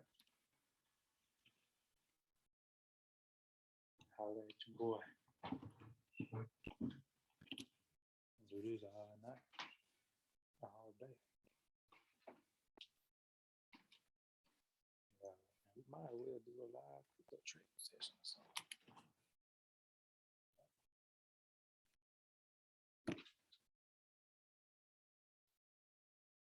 But yeah, I'm gonna go over the bots. The insiders, you can look it up. If you pull up like Finviz, you'll be able to see insider trading too, insider transactions. There was another site. Can't remember that. I gotta say somewhere. There's another site that's like big for showing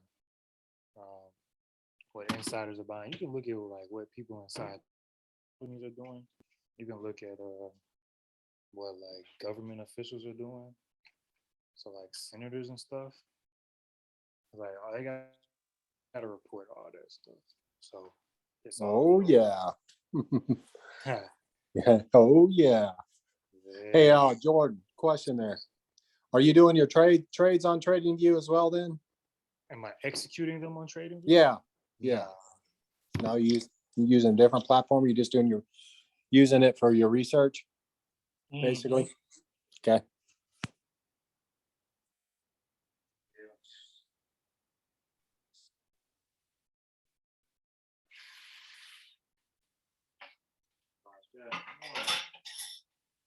Yeah.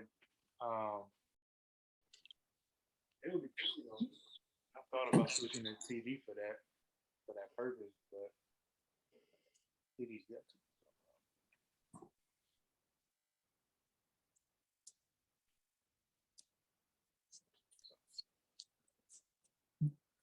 to. It's interesting with so many platforms out there, man. It's like, I don't know. I use TD, I've used E-Trade, I've used a little bit. I find Webull the easiest for me, the easiest to use. I don't know why, but you know, I just think you get, like you said, you got to find what works, you know.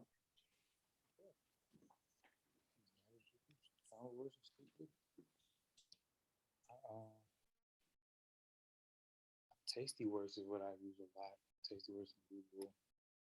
But the first time on Tasty Works, so it was like, Tasty Works, that's good too. Yeah. it was like real confusing. But over time, figured things out. Trading View. Laptop charger real quick.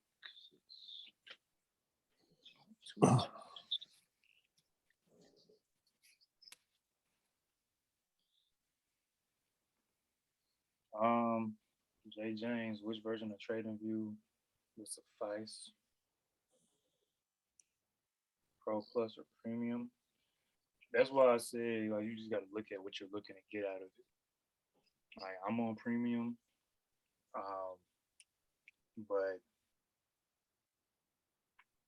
they like you can see what they offer. Like some of them you can get special data. You can get you got to pay to get extended hours. It just depends on what you want. Like if you're gonna be an extended hours trader or you want to try an extended hours strategy, get the one that gives you extended hours. You don't need the full premium mega package. If you want 100 alerts for some reason, get the full mega package. I got the one that gives you like 40 alerts. I don't need that much. I'm not in 40 trades. I'm not watching 40 trades.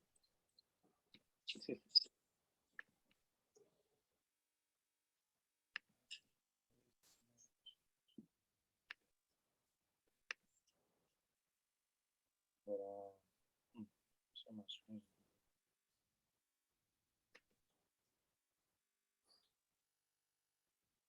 We're down to 29. I'm not going to bed till Shay goes to sleep.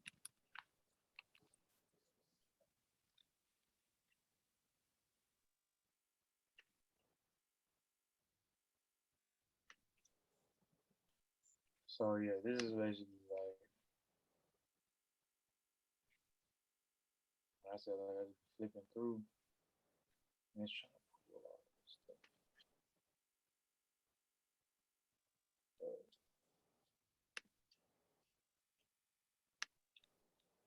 Now this is I like this. It's either gonna this is either gonna break it or hold, but if we break that, it gets rough.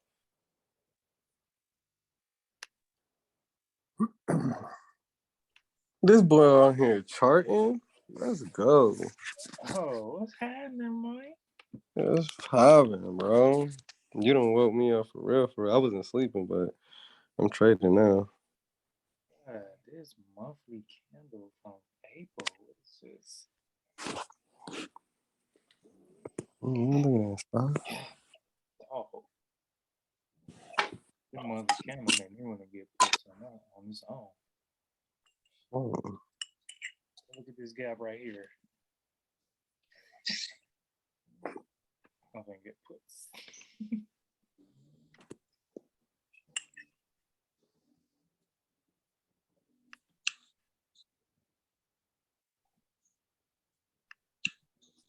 Little gap right there.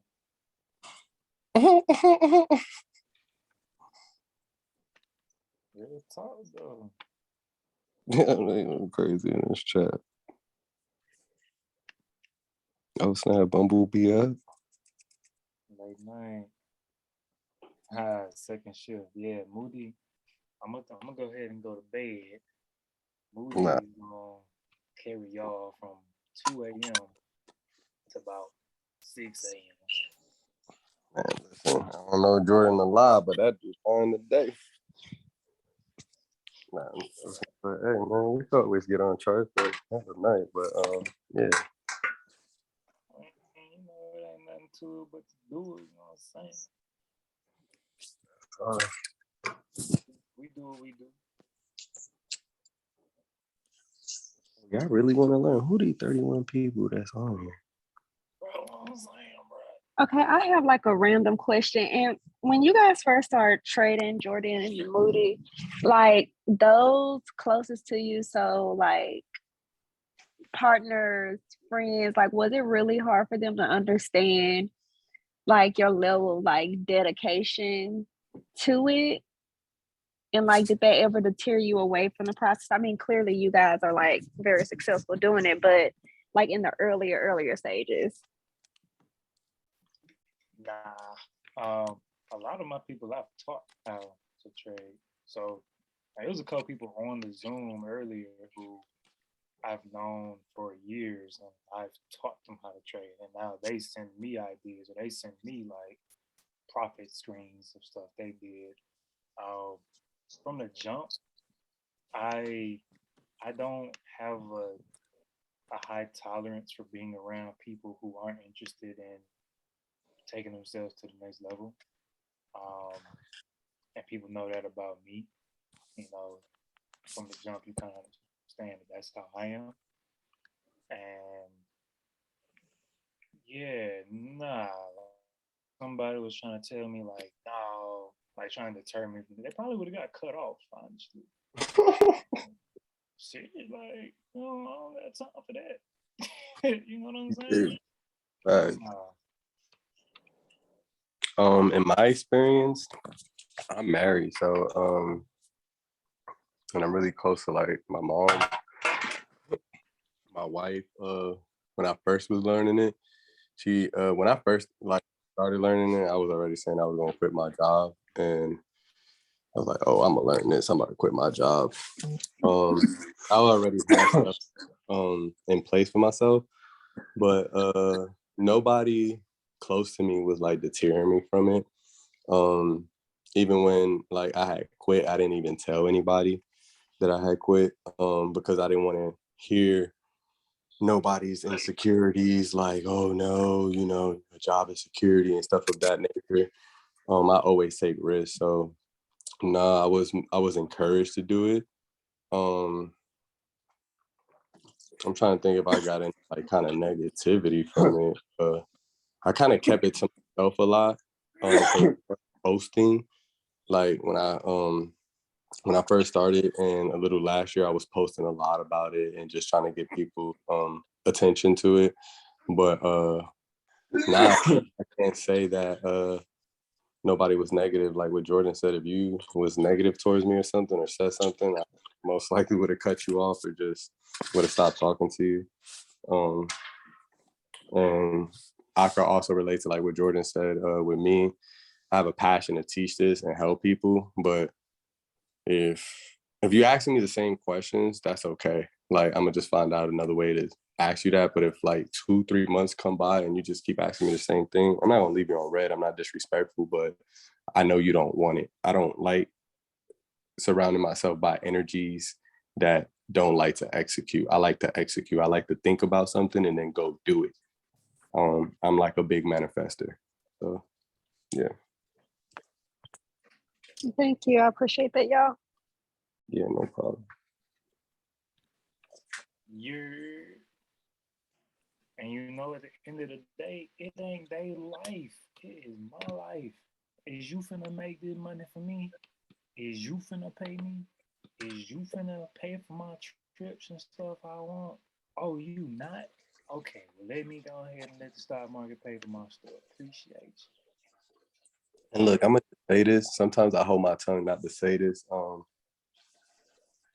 depending on the environment. But I don't know how I learned this, and I always give glory to God because even when I was working, I remember the last 2 weeks before I quit, I cried like 4 times. And when I worked at the public distribution center, every single day I left that job, I dropped down to my knees and prayed. And I can't tell you to this day, like, I don't know how I know what a bull flag is. Like, I don't even remember like learning this stuff, like, because nobody showed me how to chart on my chart, right? I just kept watching YouTube videos. So what I would say is just have a crazy amount of faith, and believe in yourself, and give glory to God. I'm always gonna shout him out, but absolutely give glory to the Creator. Seek and you shall find, ask and you shall receive. I appreciate that. I think one of the things I struggle with, it's not that I'm surrounded by unsupportive people, and I probably worded it wrong. All of my friends, like, we're all successful in our own right based on whatever our career choices are.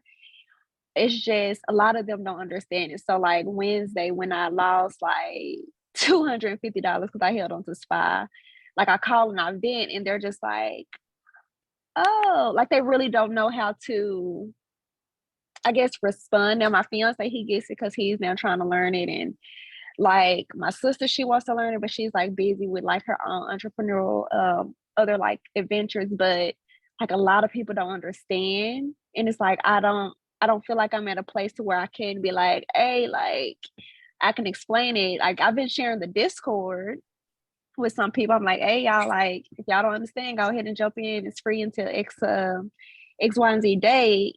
But like I went ahead and, you know, invested in a lifetime because I believe in it, blah, blah, blah. But like people don't understand. And so they kind of like look at me like, are you gambling? It's like, nah, fam, I'm not gambling. And this is why it's not gambling, but I really can't explain it any other way. So it kind of gets like discouraging when you hit some lows, and like I done made some wins, but then them losses, they hit real different. And then when you try to share it with people closer to you, Yeah, they're stop like, doing oh, I that. guess keep going, I guess. I don't know. Like stop. I don't know what you want to do. So that's why I No, really asked. no disrespect. Stop doing that. Don't talk to people about trading that don't trade. And I had to learn that. Even though I was like quiet about it, I ain't tell people certain things. It's just like I know when I would like wanna like even with my wife, like she started learning candlesticks. So like now I could communicate great with her. But like a lot of people I couldn't have a conversation about. One, it was just surreal to them that you could make the money, and surreal to them that you could lose that amount of money. But I would say find like-minded people. Of course, you already have like-minded people, so that was the wrong thing to say. Find people that are doing what you're doing, like how you're in this community. Um, as you continue to engage in the community, you're gonna find somebody that you're cool with, or that's helping you, and that you tag along with, right? And that's how you can. That's how you're gonna grow in this network and grow in this space where it's like I could talk from my experience. Like I met a lot of different people. I know a lot of different successful people. I know a lot of wealthy people now too that's in this space. And it was only through being on calls like this and talking to people and trusting people, right? If you was a liar, I just trust you to lie to me. If you was being real, I trust you to be real with me. But definitely engage in the community and find like-minded people that are doing the things that you're doing. And when you take those losses, uh, there's only like two ways to shake that off of you. And it's well for me in my experience, the only way I shake off losses is I go back test why I lost. And I try to understand like, okay, this is where I went wrong at, right? Studying, just studying and studying, back testing whatever strategy that you're doing. Why? Because that's gonna bring your confidence up. Also, when you take a loss, the other thing that's gonna make you feel better is fucking winning. Only, excuse my language, the only way I know how to say it. Losers are always gonna fucking feel like a loser as long as they continue to lose.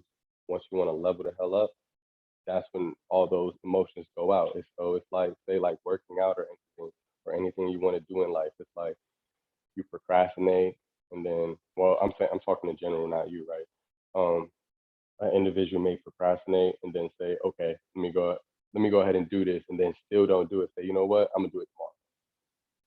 And when tomorrow comes, you're just gonna do what happened yesterday. because your mind likes repetition. So whatever you did yesterday is what you're gonna do today. So if you didn't study yesterday, you're not gonna study today. If you told yourself, "Oh, I'm gonna study tomorrow," you're gonna tell yourself that again today because you're gonna find another excuse. You just gave your mind an excuse. It's like the mind works this way. If somebody asks you a question and you automatically say, "No, I don't know," "Nah, I'm okay," your mind automatically shuts off and does not try to think about a solution or an outcome. When somebody asks you a question and you tell yourself, let me see, I'm not too sure, but let me figure this out. Hold on, I may know somebody, right? You're already giving your mind like you're so what's happening is you as a human, you're inside of your head, right? And you're just walking inside of your subconscious mind and you're opening up files because now you allowed yourself to like, oh wait, no, maybe somewhere inside of my mind I know how to do this. I just may not remember right now because I'm thinking consciously. I'll be rambling. I'm weird. But yeah, do those things. No, I appreciate it. I really do. I'm taking it in. Thank Mm-hmm. Do that. Jordan, you got any questions? Do I have any questions? Do I have any questions? My question is, if I take a 3-hour nap, are you still gonna be here so I can take it back over?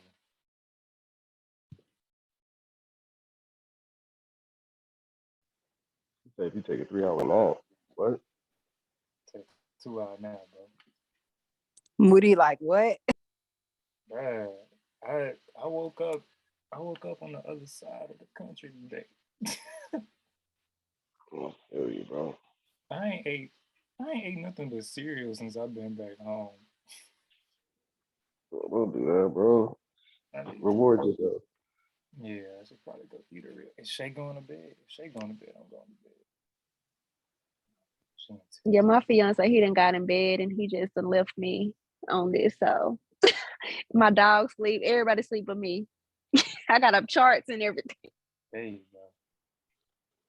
It's all right. Soon enough, they'll be cuddling up under you while you're looking at it. Look, so it's like math. So let's think about it like this. Find someone that inspires you or something, like charting. Like you look at Jordan and be like, all right, cool. I didn't see Jordan put out 5 charts today. I'm about to draw up 20 charts. I'm gonna draw up 10 charts. Give yourself some type of competition, like friendly competition. And I promise you you'll surpass wherever you thought you was gonna be at. Like if you practice every single day, like man, I'm gonna take 2 hours, 3 hours to just practice and chart and learn and stuff. And it's just like you're taking breaks in between times to not overload yourself, right?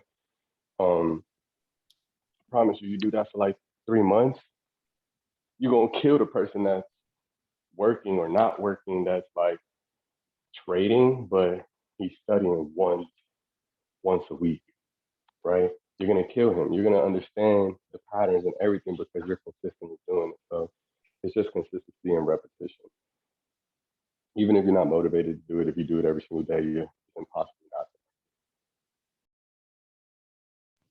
to. And that's my goal. Just personally, I have so much going on between working full time, having a private practice because I'm a mental health therapist.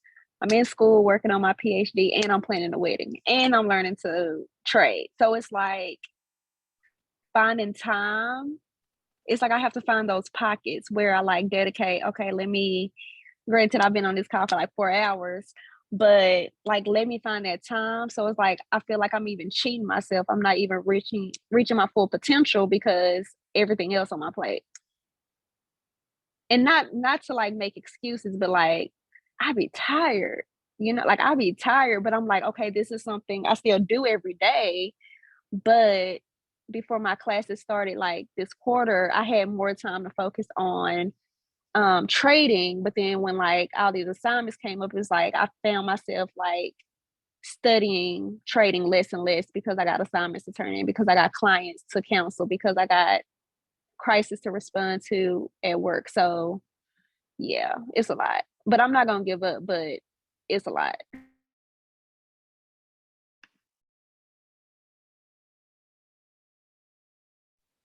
I heard this from this You husband. sound exactly like my mom. You're supposed to feel like that when you feel like when stuff starts getting hard in life, and you feel like I'm saying you are doing a lot, you're doing this, that, weddings, stuff like that, right? So when you feel like you're doing a lot, and it's like, man, this feels like a lot, man. I feel like I'm overwhelming myself. That's how it's supposed to feel. That's how I feel. I don't want to feel comfortable. I know what comfortable feels like. I want to feel wealthy. I want to feel like people that I know are wealthy, and I know you barely sleep. And I understand it's because you're working for another generation and another generation. There's no time. So just tell yourself things like that. Just always try to motivate. Got it. Thank you, Moody.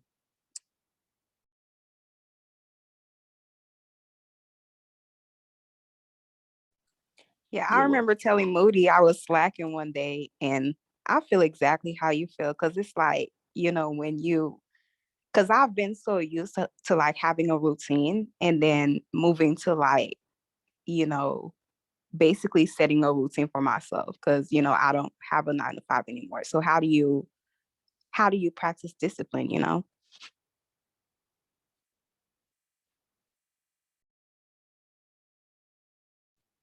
Was that question for me or was that for like Jordan or Moody? It was for Moody. Anybody Oh, really. okay. Oh, okay. Go ahead, Moody. You got it. No, what was the question?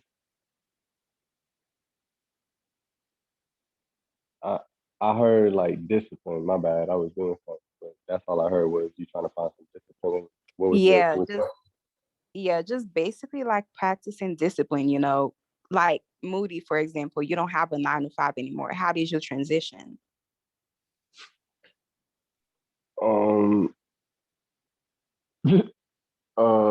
I have multiple streams of income.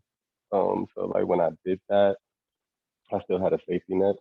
Um, and I was taking a risk, and also like what the girl that was talking, I also had that same thought where it's like, how am I gonna learn this? And I'm getting exhausted at this job that I don't want to be at, and I'm really annoyed by all of these people I work with, because I can't even have an intellectual conversation with them. So, how did like um, my discipline started kicking in once I had my run up and I started losing money, and I didn't understand like why I was losing money. So my discipline kicked in where it's like I wanted to learn about my grief.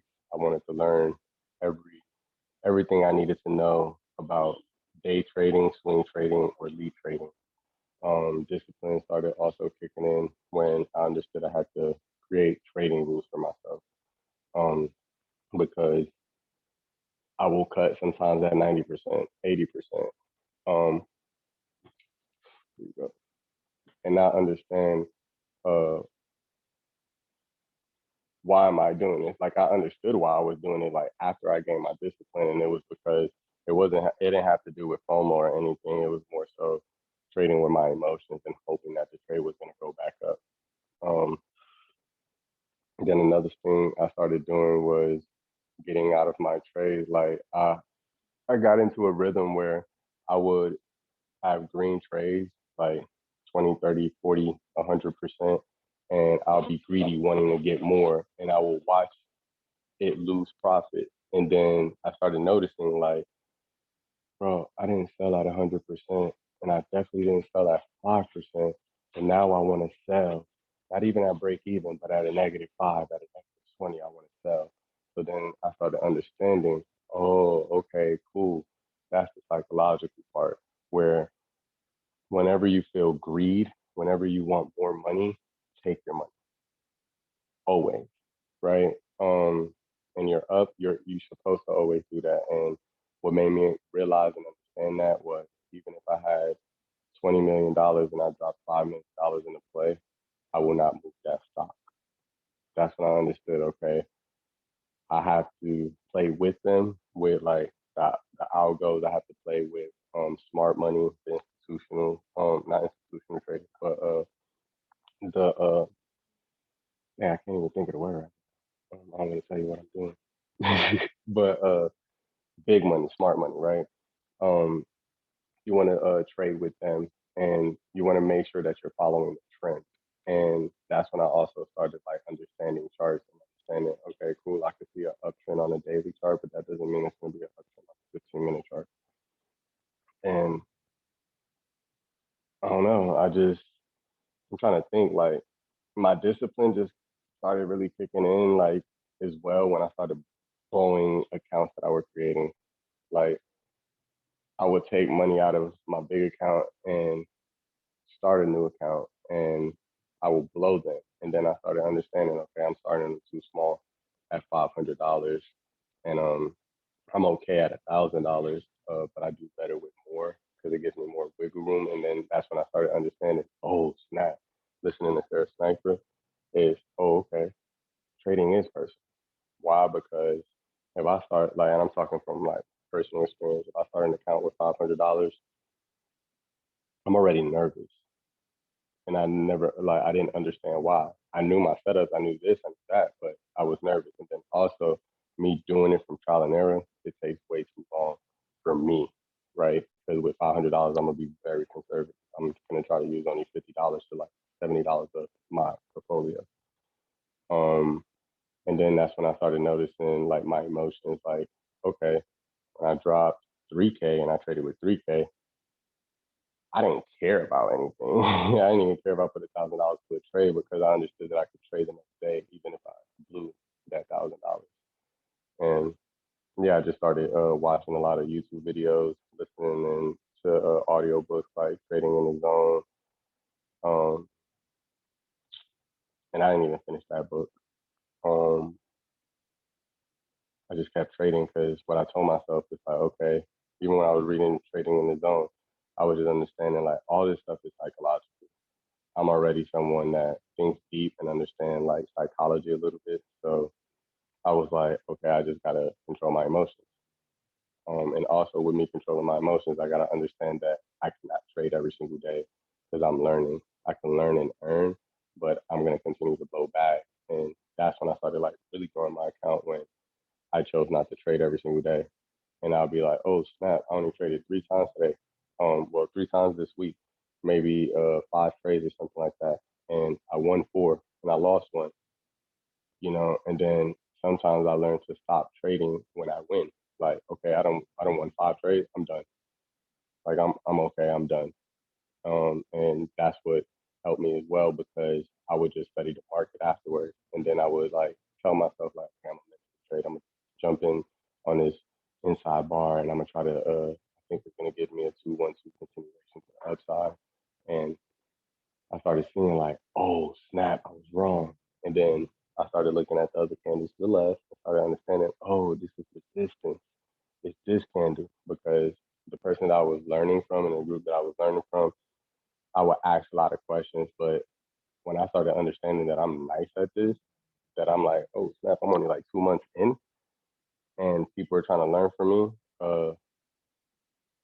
I started understanding like, oh, this person is not really trying to help me because you're telling me stuff that like I'm not asking you this, I'm asking you this. And I also understand when I ask a question, when you answer my question, I understand like if you cared or if you know what I mean, trying to give me the gym or not. And that's why like I pour into people. When you ask a question, I'll try to think of so many things to try to tell you because I remember being a trader. I remember when somebody would tell me about support and resistance, like, look, dummy, don't just tell me it's support and resistance. Draw my line right here on this chart. Like, if you want to talk about the daily, bro, now that I'm a trader, tell me the rest of the support and resistance on the rest of the smaller time frame so I can understand that. Because I'm new. You tell me the daily, I'm gonna go with what you telling me, dummy.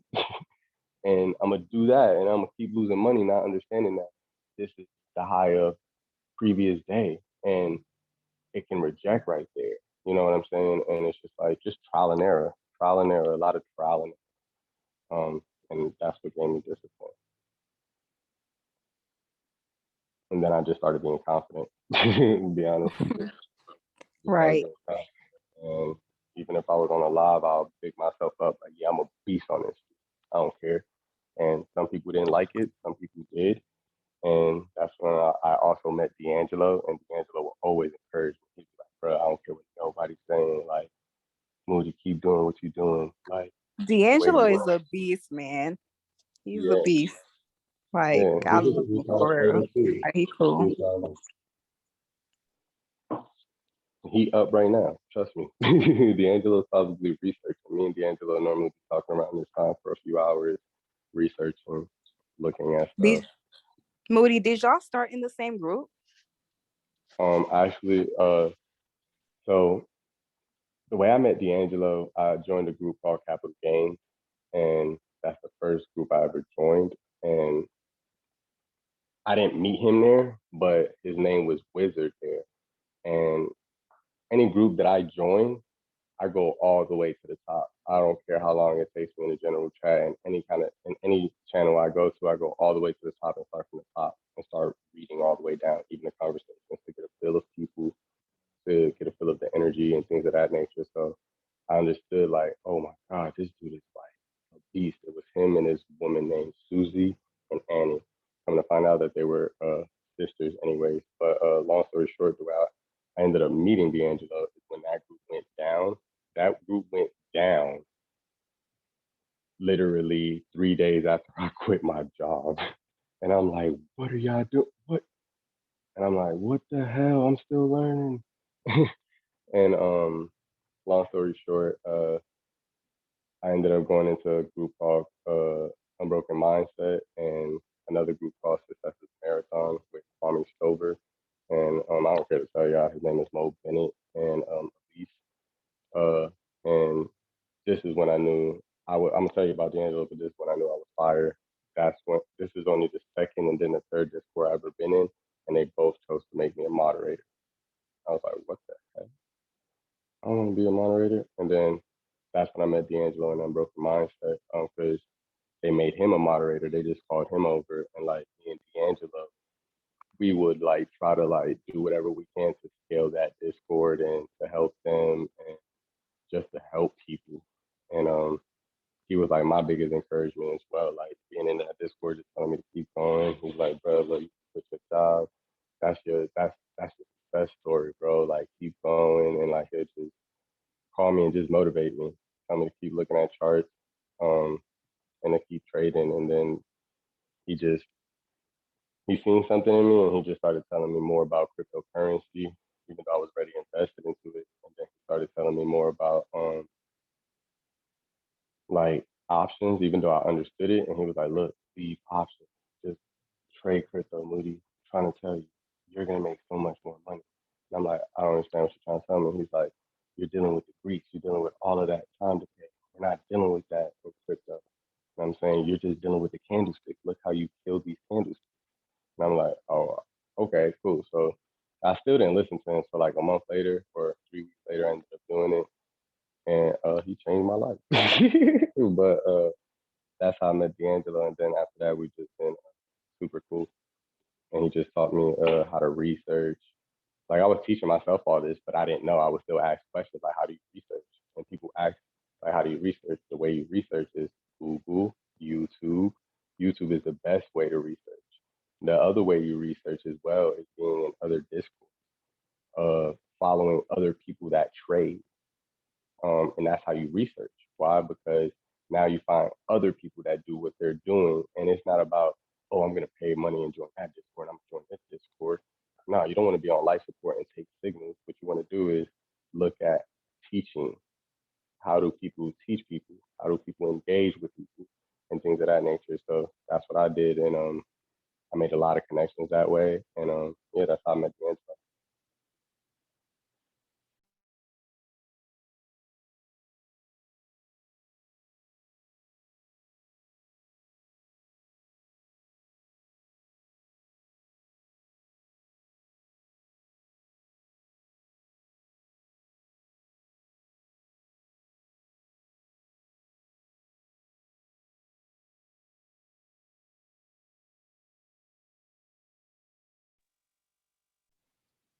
Well, I'm about to jump off this. I'm not sure if Jordan's still on here. Yeah, that boy over there bobbing his head. Oh, bro, I'm hyped, bro. Tell us. No, finna take a nap, man. We go ahead and I'm at the club. Yeah. Yeah, I'm gonna go ahead and jump off though, man. Everybody have a blessed night or blessed all morning. right, well, if you jumping off and Shade on to bed, I mean, me and Bumblebee can rock out. I'm gonna take a nap. After dark, Bumblebee go hard.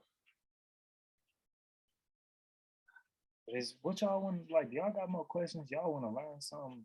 If y'all want to learn something, I'll give y'all another 10 minutes. Oh, shit. What y'all I want? love you, Jordan.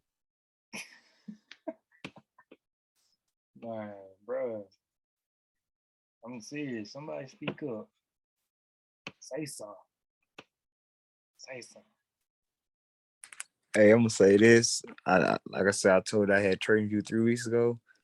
When people see you grinding and start getting that money and stuff like that, they don't understand all this time, like stuff like this, you know, putting in work, doing your charts on the after hours, stuff like that. And they think it just come easy. I'm about to hop off, y'all. Appreciate it. Good night. Yeah, good content, man. Appreciate y'all, bro. Yep.